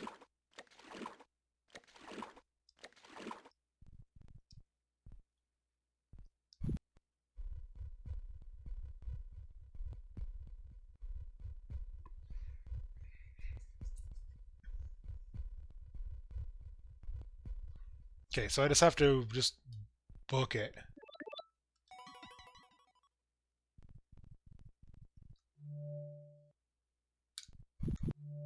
Nope, I guess not. Because it starts from that end and it just eats you.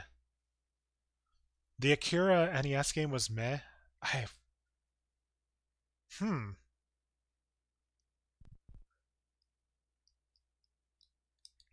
I mean, I know of the Amigo one, and that one is trash.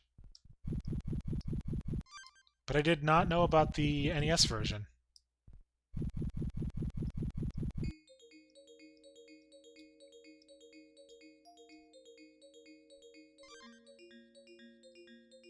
The Gun Nut or Jamie Kennedy? I'm gonna guess it's probably Jamie Kennedy because the Gun Nut was like ridiculous in one of the first ones.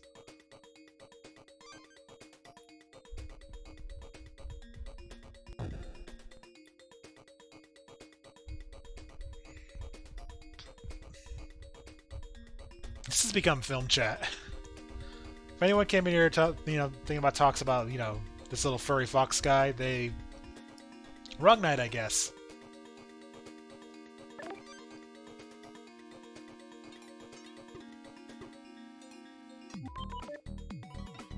I can only think of one role of Jamie Kennedy that is not bad, and that's his role in Scream. It is trash.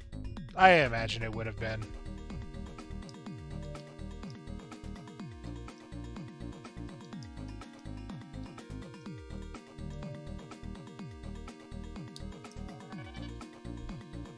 You just mashed through a script while Theo mentions the movie show.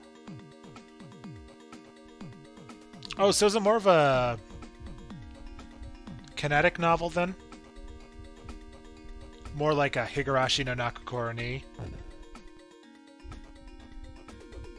Where it's still a visual novel, you're getting the story, but you don't have choices, it's just you're going through the motions. Yeah, kinetic novel, it's a form of visual novel where you do not have any choices.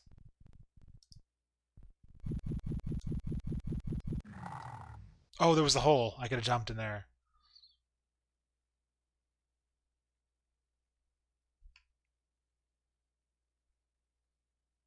Oh, it's got that on Higurashi then. Higurashi, there's none of that. I missed the hole.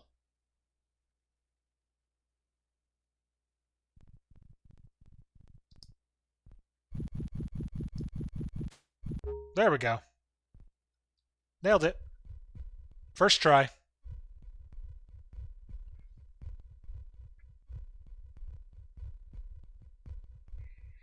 I mean, I honestly don't mind Connect novels.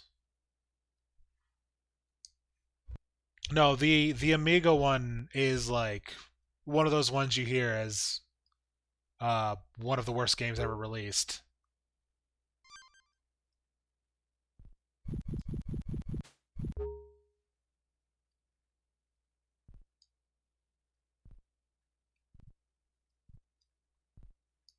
Yep, got it in one.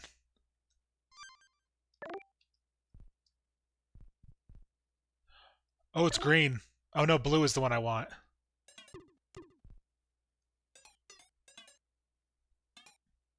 Yeah, but when all you got is the NES and you really enjoy Akira, you might as well, I guess.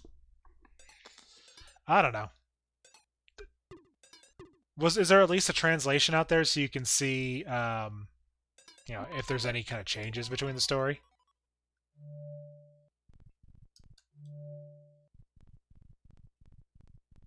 It has a fan translation, and it is just the story, I'm guessing.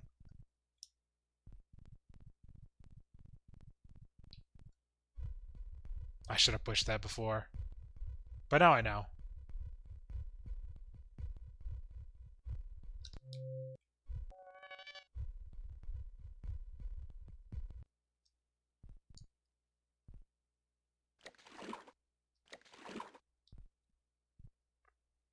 I wasn't sure if it maybe followed some more things from like the manga that may not have shown up in the movie.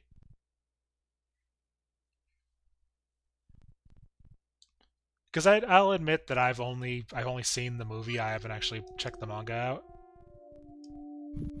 I've heard it's great.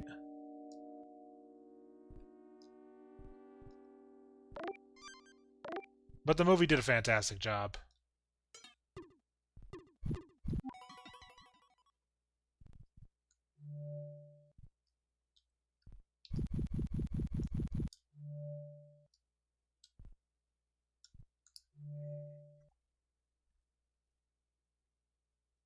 I'm just leap of faith in it. Okay, perfect. I'm sure there was some like fireflies I could have gotten if I didn't do that. But I'm okay with that.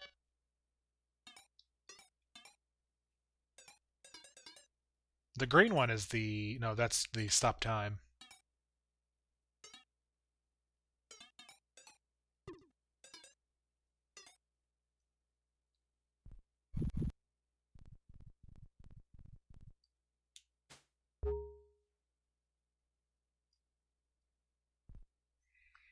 You read the first volume, but you want the collector's box set. Okay. I'm guessing, because it's old anime, that it's like ridiculously expensive. Because it always is.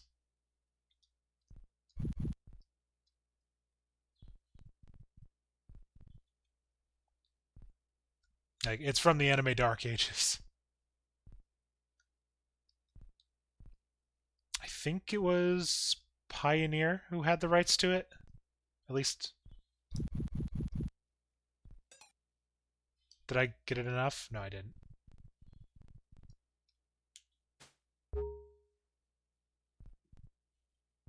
Yeah, I remember Pioneer had Helsing as well.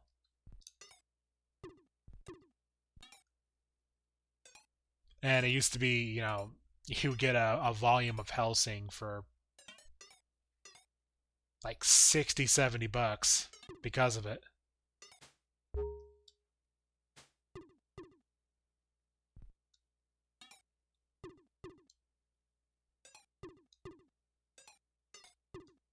I do not miss... As much as streaming has kind of bastardized the watching experience somewhat, I do not miss the old days of anime.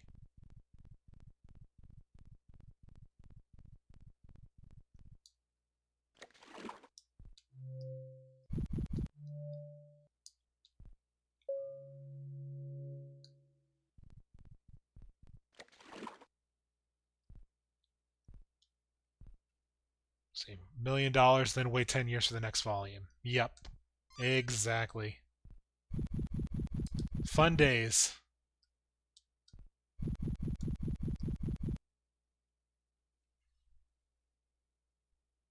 Oh, was it as bad in the UK? I mean, I can imagine. I mean, basically what we had was probably whatever the few distributors there were could get for the cheap.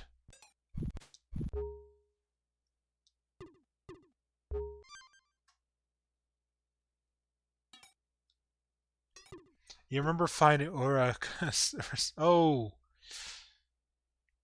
that one's is that one Legend of the Overfiend? I mean, I don't know these things.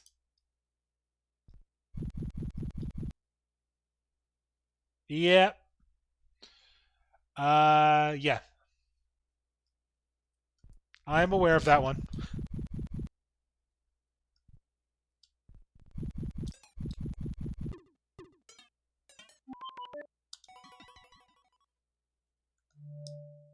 Hey, Appleseed's not a bad one to have.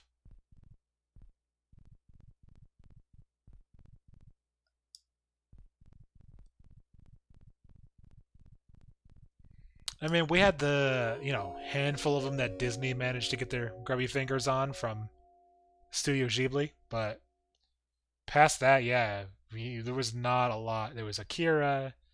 You had, what was it called? The Ninja Blade was one of the ones that kind of got out there. Your Appleseed, Ghost Stories. You want a really crappy one? You had to get your the tape stuff on off Sci-Fi Channel and 3AM because they showed things like Riding Bean and Akira. Until they showed Overfiend. They showed Overfiend on the Sci-Fi Channel. It must be a different Sci-Fi Channel.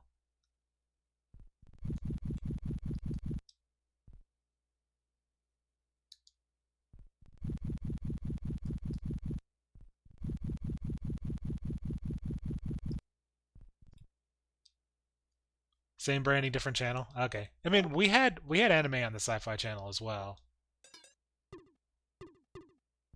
What is this big boy? What are some of the ones we had on there? I think that's where they showed the Ghost in the Shell. Yeah, they showed like Ghost in the Shell, the movie. What?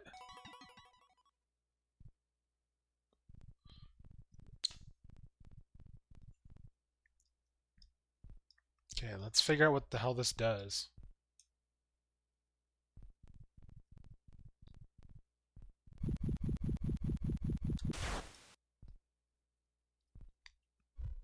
Did that kill the Graboid?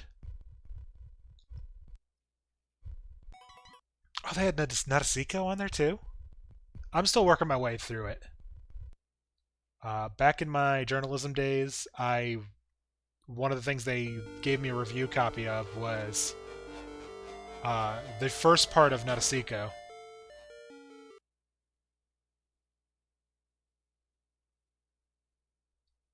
So I still have to get through it.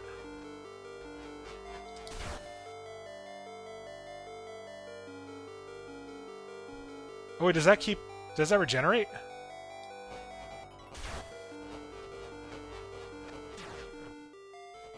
I'm confused. Showed Blue Gender randomly on Saturdays. They cut it to hell.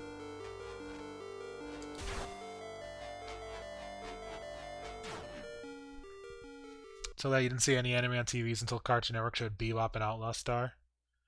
Yeah, the first one that really got me into anime was it would have been Cartoon Network, and it was Yu Yu Hakusho.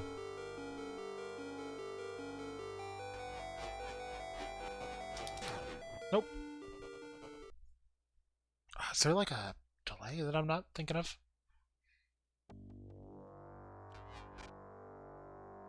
Yeah, I mean we had Dragon Ball as well, but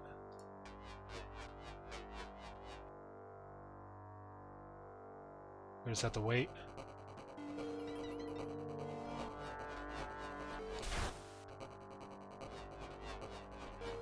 Oh, crap. How do I determine how long that takes? Is it just a waiting time?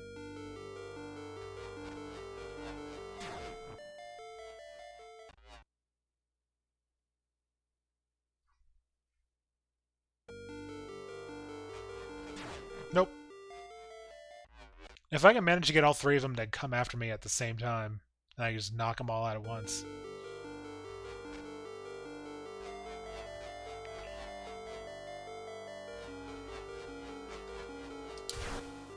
There's four of them.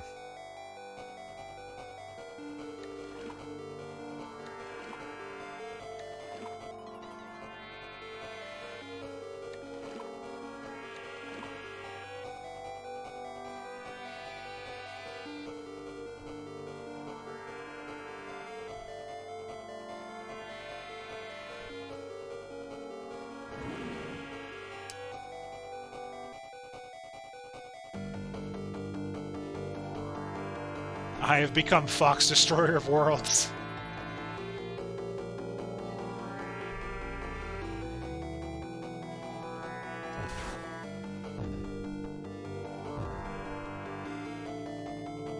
I am not letting this little bastard get me. Because he took my friend. It showed him in random order, so he had to stay up until 1 to see which episode of Bebop it was. That sucks.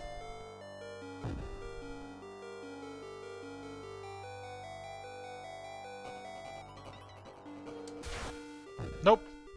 I ran too fast. Just not get hit by these stalactites. Stalagmites? I always get those reversed.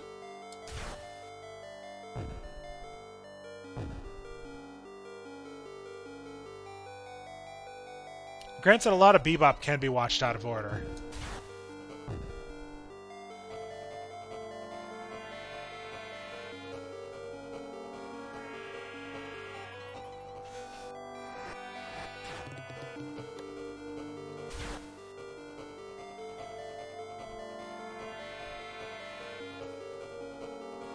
And there are a few episodes that do rely on each other, but not that many.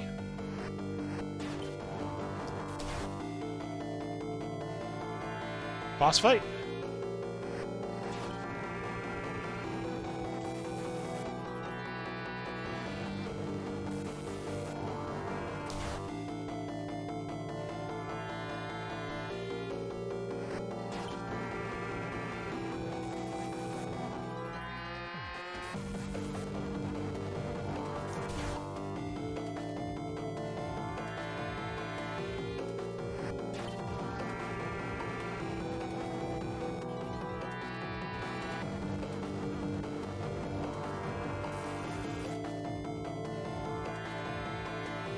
Come at me, bro.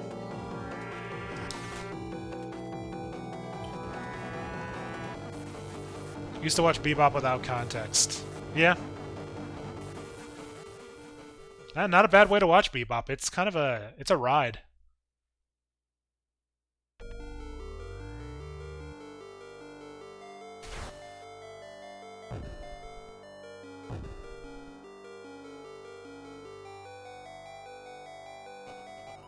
If it touches me, okay, it doesn't matter if it touches me.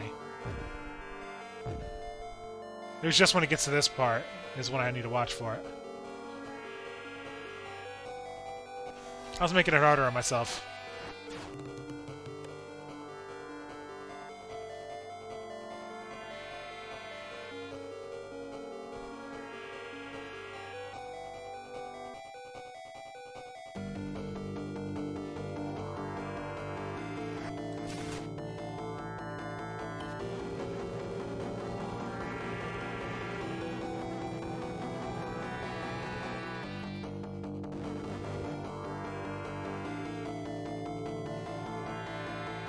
Coming for me?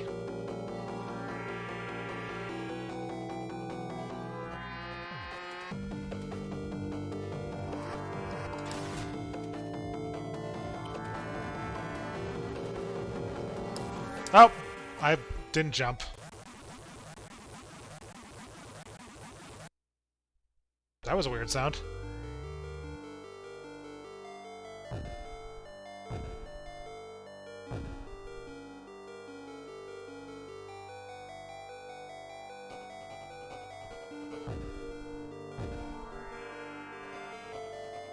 I better get my fox buddy back and get that little doggo.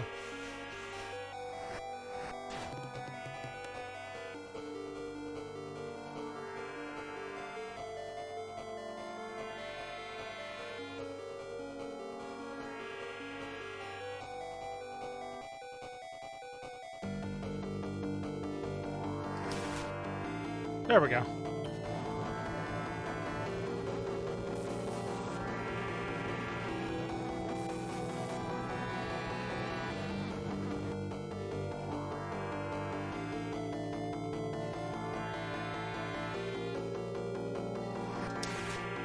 Okay, so I definitely need to hit him in that form.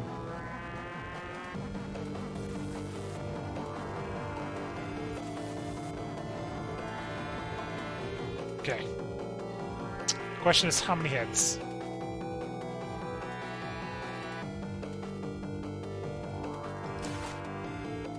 Three.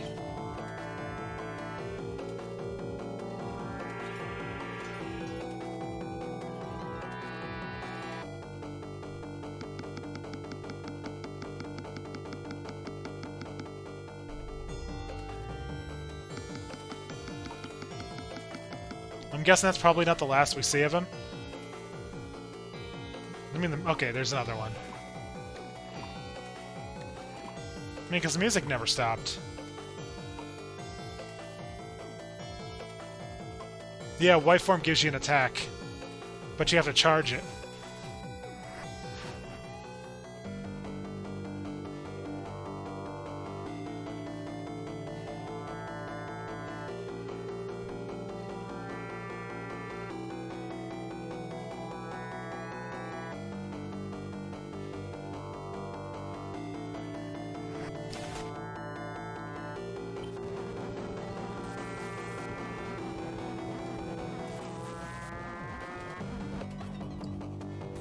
Ah, except I got hit.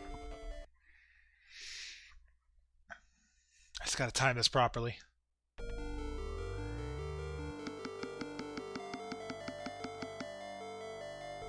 This does seem very final bossy.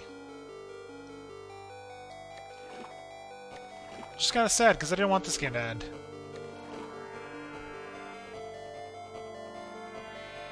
I've been really digging it.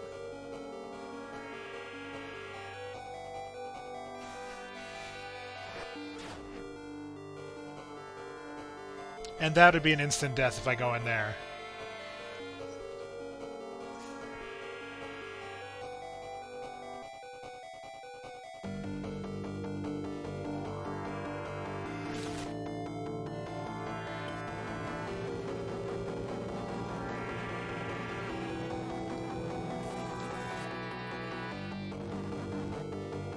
Okay, so I would just make it go as long as I can.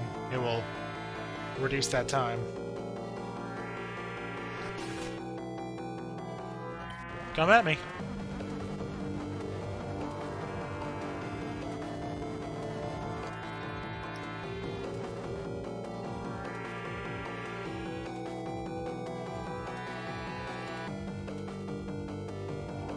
Hit number 3, come on.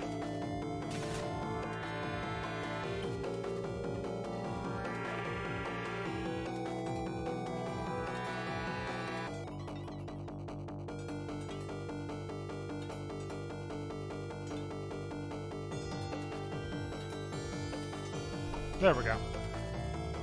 Now I can get through.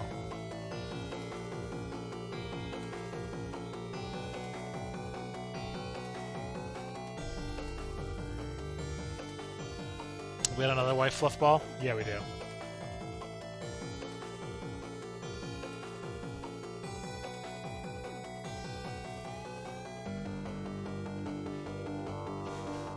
You gonna eat it? And kill me? Because I wasn't paying attention?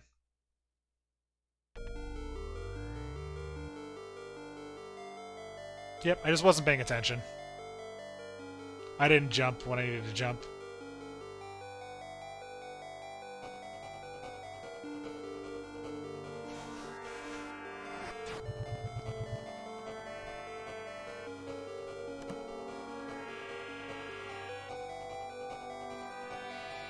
Let's bonk him over here.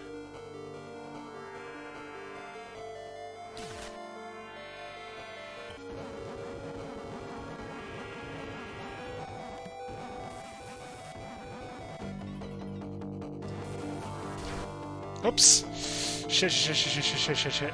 Come on.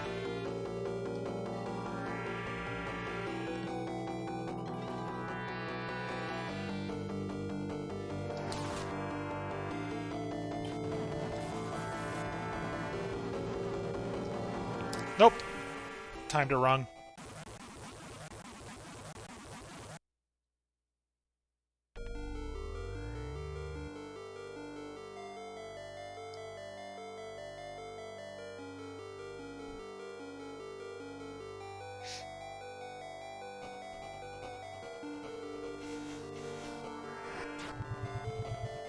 There we go.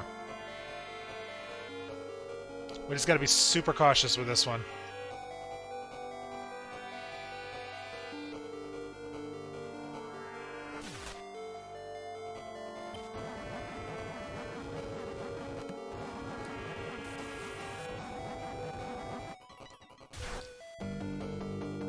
Okay, I forgot I could do that.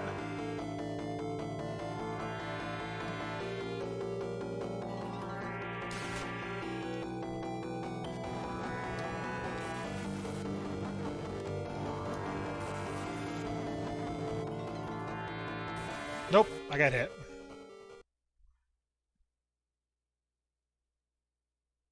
I just had to hit him the third time, and it would have been good.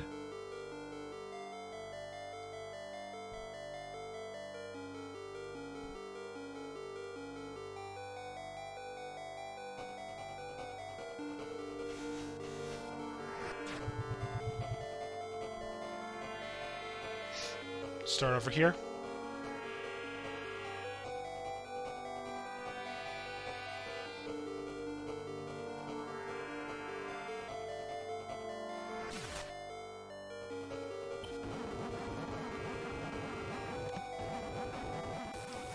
Come on. You gotta time that jump so, like, because it goes up when you do it, you gotta arc properly. It's a little tough, but yeah, it's just the fact that I keep goofing it. Oops. Yep, I just screwed myself. I think. Unless I could jump immediately. Nope, I jumped too short. I could have made it, but I was tapping.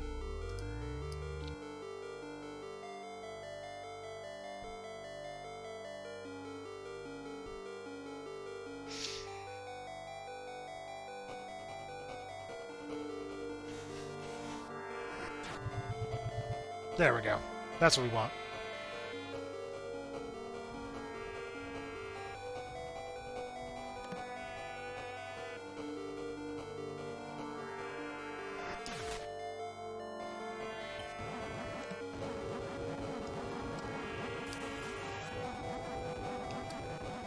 Nope. Ah, God damn it.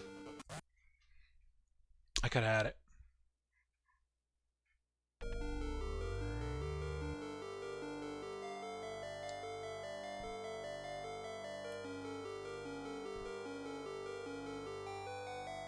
I'm just glad there's no lives. I would have been done way too early.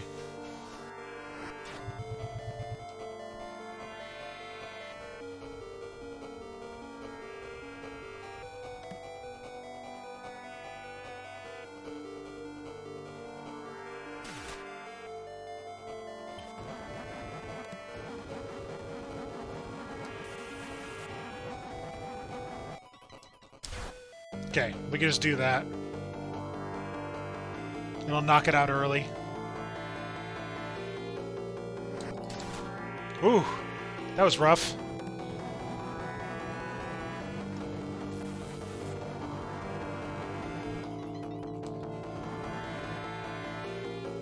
Okay, that was hit number 2. Let's do it right here.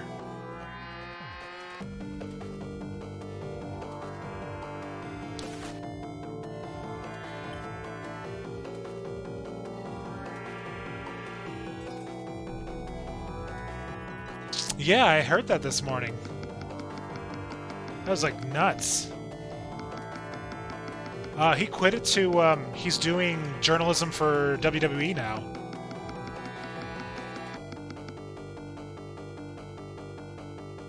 He just decided he was done with video games and wanted to pursue his other passion.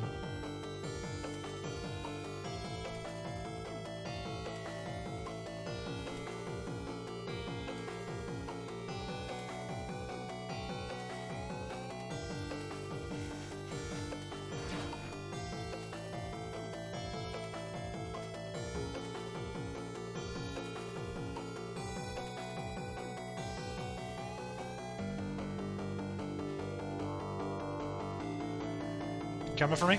Alright. What do you got?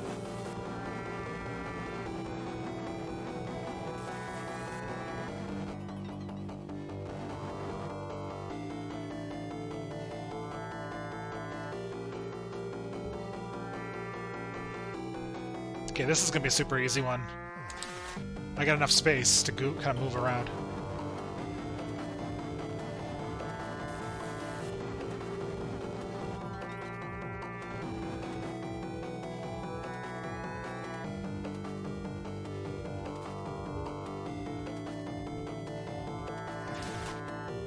There we go. Give him my color. Or just explode.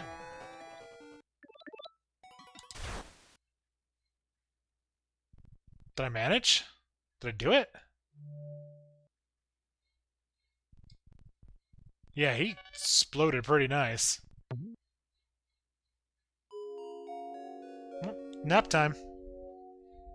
You had a hard day. Go take a nap. You deserve it.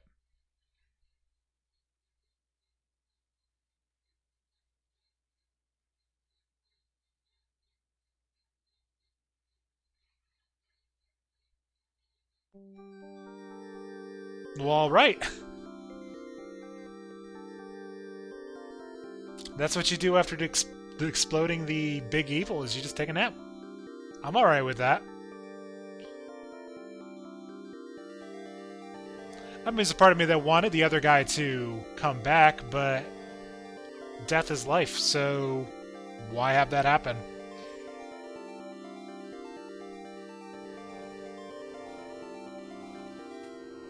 Yep, and here's all the people that were involved in the game, so if you want to look up any of them, I will let them kind of run. In fact, let me do this, so you can properly see that.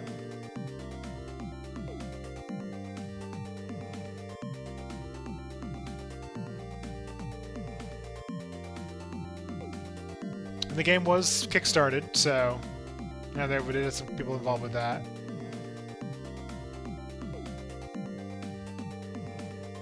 But yeah, really, really nice game. I fully recommend you check it out yourself. As I said, you can play it. It's on Steam, it's on GOG, it's on itch.io, and there are physical Sega Genesis / Mega Drive carts if you want to play it that way. What I will say is that the Switch, not the Switch, the Steam, GOG, and itch.io ones do come with the Genesis ROM. So if you have something like an EverDrive or the ability to make your own carts, you could do that yourself and have a physical cart without having to go on eBay and try to find those carts.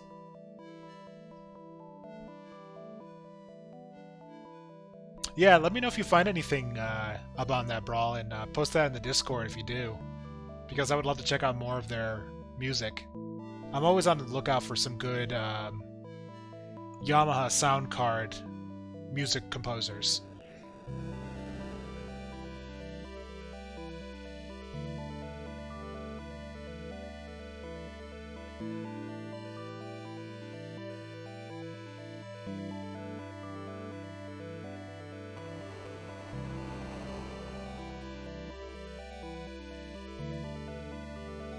Bitmap Bureau, thanks for the equipment lending. Okay, that's great. Yep, there's Mike right there. There's Bitmap Bureau.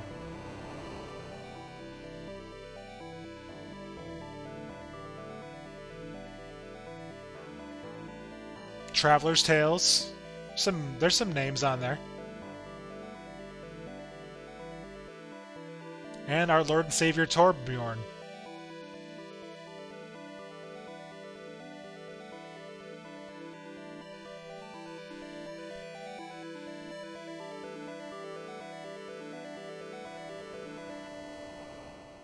Hold it off just in case there's a stinger. Big evil core.